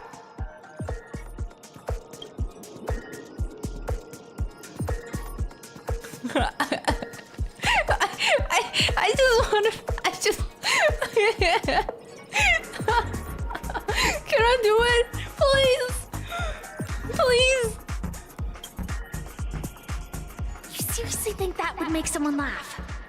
No, it won't make anyone laugh. I just wanted to pat your head, though.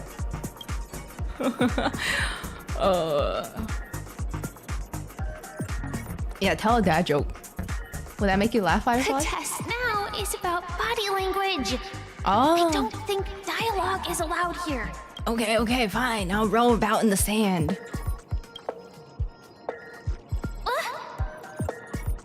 What?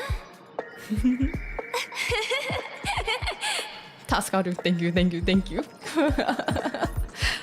Blessed laugh. Right answer. Your companion sees you rolling about in the sand and thinks about the arduous obstacles along this journey. She can't help but let loose a laugh, rekindling hope in her heart. And so this girl... I'm gonna get back on my feet and keep moving forward. A tug at the heartstrings! The story continues to develop. The heavy rain leads you both to sense a business opportunity. So you start venturing into the umbrella industry. Hey, excuse me, what? Just as the business begins to pick up, competitors start flooding the market with low-priced goods, squeezing your market share. The story went 180 all of a sudden. Wait, huh? You have no choice. The goods you stockpiled at high prices have to be sold at a loss. This is a pretty self-destructive move, which drives your business to the brink of bankruptcy. At this moment, what would you, who refuses to admit defeat, decide to do? Market it. Advertisement. Walk it, use it myself. Get on my knees and grovel? To who? I'll stand up and smack the table. You slam the table and rise up. They think you'll back down? Impossible. Dream chasers can be knocked down, but never knocked out. Fantastic. But it's a pity your friend does not agree. Seeing that you're up to your eyeballs in debt, she sees nothing but despair in her future. And then... I leave Penacony in utter disappointment. Is that okay? Of course! Absolutely! I was this close to tears. Both of you possess exceptional acting talent. However, the true test is yet to come. You're about to encounter the harshest judge this show has ever seen. You'll need to rely on perfect performances if you want to win them over.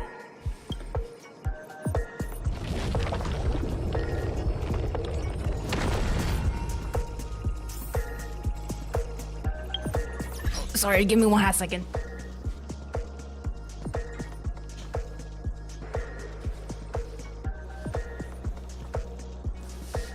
Okay.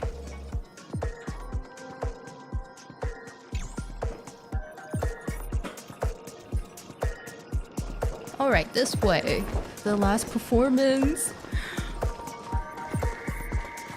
Oh, fancy schmancy last stage. Wait, birdie.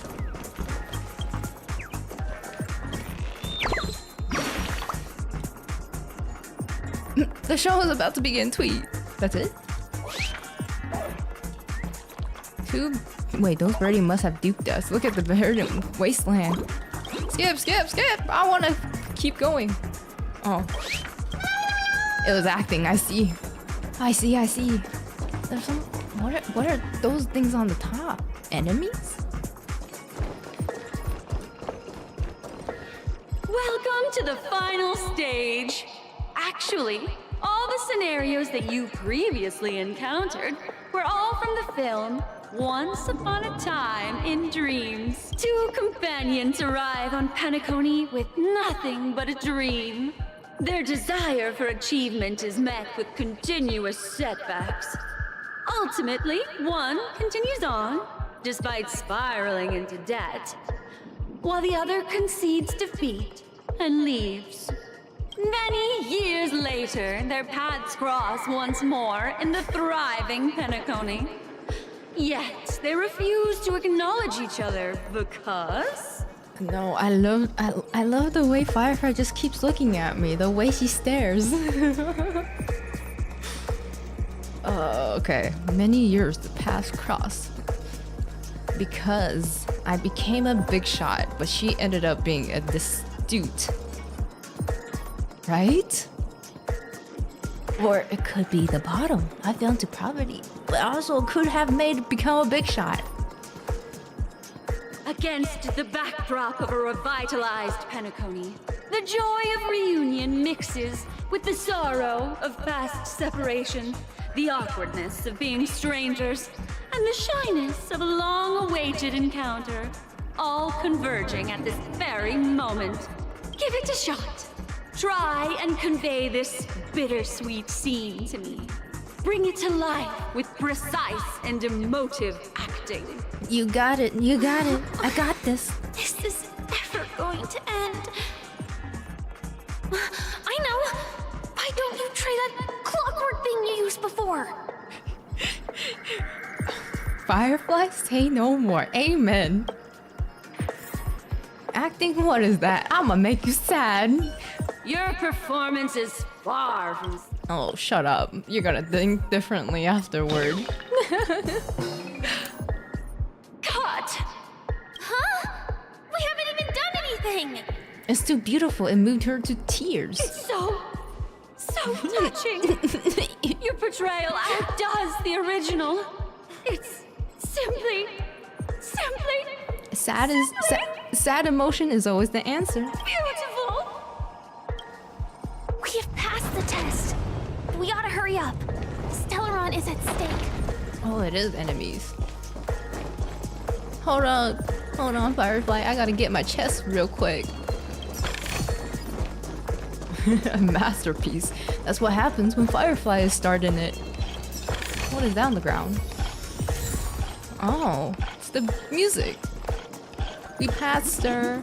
Congrats to both of you for clearing the stage, but more importantly, are you having fun? Fun is more important than success. I did. Look at the time! You finished much faster than that red-haired contestant did. That red-haired contestant? Who is that exactly? Yeah, who is it? I can't think of anyone besides 𝗖𝗵𝘁. You'll find out eventually. Eventually? But only if you clear the next test first. Welcome to the second stage of the 33rd Scorched Sand Festival in the 20th season, sponsored by 𝗖𝗵𝘁 Enterprises. Gunfire time! You have the option to choose gunfire and undergo Brother Hanu's trial, or time, where you'll face Clocky's trial. I like gunfire more. Clocky is scary. Now, make your choice. We're gonna do gunfire.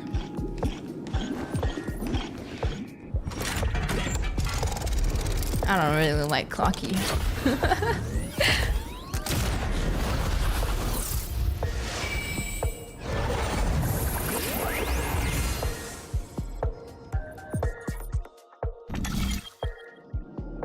Let's see. Is this gunfire?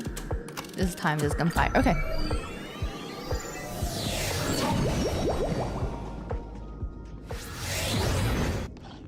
Dear friends, welcome to the enchanting universe created by the Watchmaker.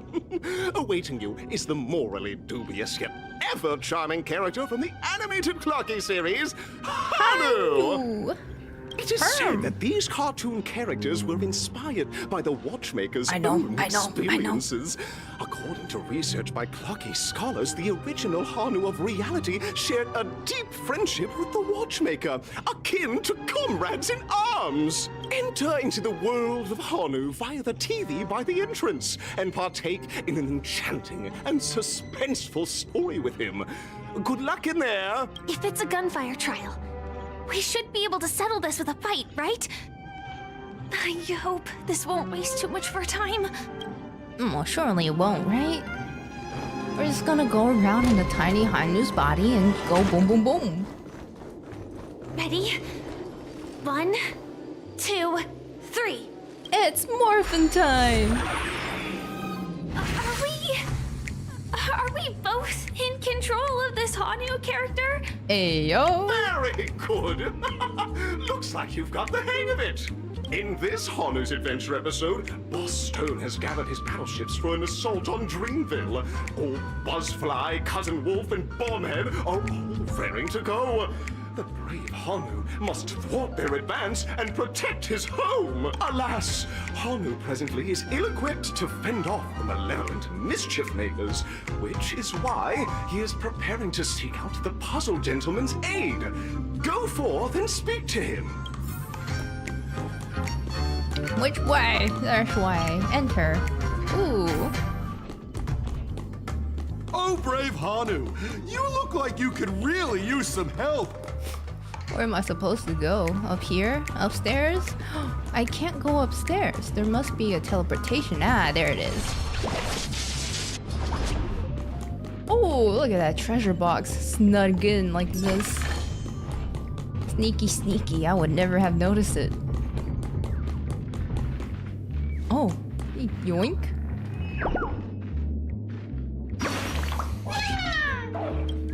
Skip, I don't care. Distract them, do it. I have to talk to the puzzle?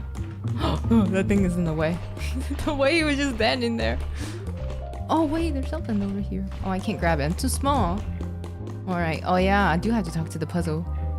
Long time no see, Hanu. You look pretty stressed out. How about an intense and thrilling game of Dream Jigsaw to blow off some steam? How about no?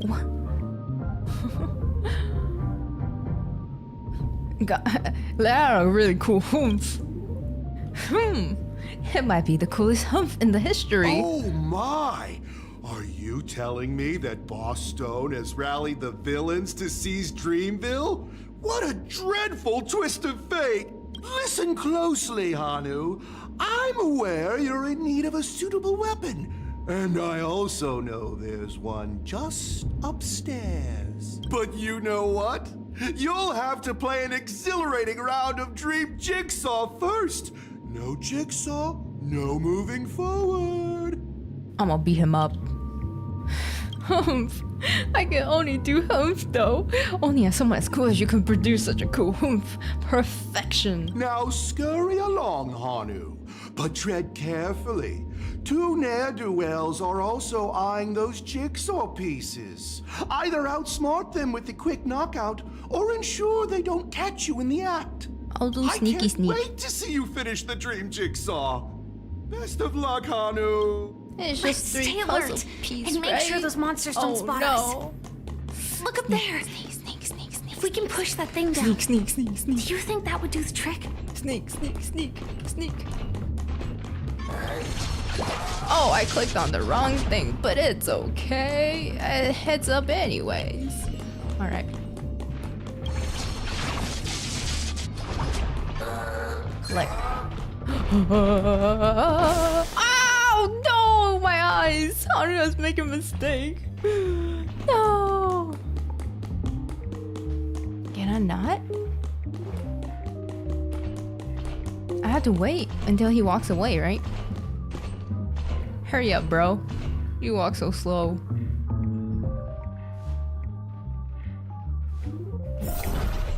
Oh no! Oh no! Oh no! It's okay. I sneaky sneak. Oh, he walks around. Thought he only walks like forward and back. Finally, that's all the jigsaw pieces. Let's hurry back.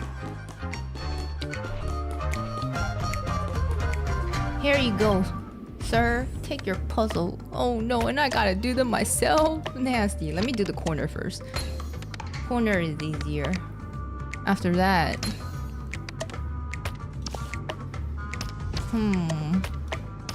This goes somewhere, right?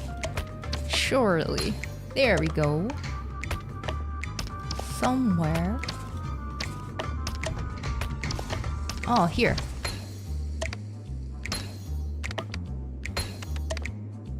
Oh my! The exquisite sensation of perfect alignment! My organizational itch has been quite thoroughly scratched. What? I feel disturbed. Now, Hanu, touch that TV set and transform back into your old self. Then head upstairs. Are such haphazard instructions really okay? That puzzle guy was a little kinky. Disconnecting from that thing so suddenly has left me feeling slightly disoriented. Is that...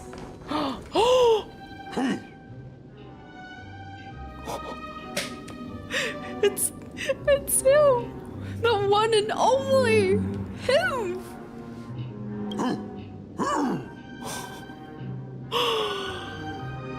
I know this one! Him! Oh my god, he's so cool! What exactly is he talking about? I don't know, but I get it. Tick-tock! It's time for me to make an appearance! Clocky, get out of here. The plot thickens, help! Clocky? I can also see him. Is this character part of the show? In Dreamville, Clocky is everywhere and can do anything! Clocky is scary. Right now! I can be your translator! Tick-tock! He said, I see everywhere, I stalk everyone. That was so good! Dang! Hanu says, battle! We must do battle! But we allied, we good. The enemy is at our doorstep! Oh. And we have no path of retreat! For the future of Dreamville! Anything for a brother, Hanyu. Touch that suspicious-looking TV right now! Suspicious. So they just jumped inside that TV. Sheesh. Logic in this plot and dialogue is really being pushed to its limits. Even Firefly says it. It's time to become Here we go again. Ready? Yep, it's morphin' time. I am gradually getting used to this. Huh. Who knows? I might even be able to perform some high-level moves with Hanu. No? Did someone say high-level movies just now? That's right, pal. The upcoming script is just exploding with all sorts of high-level shenanigans. Last we saw, Hanu was preparing for battle. Suddenly, he hears heavy footsteps coming from the hallway. Malevolent mischief makers have broken into his home. Oh no. But brave Hanu won't go down without a fight. He instantly sprints for the storage room, ready for a do-or-die showdown against the baddies. But we still don't have any weapons in hand. Guess what? Hanu's favorite bazooka just so happens to be in that storage room. Where? So get a move on. What a coincidentally convenient plot twist. It'd be even more awesome if the organizers allowed me to wear armor. Oh, dang, Firefly, she calling out. Is she? Really?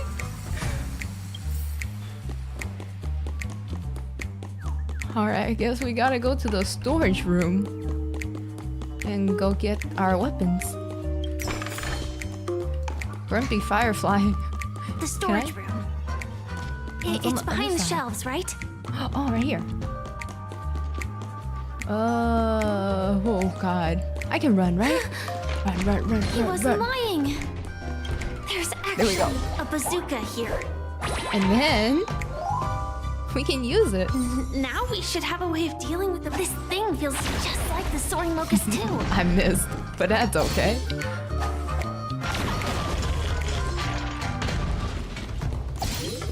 Now we can explode everything. Okay, now what? Defeat? Oh, we have to defeat all of them.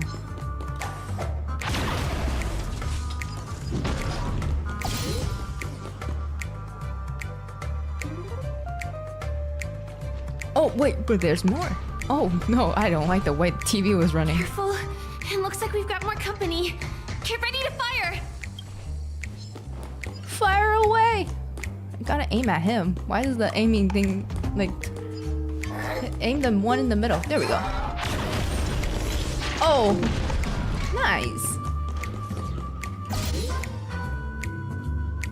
Wait, there's more? There's more? Wait, let me get my bullet. The bullet's right there. Oh wait, there's more. They're everywhere. Here we go again. But no big deal. We're pretty handy with this bazooka now. I guess we gotta shoot them one by one. They're so far away from each other.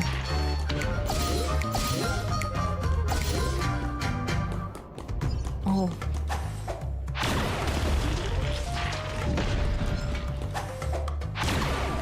Pew! Pew! That should be all of them, right? Right? Oh my! Right. Hanu is on a stream! Everyone! The stage is complete! Quickly! Head through the TV to the next stage! Finally. This competition, I thought we were having a pageant and not a whole acting series. Firefly really liked the bazooka. Well, Yeah, she took a fonding. But it is gonna be hard to let go of this bazooka. She really likes it. Yo, maybe just give her as a gift. Never mind. Let's hurry over to the next stage. So adorable.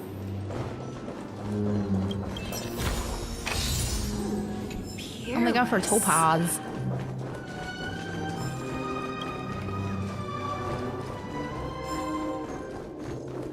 Alright, on to the third stage. This didn't take too long, or as long as I was expecting it to be. Sometimes it's nice to slow down a Hey bit. sir, we're done. Congratulations to both of you! Oh, you've overcome all obstacles and proven yourselves! But, unfortunately, there is only one who can be Penacony's festive superstar. In the final stage, you will face the defending champion.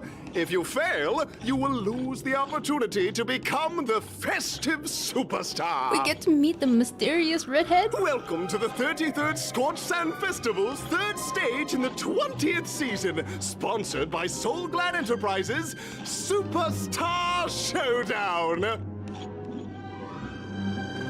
We can finally see who was the previous champion and fight them for their title of their crown. I feel like that is more benefiting. Technically, we didn't even have to go through that acting and everything. We could have just like beat the red hair up and then claim the title. And then that's it. Wait, there's a choice? Arena 1? Arena 2? Wait, what is the difference? Which arena? They're both arena. It's just one or two. Eeny, meeny, miny, mo.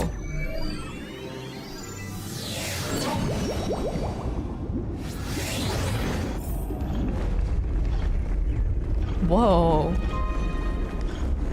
Oh.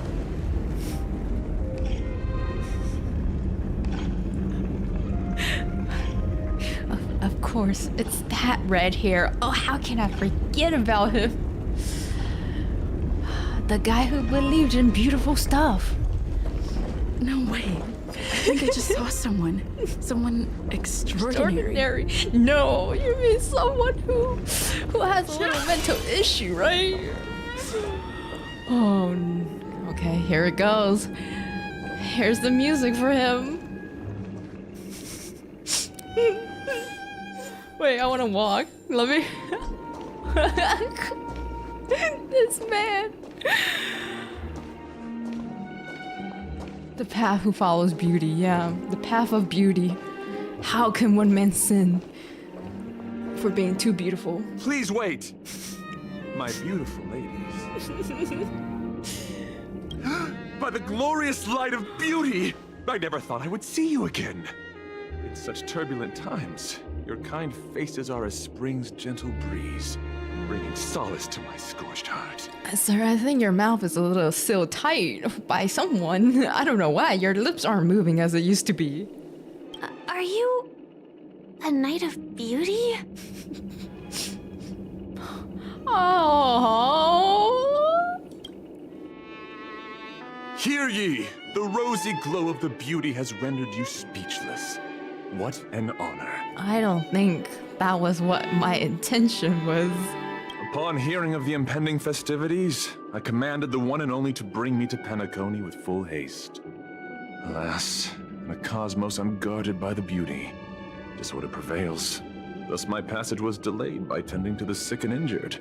Fortunately, the mini-rabbit mech pilot, stray cat duelist, galactic ninja, and quad-drive Intellitron, along with 32 other souls in distress, all emerged from their predicaments safe and sound. I then led them all here to revel in the harmony with the countless other splendid beings. Wow. I'm busy trying to save the world. Could you please make way? Saving the world? Yeah. What a righteous act of beauty! If that's the case... You gonna make way? No, that won't do. Oh. The rules of the contest are sacred and inviolable, just like the beauty. What would be the noblest choice? The noblest choice would be you moving out of the way. I'm begging you, please. All I speak is the truth. I don't want to fight you again, please. Please. Forgive me, my dear friends. If you cannot present irrefutable evidence, I must not yield, lest I dishonor the name of the Knights of Beauty. But if what you say is true, in the name of beauty, let us use this fated duel to test your mettle. Though upon arrival I was once mistaken for a towering silver-armored fugitive with fiery red flames due to my lack of eloquence. It matters not, for all these trials stem from the land of the dream's beauty. What matters is that I now stand before you. Our paths have crossed. I, Argenti of the Knights of Beauty, am humbly requesting a battle with you both. In the name of the Code of Chivalry! Can I deny? Is there a no? Forgive me, my dear friends. I will beat the roses out of you now. If I am fortunate enough to emerge victorious, kindly grant me passage to the crown of victory and recognize that...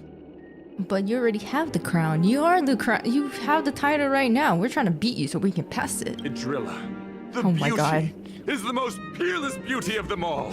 Oh my god. I'm crying. Dear friends, please ready yourselves for this trial set forth by the beauty.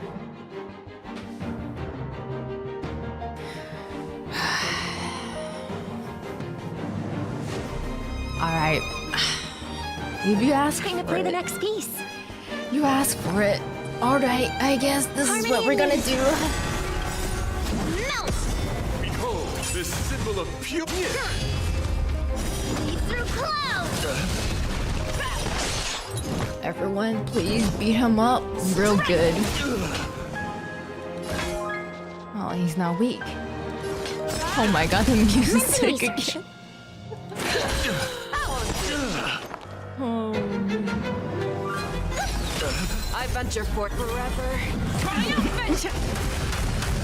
Victory is inevitable! Beautiful fight. Ew. Oh no, I forgot those things next to him. It's okay. It's okay. Yes, you! I like how Robin keeps on saying it's okay. I'm sorry, Robin. I disappointed you. Never hesitate! May song bring us victory. To travel far. Oh, oops. It's okay. Extra healing. Mountains. Your predictions, my friends, are indeed awe-inspiring. It's a pity. The laurels of victory belong to Idrilla. Shut up. Shut up. What are you made of? Show me what you can do. I'll give you 5 seconds. Night. Stars echo. We go first. No more times. Within the self, not slap. Fangs and claws got dull. The fearless knows not fear. I still go. I venture forth No time for you. Go away. Victory is inevitable! That's enough. I have come to grasp the sincerity of your cause. I yield. About time. We wasted like what? 50 seconds? Beautiful! Truly a captivating contest. It is through you that I realized to uphold the honor of Idrilla, I must further hone my skills. What a beautiful lesson indeed!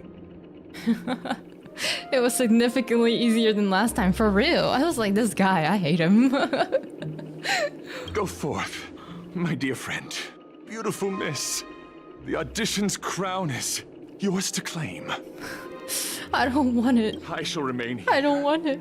Gazing from afar as you bask in the limelight. I don't want Joining it the audience anymore. and offering you the most heartfelt cheers and applause. We don't have much time. May fate allow us to meet again. No. Firefly, don't say that. In that case, let's make our way to the end. Finally. Penacony's really thronging with talent. Go forth. The champion stick.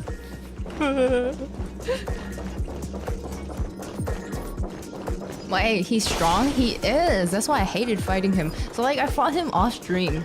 When I was playing that story with it was like a side story, right? And I was playing it and I was fighting him, and at that time I was pretty low leveled, and because of all his like companion next to him like buffing him, I was like, bro, can you stop? He made me so mad. And then like he ran on rambling about like beauty, the path of beauty, how beautiful people should be like this and that and stuff like that, and I was like, what in the world? Yeah, after that I was like, I don't know if I want to see him again. He appears out of nowhere. Congratulations to the galactic baseballer and Firefly on becoming this Scorched Sand Festival champion! And yo, look, it's me, Mom and Dad, look, I'm on TV. We look forward to their amazing entrance in the Charmony Festival! Oh, 2 cheers just for us? Are we gonna get interviewed? Oh look, the whole gang is here now. Congratulations to the both of you on becoming the festive superstars of this year's Charmony Festival. Why does that sound a Before little entering bit the Grand Theater. That sounds like adventuring. No, never mind. I'm just delusional. Extend my sincere congratulations to you. Hey, I thought Wishing we you were joy under their radiance. I thought we were gonna meet Robin and get a handshake with her. Was that not the plan, March? What is Sunday doing here? All I get is sincere congratulations? Where are my Stellar Jades?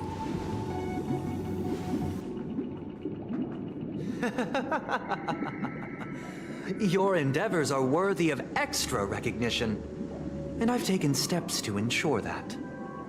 However, this reward is not a material one, but rather the opportunity for an open and honest communication between us.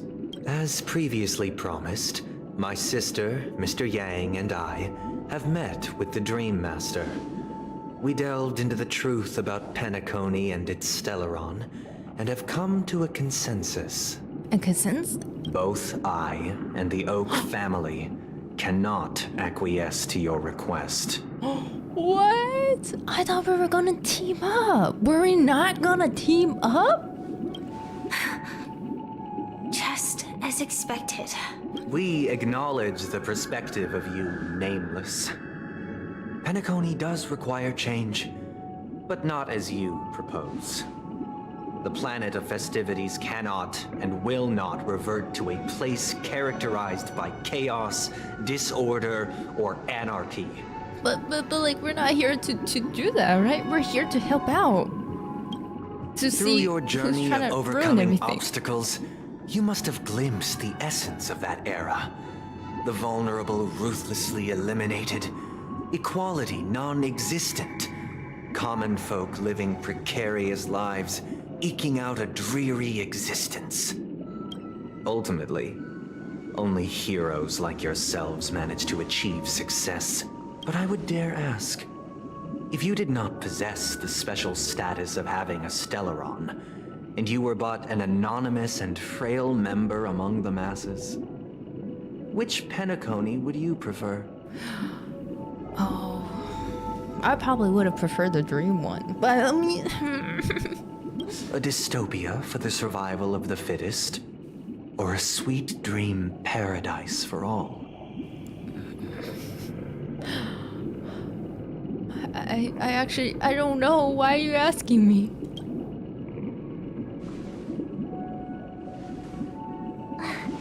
That's not the point. Don't let him mislead you. Oh my god, thank you, March. And this is why I need March. March, thank you for keeping me in line. I almost doubted myself. I was like, well, I don't know. What is the right answer? I don't know at this point. What is good? What is bad? Who is the bad guy? There is no bad guy in this scenario. Mr. Sunday, even if the members of the Oak family can't fully agree on what to do about the Stellaron, now's not exactly the time to be holding an extensive discourse about Penacony's past and future, is it? The Stellaron issue concerns the life and death of everyone on Penacony.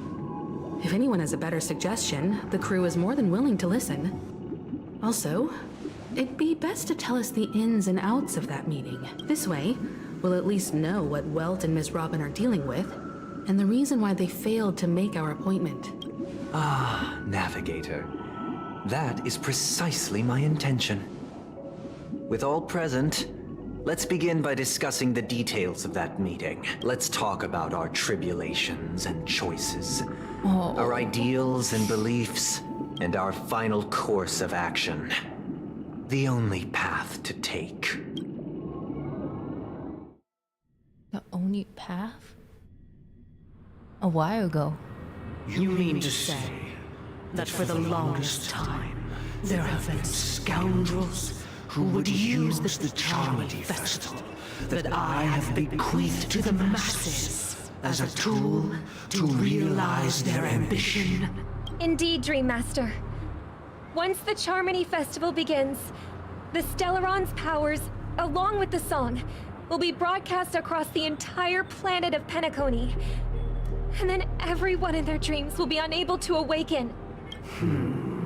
This is indeed surprising to me. The dreamscape is maintained by the collective effort of the 5 families. If someone were to use the 𝗖𝗵𝘁 Festival to recklessly disseminate the power of the Stellaron, this individual must hold a position of great authority. Do you have any suspects? Who is sus? I'd like to ask, did you really not know of the Stellaron's existence? I would have never thought that this nameless would point the spear at me. Quite astonishing indeed. If I have offended, the Astral Express extends its sincere apologies. But the current circumstances are dire and leave no room for meticulous inquiry. We're doing this out of concern for the dreamscape's safety. So, if you could, please alleviate our concerns. Dream Master, it's just to prove that the 𝗖𝗵𝘁 Festival has nothing to do with the Stellaron. If we're being overly cautious, I will return to the stage to offer tribute in song, just per the arrangement. Sunday, Robin. I've watched you two grow up and know your dispositions like the back of my hand. Both of you, right now, can surely be lauded as their most devout advocates. I already know your resolve. The magnitude of this matter is enormous and cannot be taken lightly. Since Mr. Yang has asked with such earnestness, I will personally respond in kind. If there is a need, the entire Oak family will be mobilized to heed your call. What a power. Someday, might I ask you to beseech them to cast their light unto me and question me in their stead, so that no lies may be concealed? I will do as you command. Robin, could I entrust you to be present as a witness, to document the truth, and to proclaim my innocence, so that all slander may be utterly dispelled? I will do as you command. May thy will be carried out on earth, just as it is in the heavens. Oh, triple-faced soul, please sear his tongue and palms with a hot iron, so that he will not be able to fabricate lies and make false vows. Oh, is he doing that thing where he forced them to speak the truth? Let us begin. Oh, there is nothing else to prepare. Understood. Question. Have you devoted your life to your god, never worshipping other gods? Naturally. Do you love your god as you do yourself, always heeding their admonishments? Naturally. Have you strayed from the path expected by your god, betraying their name? Never. Have you ever been inordinate with your asks of your god, coveting more than the foundation of the creation itself? Never. Then, a final question. Do you swear to fulfill all vows, past, present, and future? With the Aeon as my witness, if I do not deliver on my words, or if I renege on my vows, may I be cursed in accordance with divine law. They have seen your faith, and have endorsed your faith. With this, it can be evidenced... Just a moment. Oh. What is it, Mr. Yang? I have another question I hope to have answered. To my understanding, the family's harmony and prosperity have never relied on so-called divine laws. Oh. The god you both mentioned, are they truly 𝗖𝗵𝘁? Mr. Yang should know that those belonging to the family toil together as if they were kin, embracing solidarity and unity under their light. All duplicity is laid bare before the harmony. Such a delicate and complex symphony. Which other god could perfectly harmonize this, if not for the Great One? 𝗖𝗵𝘁. Perfectly harmonize it.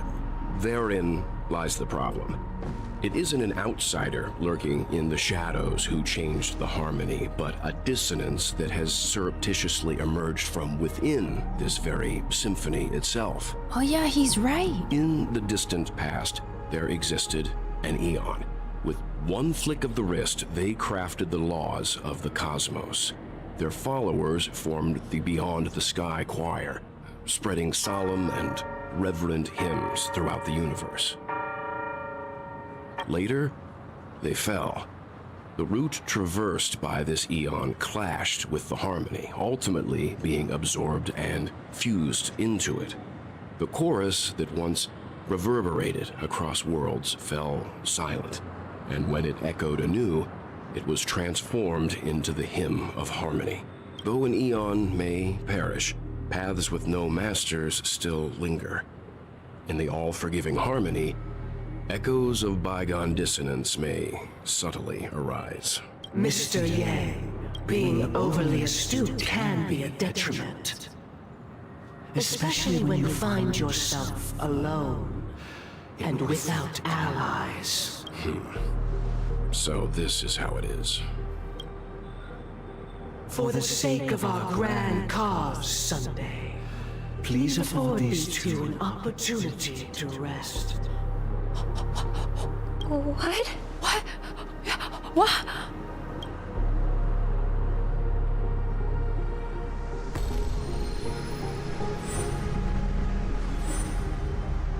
Sorry, Robin.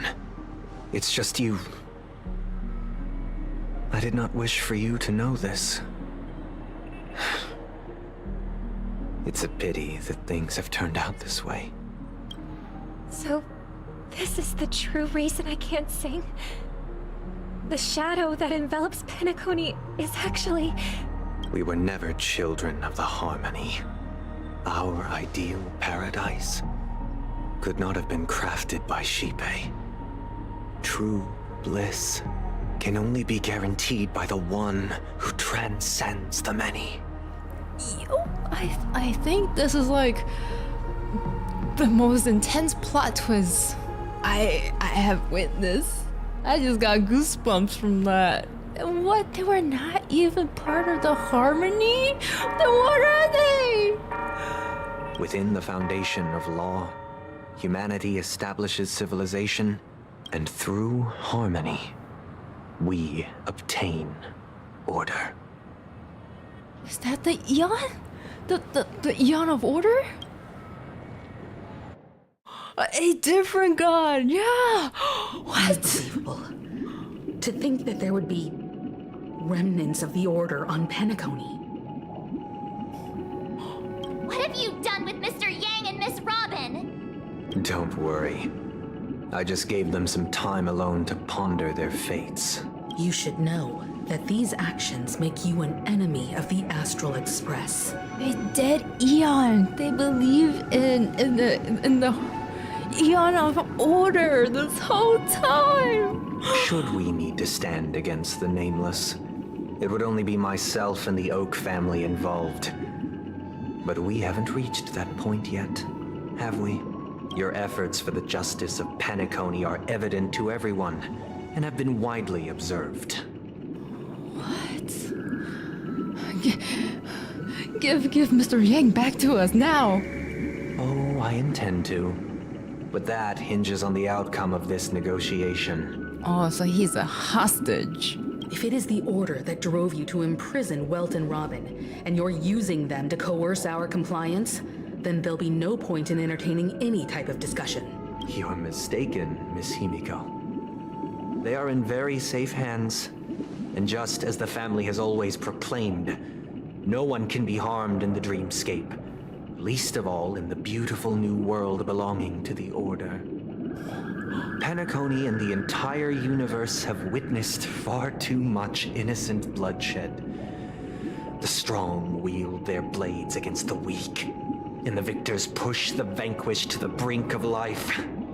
So like in a way, the Order people, right? They're similar to Harmony because they were saying something like it was kind of like Harmony, but then they like branched off or something like that. The god like believed in something else slightly different than the path of Harmony, which is why it became like, you know, Order instead of Harmony. So that's why they have like the strong desire to like bring peace, just like the Harmony, but with a slight twist on it. Natural selection. The world abides by this principle, establishing the well-being of humanity atop the corpses of the downtrodden. Only we, or rather, I, possess the power to put an end to this farce. Oh, Order and Harmony clashed each other and Order died? Oh! Order was absorbed by Harmony.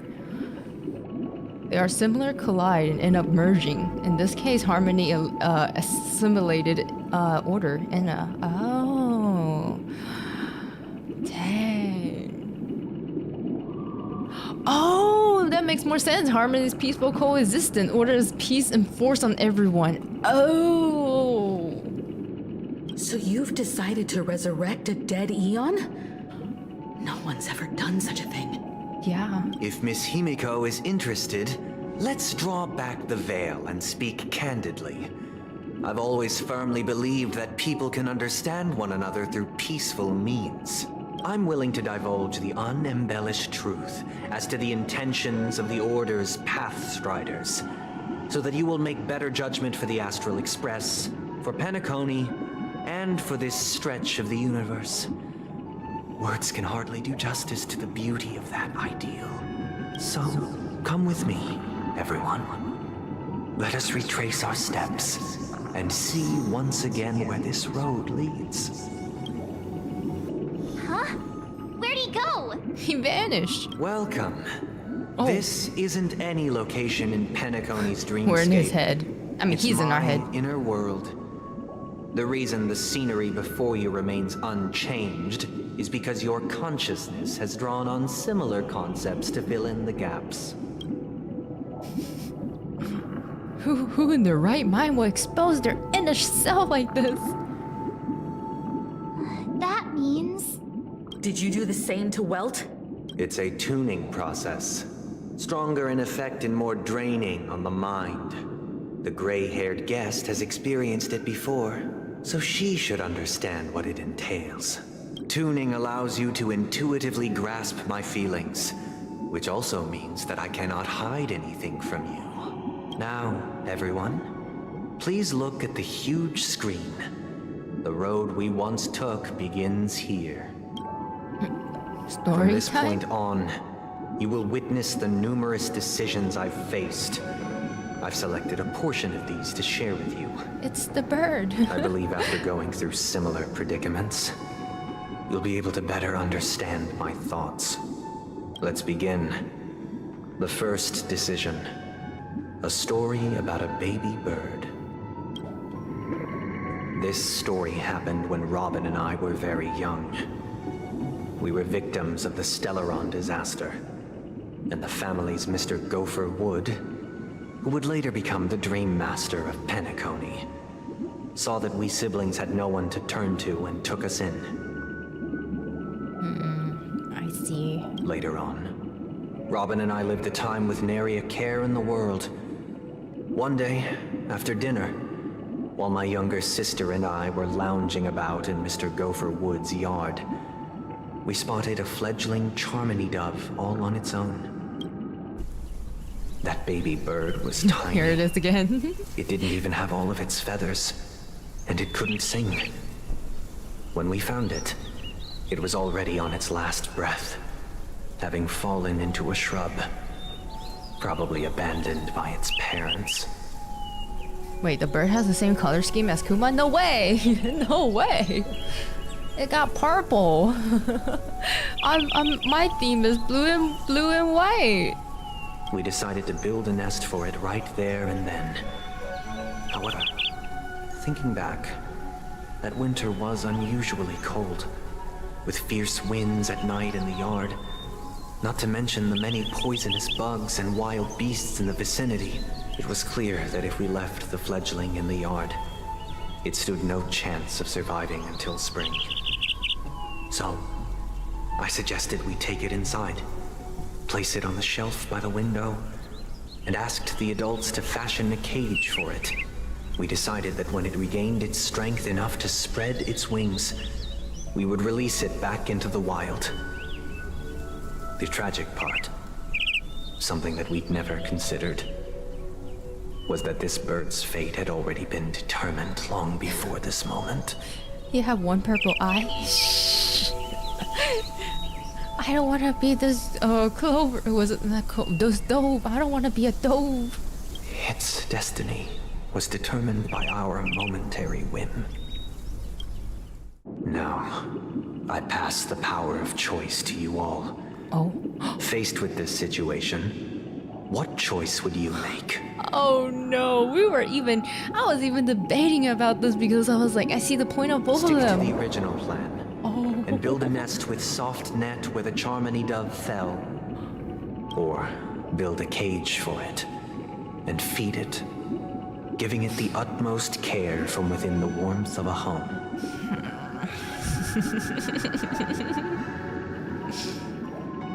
It loves to play mind fudgery games with us, doesn't it? I eagerly await your answer. Oh no. Oh, you can't just tell me to choose March. March, please help. Help.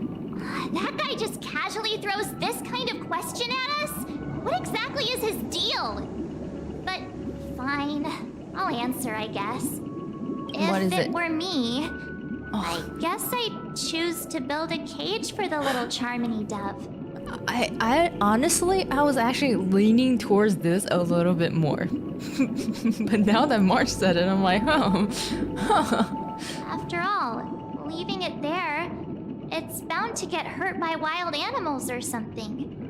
And that'd just be too sad.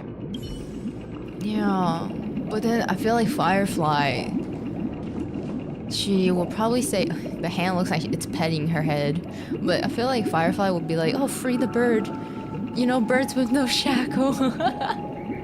Freedom. I can't decipher his intentions right now. Oh. But based solely on that question, I would probably choose to build that dove a cage. Wait, same thing? Even if I was gonna release it back into the sky, it'd have to be strong enough to fly first. Oh. If I left it where I found it, I fear it'd never get the chance to fly ever again. Okay. I don't know. Should I ask 𝗵𝗂𝗂𝗧? It looks like he really has no intention of imprisoning us. If it's just a quiz, I suppose it's fine to humor him. Back to the question. I would personally choose to build the little Charmony dove a cage. Oh, so everyone agrees. No special reason. I do think that a fledgling should have the right to fly into the sky. But if it can't even live to that point, then there's nothing to talk about to begin with. That is so true. Alright, majority wins.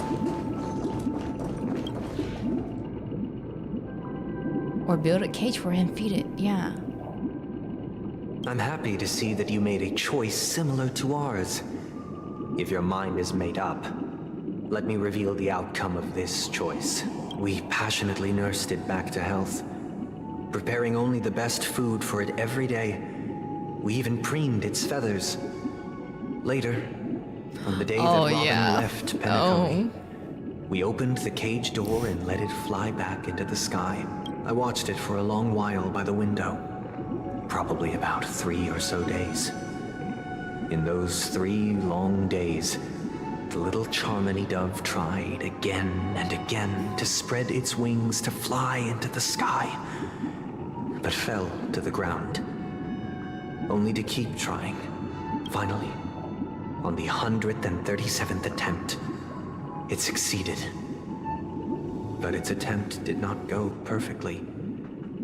After flying unsteadily for a while, it fell to the ground. Unable to grasp the direction of the air currents, the fall shattered its wings. It writhed helplessly in my embrace.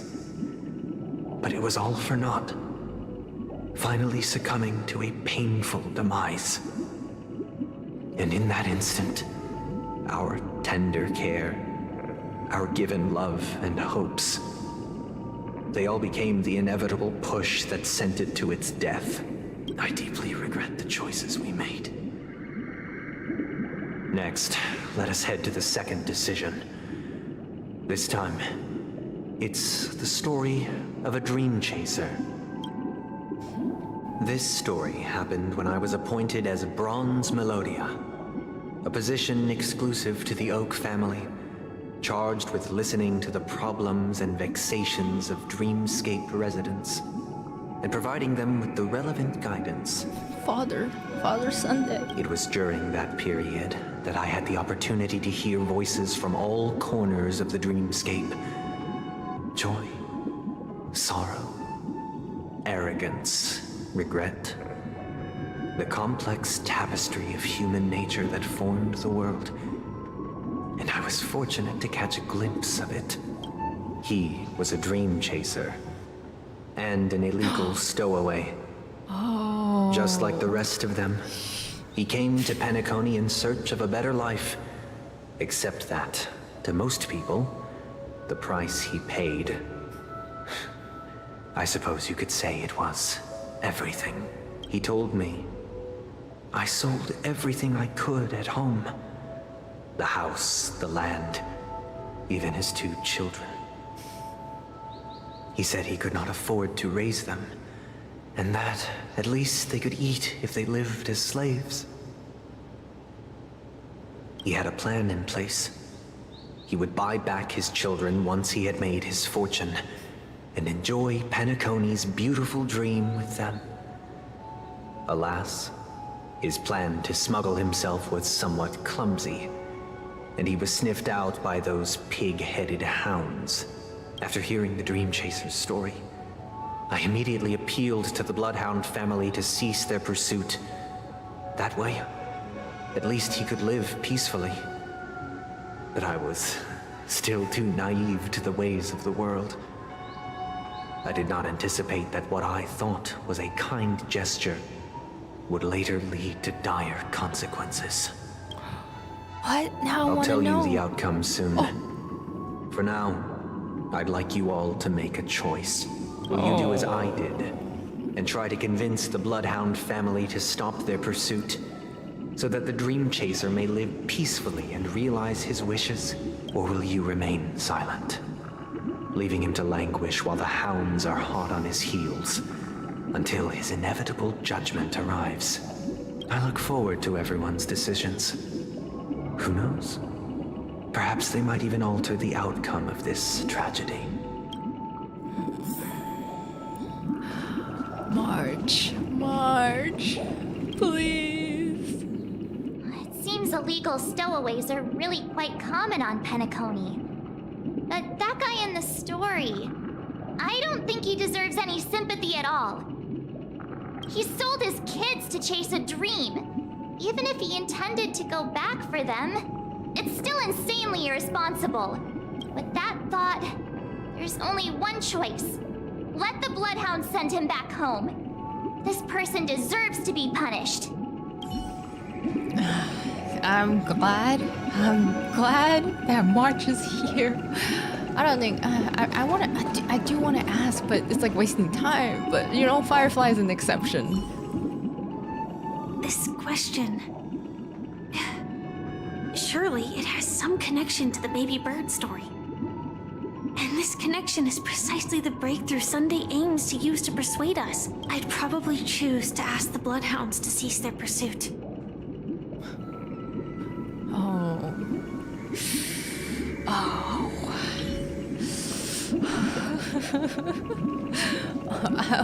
Okay, never mind. I want to ask. A dream chaser story. If I acted out of kindness, I would probably ask the Bloodhounds to stop their pursuit and lend him a hand. But what cruel repercussion would this choice result in? I think Sunday must have been deeply impressed by the limitations of the strong defending the weak through this incident. Technically, the quote-unquote right answer would be to convince the Bloodhounds to cease pursuit, but in reality, the guy who sold his child is not right either. Like, why would you want to defend someone who did something wrong like this, even though he did want to, like, pursue his dream in Penacony and wish to hope to earn a fortune and buy his kids back? But even so, putting your kids through that is gonna traumatize them. Like, in the first place, why would you even want that? Why would you want to sell everything? You had a land, you had a house, you had 2 kids. Like, it sounded like he was off pretty well. Like, there was no problem within his life until he wanted to get a ticket to Penacony and sold everything. So, I mean, I would agree. I agree with March in a way. You know, we need this guy, this type of guy. Yeah, the kids deserve a chance to recover. The kids deserve a chance to recover, perhaps. But like, even after that, you think they'll forgive the father for doing something like that? Like, oh, I wanted the best for you, so I sold you off as slave so that you can eat well. How does that sound? Like, oh, the kids didn't even get a say in it. They just got sold like that without any consent. So, you know.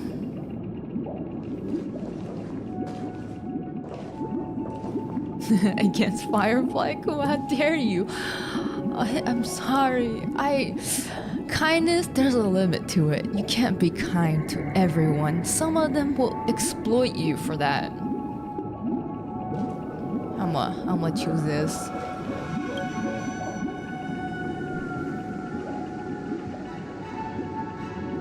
It seems you, like me, are pondering whether a different choice could have led to a better outcome. Sadly, his fate would only be more tragic. Say he never gets caught.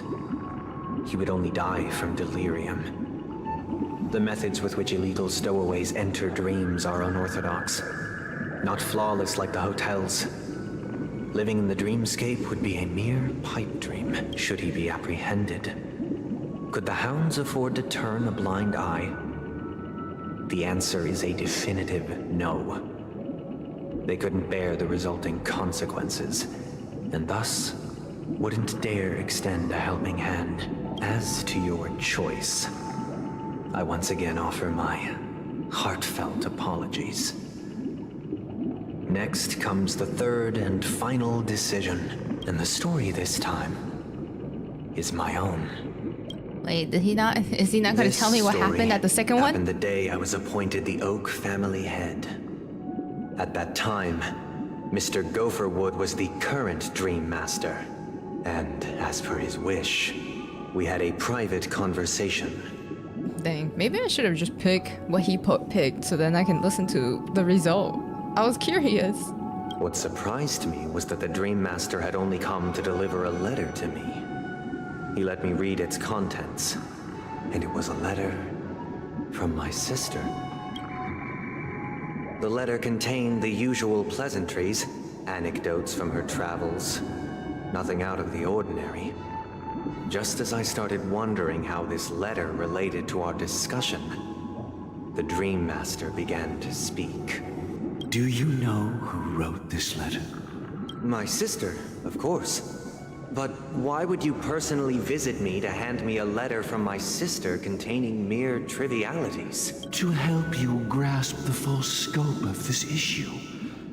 Do you know where Robin is at this moment? From what the letter indicates, she must be in Caspelina 8, correct? She's touring there right now. Correct. Has she mentioned anything about a stray bullet? A what? A bullet? A stray bullet? What? A war has broken out on that planet. It is because of this very reason that Robin chose this destination. To spread the word of the harmony. And to save the lives of that planet. She personally made for the front lines. Robin, truly an angel, doing too much good. She hoped to ease the people's suffering with song, and was willing to brave mortal danger to deliver the IPC's medical supplies. Unfortunately, stray bullets show no such compassion. Is she all right? If the operation was successful, she should probably be recovering in the field hospital. By the eon above, the bullet struck her neck directly, yet possibly as a reward for her consistent deeds of harmony, it didn't hit any vital arteries. Once you've attended to your outstanding tasks, it'd be advisable to write her back as soon as possible. Those damned savages! I'll pack my bags right away. My gratitude for bringing this to my attention, Mr. Gopherwood. Now you understand why she always wears such elaborate neck ornaments, don't you? Oh. How could this happen? Miss Robin. It's all in the past, so please don't worry. I share this in the meager hope that you will understand the harmony's limitations and predicament. As grandiose as the strong defending the weak sounds, many times, it is nothing more than wishful thinking. Likewise, I've prepared one last question, one last choice. But rest assured, this choice will not have any grave consequences. Oh. Because this is merely a figment of imagination, a nightmare that has haunted me through countless nights. If you ever had the opportunity to make a choice like I did, would you still support Robin's journey on the path of harmony?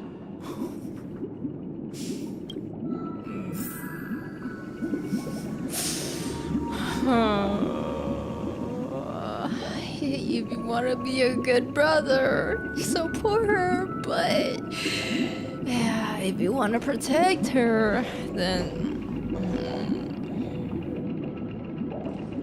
you know, I think I know the answer.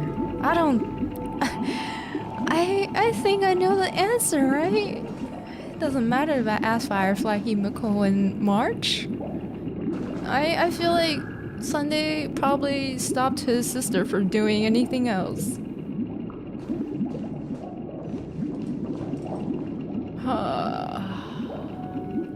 I know he couldn't stop her, but I feel like this is what he would want.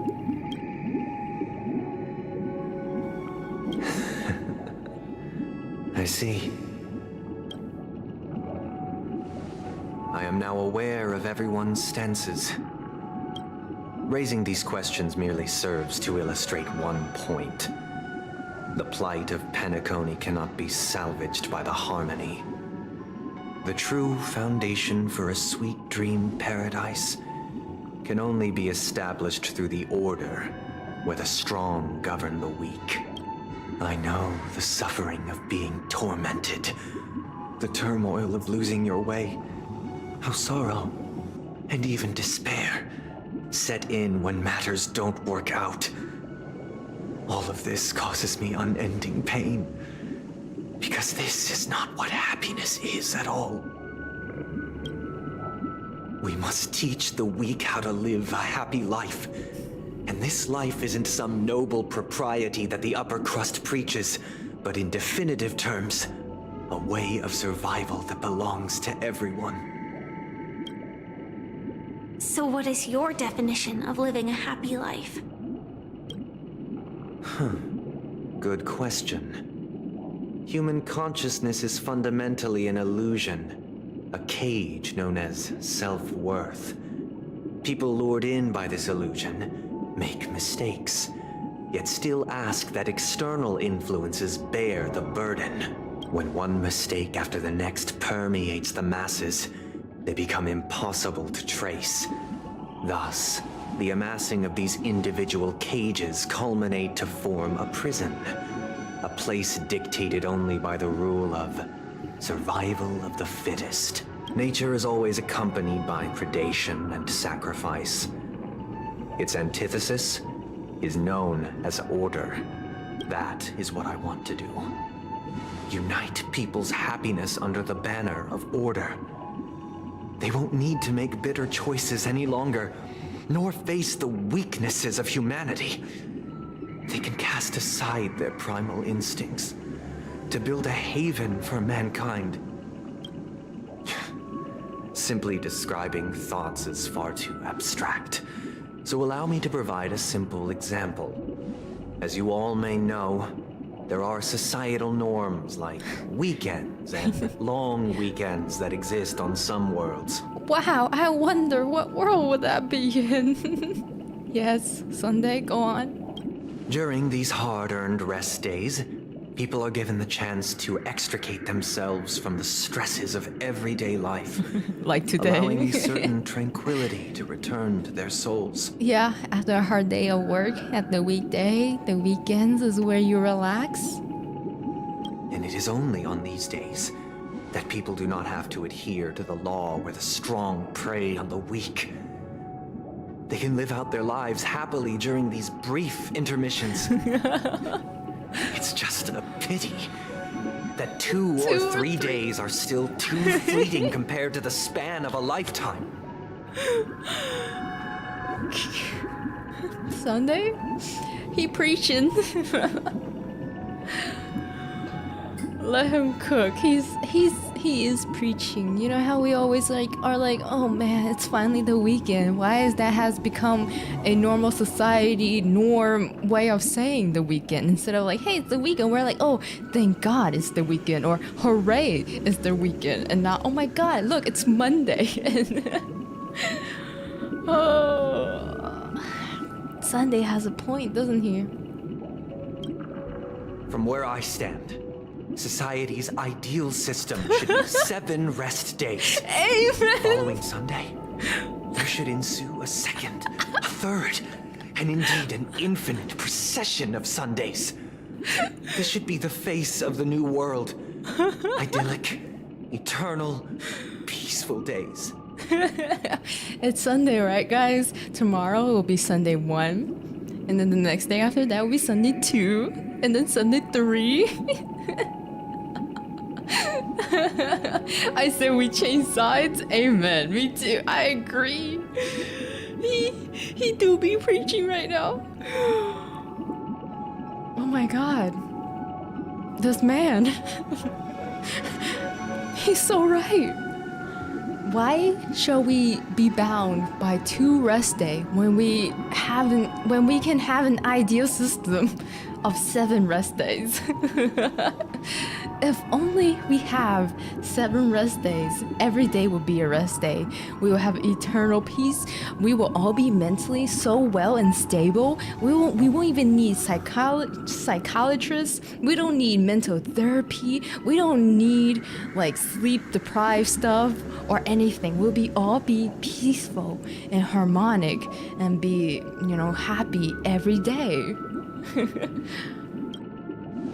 And thus, every person can return to their base selves in this utopia.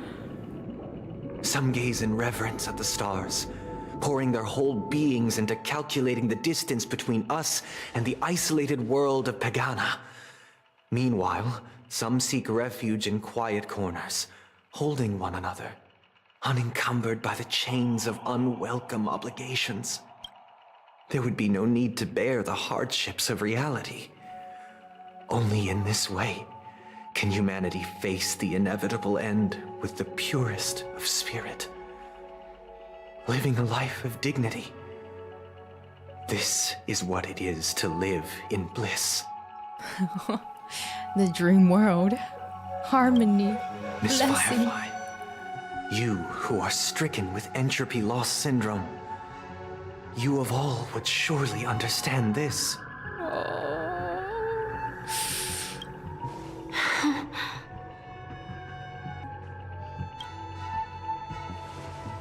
It sounds like a flawless theory. It is a flawless theory. The perfect utopia for everyone. Oh no, even 𝗖𝗵𝘁 was like, But what is the price to attain all this? Oh? The cost is minute. Merely a personal and eternal sacrifice. Oh, here comes the cost. If this paradise is to be maintained for everyone, someone must remain trapped in solitary awakening until the end of the cosmos. Awakening. Which means that this so-called paradise is still a dream. Stepping into this paradise means forsaking reality, correct? Yes. It is not forsaking, but transcending. Flesh, blood, sorrow, weakness. If the physical is the root of spiritual suffering, it is only logical that we defeat it. Being physically here is a pain. We shall all be mentally well somewhere else. But in this supposed bliss, people won't have defeated their demons. The chance to overcome their tribulations would be forever lost to them. In other words, it is an escape.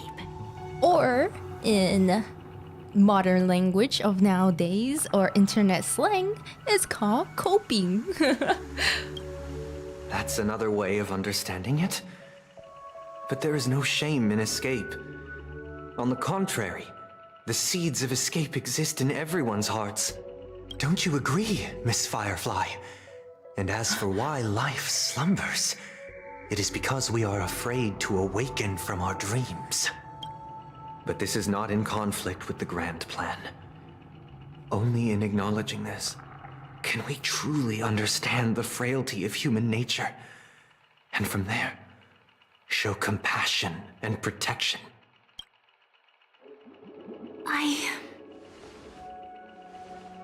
I admit that you are a born leader. Your perspective on humanity brims with pessimism. Yet you express compassion for all, even when your heart pities them. But unlike you, I live for the self. From my perspective, individuals making choices for themselves is their birthright. The want to escape may be innate in the weak. But whether they are weak or not, it is not up to another to decide. Amen. Amen, Firefly. Perhaps in your mind, you also view me as weak? Oh, but she said, I ain't weak. You think I'm weak? I'm hella strong. I'll show you how strong I am.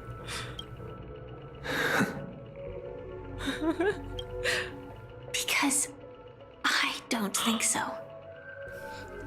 Firefly is a strong woman. Since Miss Firefly has said her piece, the Astral Express will also naturally give you our answer. Go for it, 𝗵𝘁. Say it. Say it. We'll leave it to you. Oh, me? Just as Mr. McHale instructed before. Tell him our choice. Okay, I got it. I got you. I got you. I shall say it for us. Or not. Not long after this ago. Place? Misha. Does this place ring any bells, Misha? I don't know, but I feel a sense of déjà vu. What is this place? It's the realm within a dream bubble. This was left to the Astral Express by a nameless, but weirdly, when we entered it, it was completely empty.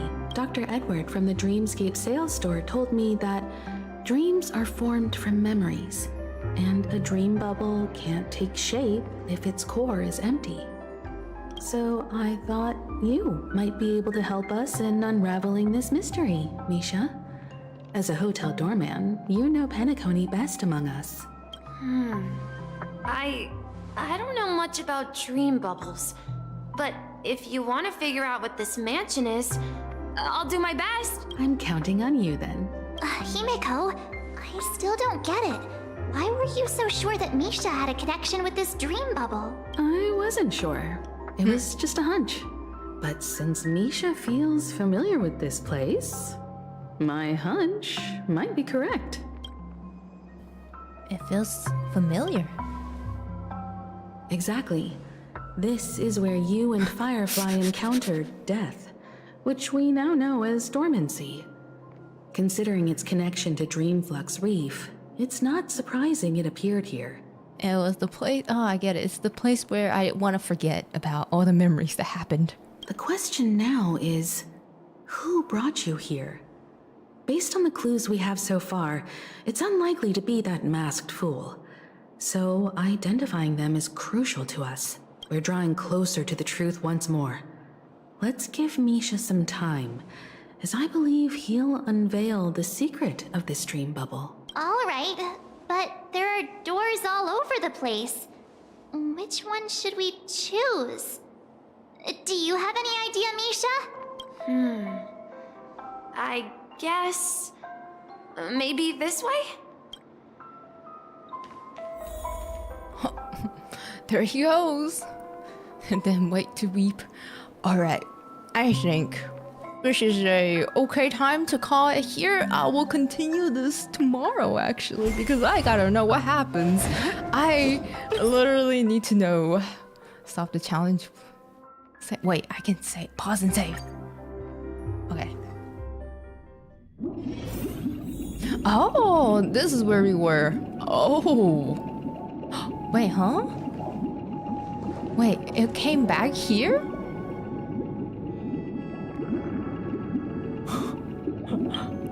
Huh, okay. Sure, I guess next time I can go back in. What a weird place to teleport me back. I thought it would just stop there, but I guess it was just like a memory of what happened before this whole thing happened. Alright, I guess on tomorrow's stream I will continue the story, and hopefully I think I should be able to finish it by tomorrow.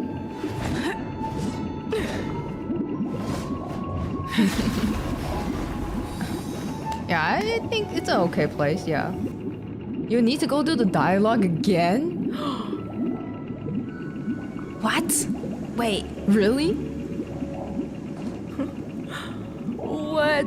It's okay, I can skip it. I'll skip the dialogue. I'll just hop in a little bit before stream starts, and then I'll do all this again and skip around, and then I'll just come back. Oh, when I come back, but I'll start stream. I'll time it. Don't worry. By the time I start tomorrow, we'll be exactly where I just left off. Not here, but the Misha moment. Yeah. But yeah, tomorrow we will continue and finish up point 2.2 and see what everything will finally come out to truth. What is real anymore? All right. Yeah. A bit later. Yeah, a bit later. We're gonna have 2 Honkai Star Rail stream back to back in 1 week. The weekend. I kind of low-key wish Sunday was right. The weekend. There's this thing called weekends that people say. Why can't we all have 7 days rest? Amen. That is a quote I will never forget. Yeah, you're close enough to the end. Yeah. I can probably finish. I'll probably do it around the same time as today, or maybe... yeah, I'll do it around the same time as today and see. But yeah. Alright, it has been a super long stream. Thanks for accompanying me throughout this journey so far. We have unraveled a lot of mysterious stuff finally, and getting closer and closer to the truth in the end. I don't know if I'm ready. Alright, everyone. I hope you all have a good night or a wonderful rest of your day, and hope to see you again soon, or maybe later, or tomorrow. Yeah, thank you for joining, everyone. Have a good night. Bye.